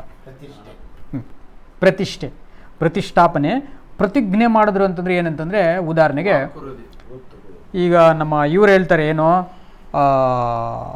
ಯಪ್ತಾಹ ನನ್ನ ಯುದ್ಧದಲ್ಲಿ ಜಯ ಸಿಕ್ಬಿಟ್ರೆ ನಾನು ಮನೆಗೆ ಹೋಗುವಾಗ ನನಗೆ ಏನು ಫಸ್ಟ್ ಅಡ್ಡ ಬರ್ತದೋ ಬಲಿ ಕೊಡ್ತೀನಿ. ಇದು ಏನಿದು? ಪ್ರತಿಜ್ಞೆ. ಇದು ಎಲ್ಲಿ ಮಾಡಿಬಿಡ್ತಾರೆ ಇವರು? ಯುದ್ಧದಲ್ಲೇ ಮಾಡಿಬಿಡ್ತಾರೆ. ಪ್ರತಿಜ್ಞೆ ಎಲ್ಲಿ ಮಾಡಿದ್ದು? ಯುದ್ಧ ಭೂಮಿಲೇ ಮಾಡಿಬಿಟ್ರು. ಸೊ ಅಲ್ಲೇ ಪ್ರತಿಜ್ಞೆ ಆಗೋಯ್ತು. ನೆರವೇರಿಸೋದು ಮನೆಗೆ ಬಂದಮೇಲೆ ಅದು ಬೇರೆ ವಿಷಯ.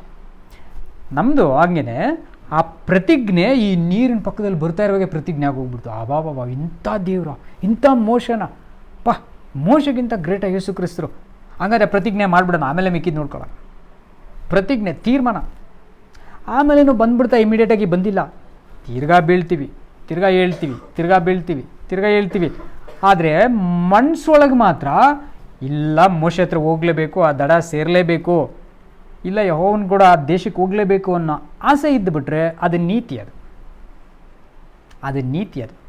ಸೊ ಆಗ ಆ ನೀತಿ ಒಳಗಡೆ ನಡಿಬೇಕು ಅನ್ನೋ ಮನಸ್ಸೊಂದು ನಮ್ಗೆ ಇದ್ದುಬಿಟ್ರೆ ಆ ನೀತಿವಂತನು 7 ಸಾರಿ ಬಿದ್ದರೂ ಕೂಡ ಯೆಹೋವನು ಅವನನ್ನು ಎತ್ತಾ ಇರ್ತಾನೆ. ನೋಡಿ, ಎಷ್ಟು ಸಾರಿ ಕೋಪ ಮಾಡ್ಕೊಂಡ್ರು, ಎಷ್ಟು ಸಾರಿ ಇದು ಮಾಡಿದ್ರು ಮೋಶನಾಗಲಿ ಯೆಹೋಶುವನಾಗಲಿ ಕಾಲೇಬನಾಗಲಿ ದೇವ್ರು ಟಚ್ ಮಾಡಲಿಲ್ಲ. ಇವ್ರಿಗೂ ಭಯ ಬಂದಿರ್ತದೆ, ಪ್ರಶ್ನೆ ಬಂದಿರ್ತದೆ. ಅವ್ರಿಗೇನು ಪ್ರಶ್ನೆನೇ ಬಂದಿರಲ್ಲ ಅಂತಿಲ್ಲ, ಬಟ್ ಮನಸ್ಸಲ್ಲಿ ಯಾವಾಗಲೂ ಏನು ಮಾಡಿರ್ತಾರೆ? ಯೋಚನೆ ಮಾಡಿರ್ತಾರೆ, ಧ್ಯಾನ ಮಾಡಿರ್ತಾರೆ. ಓ ಇಲ್ಲ, ದೇವ್ರು ಹಿಂಗೆ ಮಾಡ್ತಾಯಿದ್ರೆ ಏನೋ ಇದೆ ಇದರಲ್ಲಿ, ಏನೋ ಇದೆ ಇದರಲ್ಲಿ. ಅದಕ್ಕೆ ಅವ್ರು ಯೋಚನೆ ಮಾಡಿ ಹೇಳ್ತಾರೆ, ದೇವ್ರು ಅಂತಂತ ಐಗುಪ್ತದ ಅದ್ಭುತಗಳನ್ನೇ ಮಾಡಿದರೆ ಇವರೆಲ್ಲ ಯಾವ ಲೆಕ್ಕರಿ ತಿನ್ನಾಕ್ಬಿಡ್ತೀವಿ ಅವ್ರನ್ನ ಅಂತಂತಾರೆ. ಏನು ಅಷ್ಟೊಂದು ಶಕ್ತಿ ಇದೆಯೇನೋ ನಿನಗೆ ಅಂದರೆ, ಶಕ್ತಿ ನನಗೇನಕ್ಕೆ ಬೇಕು? ಕೆಲಸ ಮಾಡೋರು ಯಾರು? ಯುದ್ಧ ನಂದಲ್ಲ, ಯುದ್ಧ ಯಾರ್ದು? ಯೆಹೋವನದು. ಅವ್ರು ಹೋಗ್ತಾರೆ, ನನಗೇನ್ರಿ ಟೆನ್ಷನು? ಸೊ ಆ ಜನಗಳನ್ನ ತಿನ್ಬಿಡ್ತೀವಿ ನಾವು ಅಂತಾರೆ. ಹಂಗಾರೆ ಇವನು ಯಾರನ್ನ ಧ್ಯಾನ ಮಾಡಿದ್ದಾನಂದರೆ ಯೆಹೋವನ ಧ್ಯಾನ ಮಾಡಿ. ಸೊ ಹಾಗಾದರೆ ಈ 70 ಜನರನ್ನು ಚೂಸ್ ಮಾಡಿದ ಅದೇ ಉದ್ದೇಶ, 12 ಜನರನ್ನು ಚೂಸ್ ಮಾಡಿದ ಅದೇ ಉದ್ದೇಶ. ಸೊ ಈ ಕಾಲದಲ್ಲಿ ನಾವು ಯೇಸುಗೆ ಶಿಷ್ಯರಾಗೋದಕ್ಕೂ ಕೂಡ ಈ ರೀತಿಯಲ್ಲಿ 70 ಜನಗಳನ್ನು 12 ಜನಗಳನ್ನ ಚೂಸ್ ಮಾಡಿ ಅವ್ರಿಗೂ ಸ್ವಾಮಿ ಕೊಟ್ಟಿದ್ದು ಇದನ್ನೇ ಏನೋ ಮೋಶೆ ಹೇಳ್ದಂಗೆ ನ್ಯಾಯವನ್ನು ಅವರು ಡಿವೈಡ್ ಮಾಡಿ ಕೊಡ್ತಾರೆ. ಮೋಶೆ 4 ವಿಭಾಗಗಳು ಮಾಡಿಬಿಡ್ತಾರೆ. ನನ್ನ ಟೆಸ್ಟಿಮೊನೀಸು, ಜಡ್ಜ್ಮೆಂಟ್ಸು ಆ್ಯಂಡ್ ಆರ್ಡಿನೆನ್ಸಸ್ ಅಂತ ಹೇಳ್ತಾರೆ, ಅಥವಾ ಪ್ರೆಸಿಪ್ಟ್ಸ್ ಅಂತ ಹೇಳ್ತಾರೆ, ಆ್ಯಂಡ್ ಕಮ್ಯಾಂಡ್ಮೆಂಟ್ಸ್. 4 ಭಾಗಗಳು. ಯೇಸು ಕ್ರಿಸ್ತರು ಅದೆಲ್ಲವನ್ನು ಸೇರಿಸಿ ಒಂದೇ ಒಂದು ಮಾತಲ್ಲಿ ಹೇಳ್ತಾರೆ, ನೀವು ನನ್ನ ಆಜ್ಞೆಗಳನ್ನ ಕೈಕೊಂಡು ನಡೆದ್ಬಿಟ್ರೆ ನೀವು ನನ್ನಲ್ಲಿರ್ತೀರಾ, ನಾನು ನಿಮ್ಮಲ್ಲಿರ್ತೀನಿ. ಆವಾಗ ನೀವೇನು ಬೇಕಾದರೂ ಮಾಡಿರಿ, ನಾನು ಇರ್ತೀನಿ. ಆವಾಗ ಆ 70 ಖರ್ಜೂರ ವೃಕ್ಷಗಳು ಏನು ಸೂಚಿಸುತ್ತೆ ನಮಗೆ? 70 ಮಂದಿ ಶಿಷ್ಯರುಗಳನ್ನ ತೋರಿಸುತ್ತೆ. ಮತ್ತು ಆ ಹಣ್ಣುಗಳು ಏನು ತೋರಿಸುತ್ತೆ ಅಂತಂದರೆ ನಮಗೆ ಫಲಗಳು, ಈ ಫಲಗಳು ಬರಬೇಕು. ಯಾವ ಫಲಗಳು? ವಚನದಲ್ಲಿ ನಾವು ಓದ್ಕೊಳ್ಳೋಣ.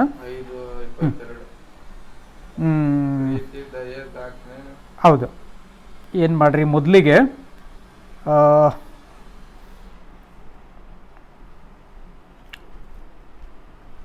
ಅಪೋಸ್ತಲ ಕೃತ್ಯಗಳು 6:2 ಓದ್ಕೊಳ್ಳೋಣ್ರಿ. ಆಗ 12 ಮಂದಿ ಅಪೊಸ್ತಲರು ಶಿಷ್ಯ ಮಂಡಳಿಯನ್ನು ಕೂಡಿಸಿ, ನಾವು ದೇವರ ವಾಕ್ಯೋಪದೇಶವನ್ನು ಬಿಟ್ಟು ಉಪಚಾರ ಮಾಡುತ್ತಿರುವುದು ತಕ್ಕದ್ದಲ್ಲವಲ್ಲ.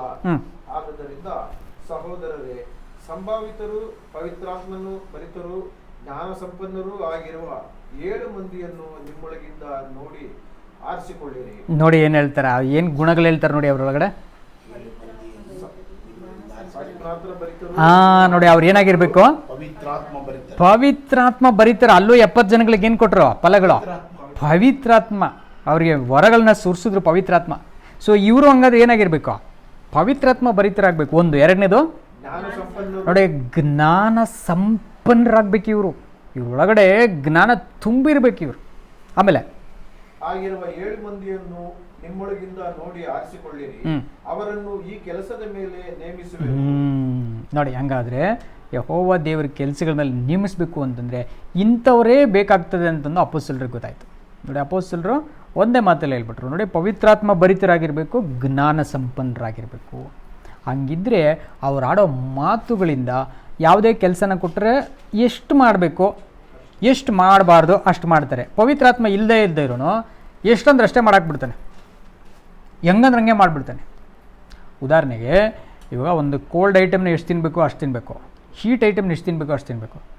ಎರಡನ್ನೂ ಎರಬರಿಯಾಗಿ ತಿಂದ್ಬಿಟ್ರೆ ದಿಗಳು ಏನಾಗ್ತದೆ, ಎರಡರಿಂದನೂ ತೊಂದರೆ ಆಗ್ತದೆ. ಅಥವಾ ಬಟ್ಟೆ, ಚಳಿಗಾಲದಲ್ಲಿ ಯಾವ ಥರ ಬಟ್ಟೆ ಹಾಕಬೇಕು, ಬೇಸಿಗೆ ಕಾಲದಲ್ಲಿ ಇದು ಇಲ್ಲ ಅಂತ ಇಟ್ಕೊಳ್ಳಿ, ಆ ಎರಡರಿಂದನೂ ತೊಂದರೆ ಆಗ್ತದೆ, ಎರಡು ಕಾಲಗಳಲ್ಲೂ ತೊಂದರೆ ಆಗ್ತದೆ. ಈ ರೀತಿ ಯಾವ ಕಾಲಕ್ಕೆ ಏನು ಕೆಲಸ ಮಾಡಬೇಕು, ಯಾವ ಸನ್ನಿವೇಶಕ್ಕೆ ಏನು ಮಾತಾಡಬೇಕು ಅನ್ನೋ ತಿಳುವಳಿಕೆ ಇಲ್ಲ ಅಂದರೆ ಈ ರೀತಿ ಎಲ್ಲ ತಪ್ಪಾಗಿ ನಡೀತಾರೆ. ತಪ್ಪಾಗಿ ನಡೆಯೋದಕ್ಕೆ ಇನ್ನೊಂದು ಕಾರಣ ಏನು ಗೊತ್ತಾ, ಇವ್ರ ಮೇಲೆ ತಪ್ಪಾಗಿ ನಡೆಸೋ ಜನಗಳಾಗ್ಬಿಡ್ತಾರೆ ಈ 70 ಜನ ಹಿರಿಯ ಸಭೆಗಳವರು. ಅದರಲ್ಲಿ ನಿಕೋದೇಮ ಒಬ್ಬರೇ 70 ಜನರ ಸಭೆಯಲ್ಲಿ ಸ್ವಲ್ಪ ಒಳ್ಳೆಯದಾಗಿ ಸ್ವಾಮಿ ಹತ್ರ ಬಂದು ಮಾತಾಡೋರು, ಮಿಕ್ಕಿರೋರೆಲ್ಲ ಬರೀ ತಪ್ಪಾಗಿನೇ ಹೇಳ್ತಾ ಇರ್ತಾರೆ. ಹಂಗಾದರೆ ಈ ನಡೆಸೋ ಜನಗಳಿಗೆ ತಿಳುವಳಿಕೆ ಇಲ್ಲ ಅಂದ್ಬಿಟ್ರೆ, ಜ್ಞಾನ ಇಲ್ಲ ಅಂತಂದುಬಿಟ್ರೆ ಇವರು ಮೊಂಡಾಗಿ ತಪ್ಪಾಗಿ ಮೂರ್ಖವಾಗಿ ನಡೆಸ್ತಾರೆ. ಇವರು ನಡೆಸುವ ಮೂರ್ಖತನದಲ್ಲಿ ಬೇರೆ ಎಲ್ಲರೂ ಏನು ಮಾಡಬೇಕಾಗುತ್ತೆ, ನಡಿಬೇಕಾಗುತ್ತೆ. ಇಡೀ ದೇಶ ಕೆಟ್ಟೋಗ್ತಾರೆ. ಇಂಥ ಸನ್ನಿವೇಶಗಳು 2 ಸಾರಿ ಆಗ್ತದೆ. ಇಬ್ಬರು ರಾಜರಿದ್ದಾರೆ, 70 ಜನ ಮಕ್ಕಳುಗಳು ಅವರಿಬ್ಬರಿಗೆ, 70 ಜನ ಗಂಡು ಮಕ್ಕಳೇ ಇರ್ತಾರೆ. ಆ 70 ಜನರನ್ನು ಸಾಯಿಸ್ತಾರೆ ಬೇರೆ ಜನಗಳು ಇಟ್ಕೊಂಡು. ಬೈಬಲಲ್ಲಿ ಗೊತ್ತಾಯ್ತು ಯಾರ್ಯಾರಂತ? ಒಂದು ಗಿದ್ಯೋನನಿಗೆ 70 ಜನ ಮಕ್ಕಳಿರ್ತಾರೆ, ಅವ್ರನ್ನ ಸಾಯಿಸ್ಬಿಟ್ರು ನನ್ನ ಹತ್ರ ಬನ್ನಿರಿ ಅಂತ ಹೇಳ್ಬಿಡ್ತಾನೆ. ಅವರ ದಾಸಿಯ ಮಗ, ನಿಜವಾದ ಅರಸನ ಮಕ್ಕಳು 70 ಜನ, ಬಟ್ ಒಂದು ದಾಸಿಯಲ್ಲಿ ಹುಟ್ಟಿರೋನೊಬ್ಬನು ಬಂದ್ಬಿಟ್ಟಿದ್ದೇನೆ ಹೇಳ್ತಾನೆ, ಅವ್ರ 70 ಜನನ ಸಾಯಿಸ್ಬಿಡು, ಹಂಗೆ ಸಾಯಿಸ್ಬಿಡ್ತಾರೆ. ಅದೇ ಥರ ಆಹಾಬನ ಮಕ್ಕಳಲ್ಲಿ 70 ಜನ ಇರ್ತಾರೆ, ಅವ್ರನ್ನ ಸಾಯಿಸ್ಬಿಟ್ಟು ಬನ್ನಿ ಅಂತ ಯೇಹೂ ಹೇಳ್ತಾರೆ. ಸೊ ಹಂಗೆ ಈ 70 ಜನಗಳು ಎರಡೂ ಕಡೆಗಳಲ್ಲಿ ನೋಡುವಾಗ ಮಕ್ಕಳುಗಳು 70 ಜನ ಇರ್ತಾರೆ, ಅವ್ರನ್ನ ಸಾಯಿಸ್ಬಿಟ್ಟು ಬನ್ನಿರಿ ಅಂತಾರೆ. ಕಾರಣ ಈ 70 ಜನರುಗಳು ಒಳ್ಳೆ ತಿಳುವಳಿಕೆಯಿಂದ, ಒಳ್ಳೆ ಜವಾಬ್ದಾರಿಯಿಂದ, ಬುದ್ಧಿಯುಳ್ಳವರಾಗಿ ನಡೆಸಬೇಕು. ಆದರೆ 70 ಜನಗಳ ಆ ರೀತಿ ನಡೆಸೋಕ್ಕೆ ಯೋಗ್ಯರಾಗಲಿಲ್ಲ. ಉದಾಹರಣೆಗೆ ನಮ್ಮ ಸಮುವೇಲ್ ತಗೊಳ್ಳೋಣ, ಒಳ್ಳೆ ಹುಡುಗ, ಸಮುವೇಲನ್ನು ನಾನು ಆರಿಸ್ಕೊತೀನಿ ಕಣೋ, ಎಲ್ಲಿ ನಿನ್ನ ಮಕ್ಕಳು ಬೇಡ ಕಣ ಯೋಗ್ಯರು ನನಗೆ ಅಂದ್ಬಿಡ್ತಾರೆ. ಯಾಕೆ? ಪ್ರವಾದಿ ಮಕ್ಕಳಲ್ವ ಅವರು, ಯಾಜಕನ ಮಕ್ಕಳಲ್ವ. ಹಂಗಾರೆ ಯೆಹೋವನ ಬಲಿಗಳನ್ನೇ ಅವ್ರೇನು ಮಾಡ್ತಾ ಇದ್ದಾರೆ, ಮುಂಚೆ ತಿಂದ್ಬಿಟ್ಟು ಯೆಹೋವನ ನಾಮಕ್ಕೆ ಅಯೋಗ್ಯ ಕಾರ್ಯ ಮಾಡ್ತಾ ಇದ್ದಾರೆ. ಯಾರ ಮಕ್ಕಳು ಇವರು? ಒಬ್ಬ ಯಾಜಕನು, ಒಬ್ಬ ಪ್ರವಾದಿ ಮಕ್ಕಳು. ಅವಾಗ ಅವರಪ್ಪ ಹಿಂಗಿದ್ರು, ಅವರೇ ಹೊಟ್ಟೆಯಲ್ಲಿ ಯಾಕೆ ಒಳ್ಳೆ ಮಕ್ಕಳು ಹುಟ್ಟಿಲ್ಲ? ಆಮೇಲೆ ಅವ್ರನ್ನ ಬಿಟ್ಬಿಡೋಣ. ಈಗ ಸಾಮುವೇಲು ಒಳ್ಳೆ ಹುಡುಗ, ಹುಡುಗನಿಂದ ಭಕ್ತಿಯಲ್ಲಿ ಬೆಳೆದ. ಈಗ ಸಾಮುವೇಲ್ ಮಕ್ಕಳು ಏನಾಗ್ಬಿಡ್ತಾರೆ, ಅವರು ಪೋಲಿ ಆಗ್ತಾರೆ. ಅದಕ್ಕೆ ಇಸ್ರೇಲ್ ಜನ ಬಂದ್ಬಿಟ್ಟು ನಮಗೆ ರಾಜನ ಕೊಡು ಅಂತ ಕೇಳೋದು.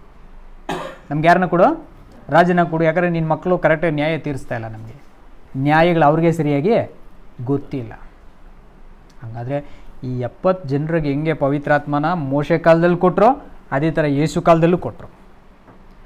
ಆ 70 ಜನರನ್ನ ಏನು ಕೆಲಸಕ್ಕೆ ಚೂಸ್ ಮಾಡೋರು, ಅದೇ ಥರ ಇಲ್ಲಿ 7 ಜನಗಳನ್ನ ಚೂಸ್ ಮಾಡ್ಕೊಳ್ಳಿ ಅಂತ ಅಪೊಸ್ತಲರು ಹೇಳಿದ್ರು. ಪವಿತ್ರಾತ್ಮ ಭರಿತರಾಗಿರ್ಬೇಕು, ಅವರು ಕೂಡ ಜ್ಞಾನ ಸಂಪನ್ನರಾಗಿರ್ಬೇಕು. ಹಂಗಾರೆ ನಮ್ಮಲ್ಲಿ ಪವಿತ್ರಾತ್ಮ ಇದ್ದರೆ ನಮಗೇನಿರಬೇಕು? ಜ್ಞಾನ ಇರಬೇಕು. ಅವಾಗ ಜ್ಞಾನ ಇಲ್ಲ ಅಂತ ಇಟ್ಕೊಳ್ಳಿ, ಅವರೊಳಗಡೆ ಏನಿಲ್ಲ, ಪವಿತ್ರಾತ್ಮ ಇಲ್ಲ. ಆಮೇಲೆ ಏನು ಜ್ಞಾನ ಇದು ಅಂತ ನೋಡಿದ್ರೆ, ಸತ್ಯ ಅಸತ್ಯಗಳನ್ನು ವಿವೇಚಿಸುವ ಜ್ಞಾನ, ಪರಿಶೀಲಿಸೋ ಜ್ಞಾನ.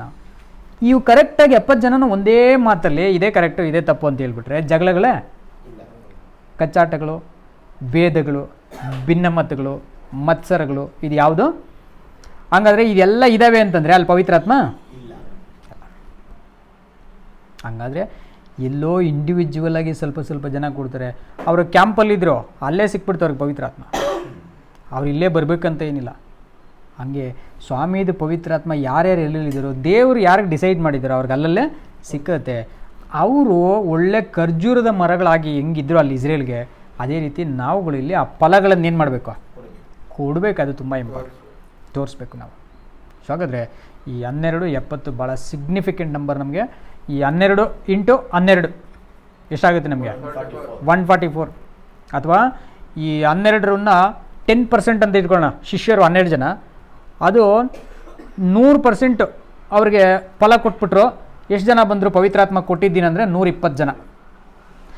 ಆ 120 ಜನ ಸುವಾರ್ಥ ಈಗ ಪೂರ್ತಿ ಪವಿತ್ರಾತ್ಮ ಕೊಟ್ಟರು, ಫಲಗಳನ್ನು ಕೊಟ್ಬಿಟ್ರು. 120 × 100 ಟೈಮ್ಸ್ ಹಾಕಿದ್ರೆ 120 × 100 144 ಆಗ್ತದೆ. 1,44,000 ಆಗ್ಬಿಡ್ತದೆ. ಕರೆಕ್ಟ್ ಅರ್ಥ ಆಯ್ತಲ್ರ? 12 ಜನ ಶಿಷ್ಯರು 100% ಫಲ ಕೊಟ್ಟರು ಅಂತ ಇಟ್ಕೊಳ್ಳೋಣ. ಪಂಚಾಶತ್ತಮ ದಿನಕ್ಕೆ ಆಲ್ರೆಡಿ 120 ಇದ್ದಾರೆ. ಆ 120 ಜನರಿಗೆ ಪಂಚಾಶತ್ತಮ ದಿನದಿಂದ ಅವ್ರನ್ನ ಬಿತ್ತಕ್ಕೆ ಶುರು ಮಾಡಿದ್ರು, ಅಭಿಷೇಕ ಕೊಟ್ಟು. ಸುವಾರ್ಥ ಈಗ ಪೂರ್ತಿ ಎಷ್ಟು ಜನ ಬರ್ತಾರೆ? 1,44,000 ಜನ ಬಂದುಬಿಡ್ತಾರೆ ನಮಗೆ. ಸೊ ಹಾಗಾದರೆ ಈ ರೀತಿ ನಂಬರ್ಗಳಲ್ಲಿ ದೇವರು ತುಂಬ ಮುಖ್ಯವಾದಂಥ ಒಂದು ವಿಷಯಗಳನ್ನ ಇಟ್ಟಿದ್ದಾರೆ ಸಿಗ್ನಿಫಿಕೆಂಟಾಗಿ. ಆದರೆ ಇಲ್ಲದೇ ಇರೋದನ್ನೆಲ್ಲ ನಾವು ತೊಗೊಬಾರ್ದು, ಇರೋದನ್ನು ಮಾತ್ರ ನಾವು ತಗೊಳ್ಬೇಕು. ಇದು ಸೂತ್ರಗಳು ಚೆನ್ನಾಗಿದೆ, ಕರೆಕ್ಟಾಗಿ ಮ್ಯಾಚ್ ಆಗ್ತದೆ ಎಲ್ಲ ಕಡೆ, ಅದಕ್ಕೆ ನಾವೇನು ಮಾಡ್ತಾಯಿದ್ದೀವಿ, ತಗೊಳ್ತಾ ಇದ್ದೀವಿ. ಸೊ ಹಂಗಾಗಿ ಈ ರೀತಿ ನಮಗೆ ಏಲಿಮನ್ ಅಂತ ಒಂದು ಸಮಾಧಾನ ದೇವರು ಇವಾಗ ಸದ್ಯಕ್ಕೆ ನಮಗೆ ಕೊಟ್ಟಿದ್ದಾರೆ.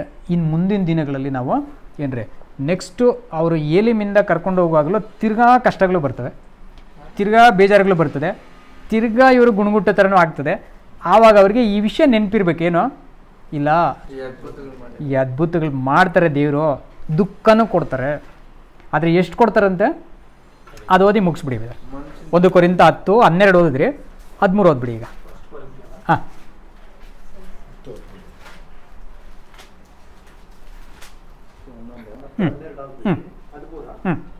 ಮನುಷ್ಯರು ಸಹಿಸಬಹುದಾದ ಶೋಧನೆಯೇ ಹೊರತು ಬೇರೆ ಯಾವುದೂ ನಿಮಗೆ ಸಂಭವಿಸಲಿಲ್ಲ. ದೇವರು ನಂಬಿಗಸ್ತನು, ನಿಮ್ಮ ಶಕ್ತಿಯನ್ನು ಮೀರುವ ಶೋಧನೆಯನ್ನು ನಿಮಗೆ ಬರಗೊಳಿಸಿದೆ. ನೀವು ಅದನ್ನು ಸಹಿಸುವುದಕ್ಕೆ ಶಕ್ತರಾಗುವಂತೆ ಶೋಧನೆಯಾಗುತ್ತಲೇ ತಪ್ಪಿಸಿಕೊಳ್ಳುವ ಮಾರ್ಗವನ್ನು ಸಿದ್ಧ ಮಾಡುವ. ನೋಡಿ ಹೆಂಗಾದರೆ ಇದು ಯಾವಾಗ ಈ ಶೋಧನೆ ಕೊಡೋದು, ಯಾವಾಗ ತಪ್ಪಿಸ್ಕೊಂಡು ನಾವು ಆಚೆಗೆ ಬಂದುಬಿಡೋದು ಅಂತ ಅಂದ್ಬಿಟ್ರೆ, ನಾವು ಎಂಟ್ರಿ ಆದಾಗಿಂದು ಶೋಧನೆ. ಮೋಶೆ ಅವ್ರ ಜೊತೆ ಮಾತಾಡ್ತಾರೆ ನೋಡಿ ಈಜಿಪ್ಟಲ್ಲಿ, ಅವಾಗಿಂದ ಶೋಧನೆ ಶುರುವೆ.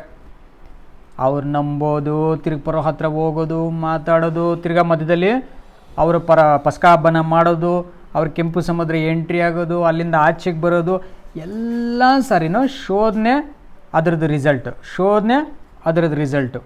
ಸೊ ಒಂದರಿಂದ ತಪ್ಪಿಸ್ಕೊಂಡ್ಮೇಲೆ ಇನ್ನೊಂದಕ್ಕೆ ಶಕ್ತಿ ಕೊಡ್ತಾರೆ, ಇದರಿಂದ ತಪ್ಪಿಸ್ಕೊಂಡ್ಮೇಲೆ ಇನ್ನೊಂದಕ್ಕೆ ಶಕ್ತಿ ಕೊಡ್ತಾರೆ, ಅದರಿಂದ ತಪ್ಪಿಸ್ಕೊಂಡ್ಮೇಲೆ ಇನ್ನೊಂದಕ್ಕೆ.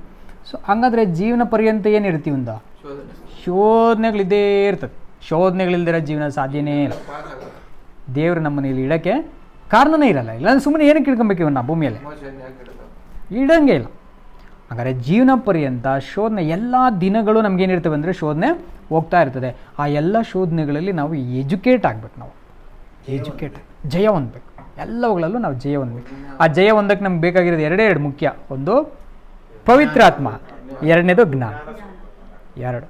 ಸೊ ಈ ಎರಡು ತುಂಬ ಅವಶ್ಯಕತೆ. ಅವಾಗ ಈ ಎರಡನ್ನ ಹೊಂದ್ಕೊಳ್ಳೋಕ್ಕೆ ನಾವು ನೆಕ್ಸ್ಟ್ ಸ್ಟೇಷನಲ್ಲಿ ಏನು ಮಾಡೋಣ, ಸ್ಟಡಿ ಮಾಡೋಣ. ಇದು ಎರಡನ್ನ ಯಾವ ರೀತಿಯಲ್ಲಿ ನಾವು ಹೊಂದ್ಕೊಳ್ಳೋದು. ಇದು 30-60% ಏನು 100% ಎಲ್ಲಿ ಹೇಳ್ತೀರಾ?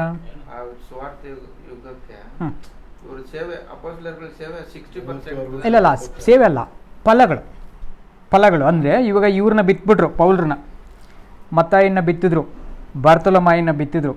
ಈಗ ಆತನಲ್ಲಿರೋ ಗುಣಗಳು ಯಾರ್ಯಾರೆಲ್ಲ ಭಕ್ತರು ಕೇಳಿದ್ರು, ಅವ್ರು ನೆಕ್ಸ್ಟ್ ಯಾರಿಗೆ ಕೇಳಿದ್ರು, ಅವ್ರು ನೆಕ್ಸ್ಟ್ ಯಾರಿಗೆ ಕೇಳಿದ್ರು, ಅವ್ರು ಎಲ್ಲರೊಳಗಿಂದ ಏನಾಗ್ತಾ ಇದೆ, ಆಚೆ ಬರ್ತಾ ಇದೆ ಆ ಗುಣಗಳು. ಅಯ್ಯೋ ನಮ್ಮ ಪೌಲ್ರಿಂಥವ್ರು, ನಮ್ಮ ಪೇತ್ರರಿಂಥವ್ರು, ನಮ್ಮ ಯೋಹಾನ್ರಿಂಥವ್ರು.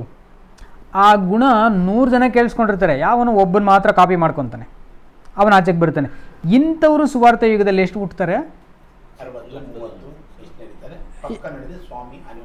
ಅಲ್ವಾ? 144 ಇಷ್ಟು ಜನ ಬರ್ತಾರೆ ಅನ್ನೋದು ನಾನು ಓವರಾಲ್ ಹೇಳ್ತಾ ಇರೋದು. ಓವರಾಲ್ ಅರ್ಥ ಮಾಡ್ಕೊಳ್ಳಿ. 12 ಜನ ಅವರು ಕಂಪ್ಲೀಟ್ ವರ್ಕ್ ಎಷ್ಟು ಬಂದರು? 120 ಬಂದರು 3.5 ವರ್ಷದಲ್ಲಿ. ಬಟ್ ಇದು ಕಂಪ್ಲೀಟ್ 2000 ಇಯರ್ಸ್ ಆಗ್ತಾ ಇದೆ. ಹಾಗಾದ್ರೆ 120 ಬೀಜಗಳು, 120 ಏನು ಬೀಜಗಳು, 120 ಬೀಜಗಳು ಬಿತ್ತನೆ ಮಾಡಿಬಿಟ್ರು. ಲಾಸ್ಟಲ್ಲಿ ಪರಲೋಕ ಹೋಗಿ ಎಷ್ಟು ಜನ ಬಂದು ನಿಂತ್ಕೊತಾರೆ ಸ್ವಾಮಿ ಮುಂದೆ? 144 ಕಲೆಕ್ಟಿವ್ ಆಗಿ. ಯಾರ್ಯಾರು ಯಾವ ದೇಶ ಯಾವ ಕಾಲ ಅಂತೆಲ್ಲ ನಮಗೇನು ಐಡಿಯಾನೇ ಇಲ್ಲ. ಇನ್ನೂ 500 ವರ್ಷ ಹೋಗುತ್ತೆ, ಅದು ಕೂಡ ಗೊತ್ತಿಲ್ಲ. ನಾವೆಲ್ಲ ಸುಮ್ಮನೆ ಹೇಳ್ತಾ ಇದ್ದೀವಿ, ಏನೋ ಒಂದು ಈ ಡೇಟು, ಒಂದು ಆ ಡೇಟ್ 500 ವರ್ಷ ಹೋದ್ರೂ ನಾವು ಹೇಳೋಕ್ಕಾಗಲ್ಲ. ಅಕಸ್ಮಾತ್ ನಾಳೆ ಎಂಡಾದರೂ ನಾವು ಅದು ಹೇಳೋಕ್ಕಾಗಲ್ಲ. ಎರಡು ನಮ್ಗೆ ಗೊತ್ತಿಲ್ಲ. ಸೊ ಗೊತ್ತಿಲ್ಲದೆ ಇರೋದನ್ನ ಸುಮ್ಮನೆ ಇಮ್ಯಾಜಿನ್ ಮಾಡ್ಕೊಂಬಿಟ್ಟು ಕಾಲ ಊರು ಜನ ಮುಖ್ಯ ಅಲ್ಲ ನಮಗೆ, ಅದು ನಮ್ಗೆ ಅಪ್ಲೈ ಮಾಡ್ಕೊಂಡು ನಮ್ಮ ಕಾಲ ನಮ್ಮ ದಿನ ಅಂತ ಅನ್ನಿಸ್ಕೊಂಡು ಹೋಗ್ತಾರೆ. ನಾಳೆ ಅನ್ನೋದು ಡೌಟು ಅಂತ ಇರ್ಬೇಕು ನಮಗೆ. ಯಾವಾಗ ನಾಳೆ ಅನ್ನೋದೇ ಡೌಟ್ ನಮಗೆ. ಸ್ವಾಮಿದಷ್ಟೇ, ನಾಳೆ ಅನ್ನೋದಿಲ್ಲ. ಸ್ವಾಮಿ ಹೇಳ್ತಾರೆ ನೋಡಿ, ಎಲ್ಲ ಕೂಡಿಸಿಟ್ಕೊಳಕ್ಕೆ ನೀವು ಟ್ರೈ ಮಾಡ್ತೀರ ಕಣೋ, ಲಾಸ್ಟ್ ಇವತ್ತು ನೈಟ್ ನಿನ್ನ ಕೇಳಿಬಿಟ್ರೆ ಏನೋ ಮಾಡ್ತೀಯ ನೀನು. ಅಲ್ಲೂ ಆ ಜನ ಬಡ್ಕೊಂಡಿದ್ದೆ ಅಷ್ಟೇ. ಆ ಪ್ರಯಾಣದಲ್ಲಿ ಅವ್ರು ಬಡ್ಕೊಂಡಿದ್ದಲ್ಲ. ಕೀರ್ತನೆ 39:6 ಹೇಳ್ತಾರೆ, ನರರು ನಿಜವಲ್ಲದ ಮಾಯಾರೂಪದಿಂದ ಸಂಚರಿಸ್ತಾರೆ ಅಂತಾರೆ. ಮಾಯಾವೇಷದಿಂದ ಸಂಚರಿಸ್ತಾನೆ. ಅವ್ನು ತುಂಬ ಗ್ರಿಪ್ಪಾಗಿರೋ ಥರ, ತುಂಬ ಕವರ್ ಮಾಡಿರೋ ಥರ, ತುಂಬ ಮ್ಯಾನೇಜ್ ಮಾಡ್ಕೊಂಡಿರ್ತಾರೆ. ಅವನು ಹಂಗೆ ಪೋಸ್ ಕೊಡೋಕೆ ಹೋಗ್ತಾನೆ. ಅವನು ಆ್ಯಕ್ಚುಲಿ ಹಂಗಿಲ್ಲ ಮನುಷ್ಯನ ಜೀವನ. ಒಂದು ಹುಲಿ ನೋಡಿ ಗಾಯ ಆದರೆ ಗಾಯ ಥರ ಇರ್ತದೆ, ಹಾಸ್ಕೊಂಡಿರೋ ಥರ ಬಿದ್ದಿರ್ತದೆ. ಹೊಟ್ಟೆ ಜಾಸ್ತಿ ಆದರೆ ಕೂಗುವಾಗ ಗೋಳಾಡಿ ಕೂಗ್ಬಿಡ್ತದೆ. ದೇವ್ರು ಎಲ್ಲಿಂದನೋ ಏನೋ ಅಂತಂದು ಹಾಕ್ತಾರೆ.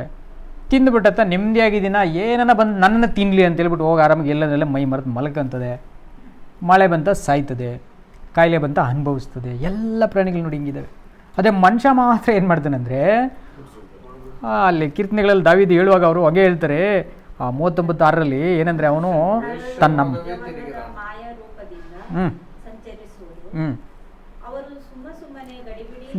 ಸುಮ್ಮನೆ ಗಡಿಬಿಡಿ ಮಾಡ್ತಾರೆ ಅವರು. ಅಯ್ಯೋ ಆಗ್ಬಿಡ್ತು, ಅಯ್ಯೋ ಎತ್ಬಿಡ್ತು, ಅಯ್ಯೋ ಹೊಟ್ಟೋಯ್ತು, ಅಯ್ಯೋ ಅದು ಮಾಡೋಣ, ಇದು ಮಾಡೋಣ, ಇದು ಮಾಡಿ ಗಡಿಬಿಡಿ.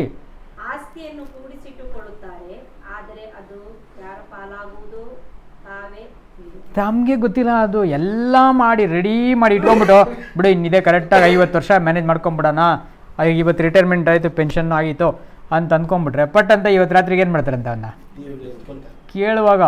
ಈಗ ಫಾರ್ ಎಕ್ಸಾಂಪಲ್ ಆ ಬಾಡಿಯಿಂದ ಅವ್ನು ಆಚೆ ಹೋದ ಅಂತ ಇಟ್ಕೊಳ್ಳಿ, ಅವ್ನು ಇವಾಗ ಬಿಡು ನನ್ನ ಮಕ್ಕಳು ತಿಂತಾರೆ ಅನ್ನೋಕ್ಕಾಗ್ತದಾ? ಇಲ್ಲಲ್ಲ. ಅದೊಂದು ಒಬ್ಬ ಆತ್ಮಿಕವಾಗಿರೋ ಮನುಷ್ಯ ಅವನು ಒಂದು ಹೊಸ ಸೃಷ್ಟಿಯಾಗಿ ಮಾರ್ಪಟ್ರೆ ಅವನ ಕುಟುಂಬನ ನೋಡಿ ನನ್ನ ಮಕ್ಕಳು ಅಂತ ಅಂದ್ಬಿಟ್ರೆ ಅವ್ನು ಫಸ್ಟ್ ಆಫ್ ಆಲ್ ಒಂದು ನ್ಯೂ ಕ್ರಿಯೇಷನೇ ಆಗಿರಲ್ಲ.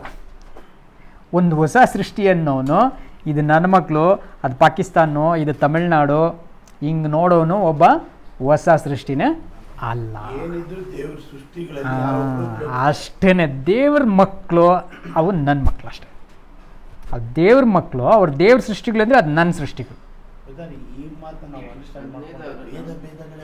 ಬರದೇ ಇಲ್ಲ, ಇರೋಕ್ಕಾಗತ್ತೆ. ಗಲಿಬಿಲಿ ಇರ್ತೀವಿ. ಇಲ್ಲ 39:6 ಓದಿದ್ದು ನಾವೀಗ.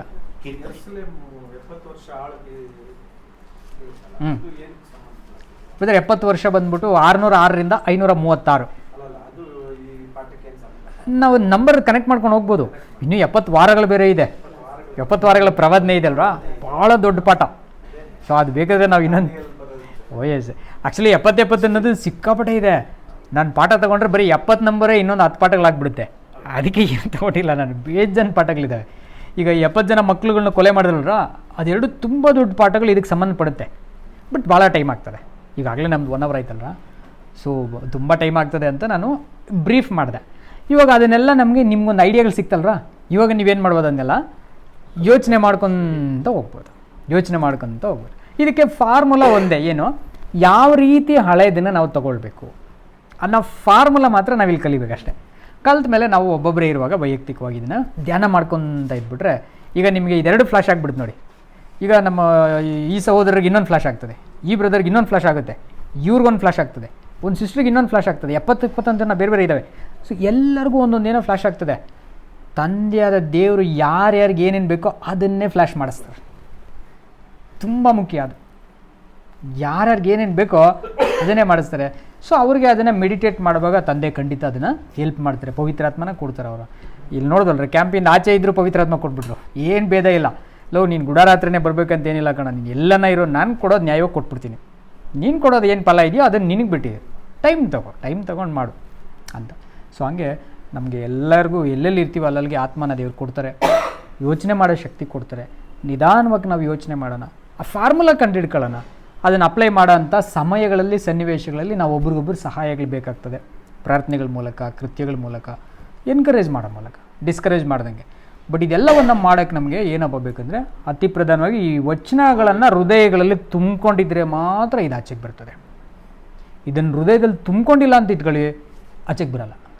ಅದಕ್ಕೆ ಸ್ವಾಮಿ ಅಲ್ಲಿ ಹೇಳಿದ್ದು, ಇವರು ಇನ್ನು ಆಚೆಗೆ ಹೋಗ್ಬೇಕಂದ್ರೆ ನಿಮಗೆ ಕಾಯಿಲೆಗಳು ಬರಬಾರ್ದನ್ನಂಗಿದ್ರೆ ನನ್ನ 4 ವಿಧವಾದಂಥ ಆಜ್ಞೆಗಳು, ನನ್ನ ಕಟ್ಟಳೆಗಳು, ನ್ಯಾಯ ವಿಧಿಗಳು, ನನ್ನ ಸಾಕ್ಷಿಗಳು ಮತ್ತು ನನ್ನ ನಿಯಮ ವಿಧಿಗಳು, 4 ಗ್ರೂಪ್ಗಳನ್ನು ಮಾಡ್ತಾರೆ.